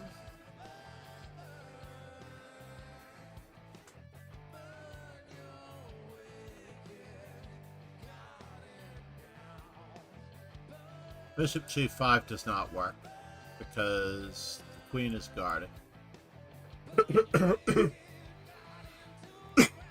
Momo chess. Said.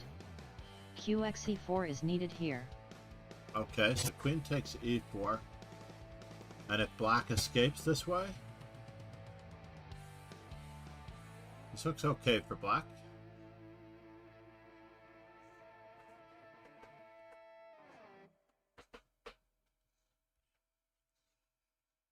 Momo chess. Said. This is just better for black. Let me see what that conversation was. Ron was suggesting black should play King f6, yeah. But how did I win after King e8? So I've also won this against King e8. Rook e1. I played d6. I don't see any problems for black after d6 either. Rook takes e4 check. Momo chess. Said. b7 is best move. Bishop e7 is the best move.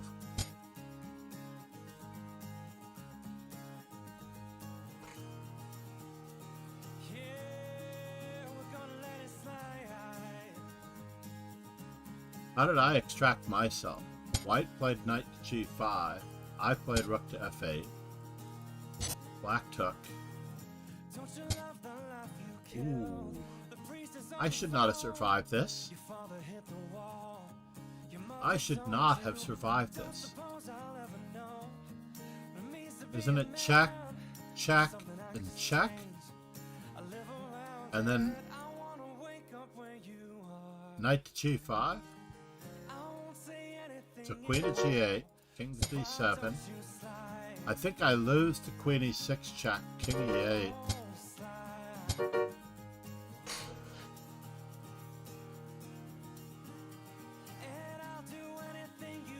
So what's going on here? I think that loses, right?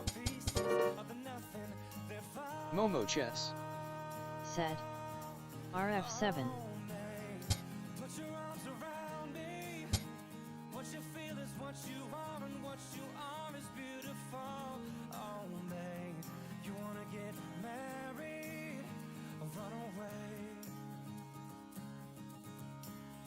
Yeah, I'm toast. I'm so toast. There's no way I can survive this.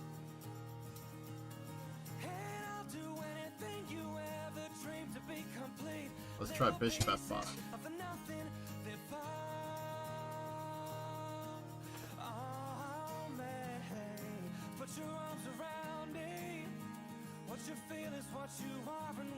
You are is beautiful.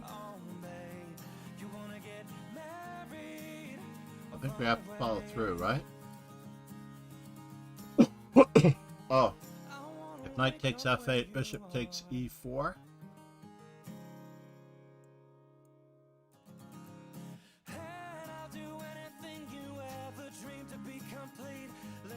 It's not good. Threatening rook takes, bishop takes.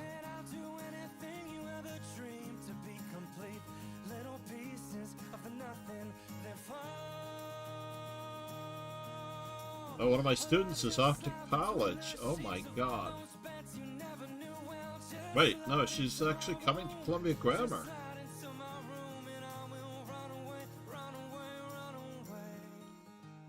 Send that message. I love getting messages like that. Sophie, Girls Nationals, let's do it. She's coming. Alright, so let's not extract away from the beauty of Momo Chess's endeavor here. Yeah, 97. You gods. You think bishop e7 is best, but 97 looks pretty good in a way, if we can get castled. Now that I know that we have bishop f5.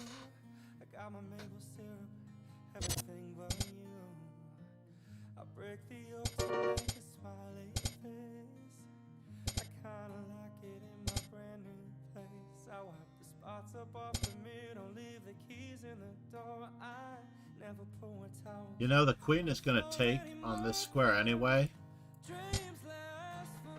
Pawns have to be moved 2 squares, everybody. F3 G5 is not good, better is BG5. Bishop e7 is the best move. Knight f3 g5 is not best. Yeah. And I was meant for you. In the previous line, right? That was the other line we were looking at.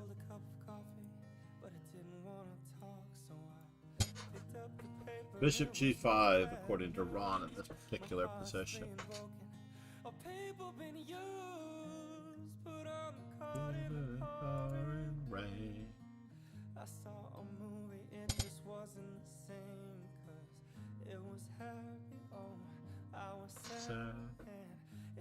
Were we following my game? Is that what the story was? Oh, we were following my game. And I won this game somehow. And it was a rapid game. I guess we shouldn't be too surprised that I won the game, because, you know. And Ron's threat is obvious. We have but one chance to stop up the works here. Momo Chess. I believe BG5 is better and after trading off than NG5. Momo Chess. Said. But not sure anymore. So, King F8, I have to break the pin. I can't castle anyway, so I might as well break the pin, right? I don't know what I'm holding on. I mean, there's no delusion of castling queenside. My king's already been on it. Uh-oh. Anakin, what's up? Anakin! Momo Chess. Said. Alright, 2 minutes. F8 is best move. Yeah, it looks pretty rough. So we did post in the Discord. Please subscribe to the YouTube if you have not yet already. Hold on 1 second. Yes.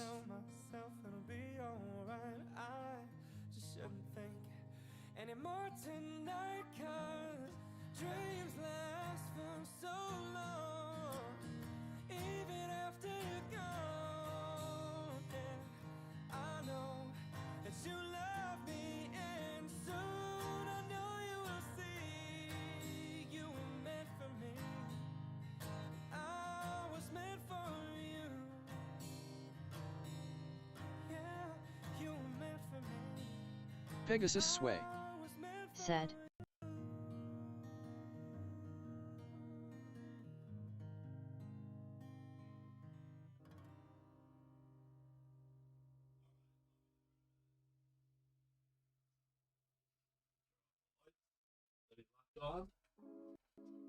He left on a trail of lights heading downstairs. My grandson is so patient. So patient, everybody. Thank you for being patient. Have a friend in the club and we have analyzed, but hard to remember he is an expert at this as white. It's crazy, but I would definitely be playing knight to c3, bishop e7, and castling as fast as humanly possible. I'm very jealous that you've been seeing someone else. Oh, it's not Momo Chess. I'm still jealous, Ron. Yeah, this was devastating. I remember where we left this off. This was just target practice. Momo Chess. 2 rooks. Said. Jealous of Ron. Yeah. No, I was jealous of you, Momo Chess, too. There's no back rank, mate. What are you doing? Very cool, very cool. No less, no less. Take the time. Are you ready for you? When you get here. Momo Chess. I thought I knew where I was going. But yeah, this game shows off power of activity and pins. That is crazy.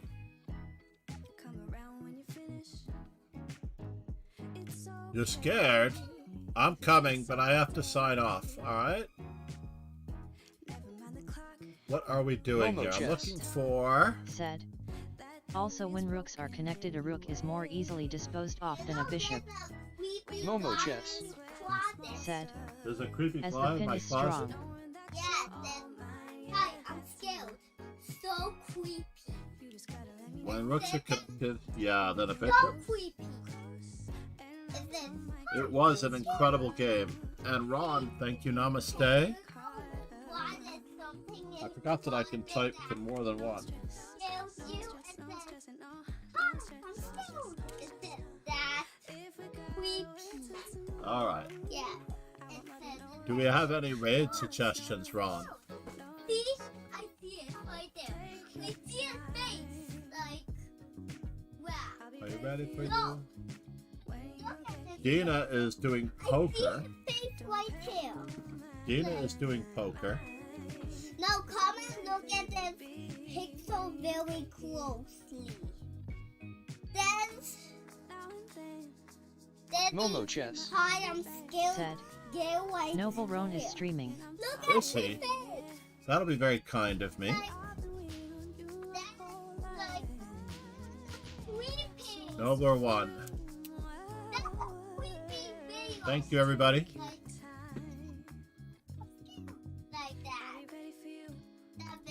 Number one was the victim in this game, so we will appropriately send Momo everybody chess. over to him. Said. Thank you, John. Thank you, Momo. I need to spend some time, and you need to get dressed because we're going to go play miniature golf. Pegasus sway. If they're open. Said. It's been raining so much, I'm not sure they're Bedtime open. here, THX John. Bedtime. Dude, he's in his pajamas still from this morning. He's been such a good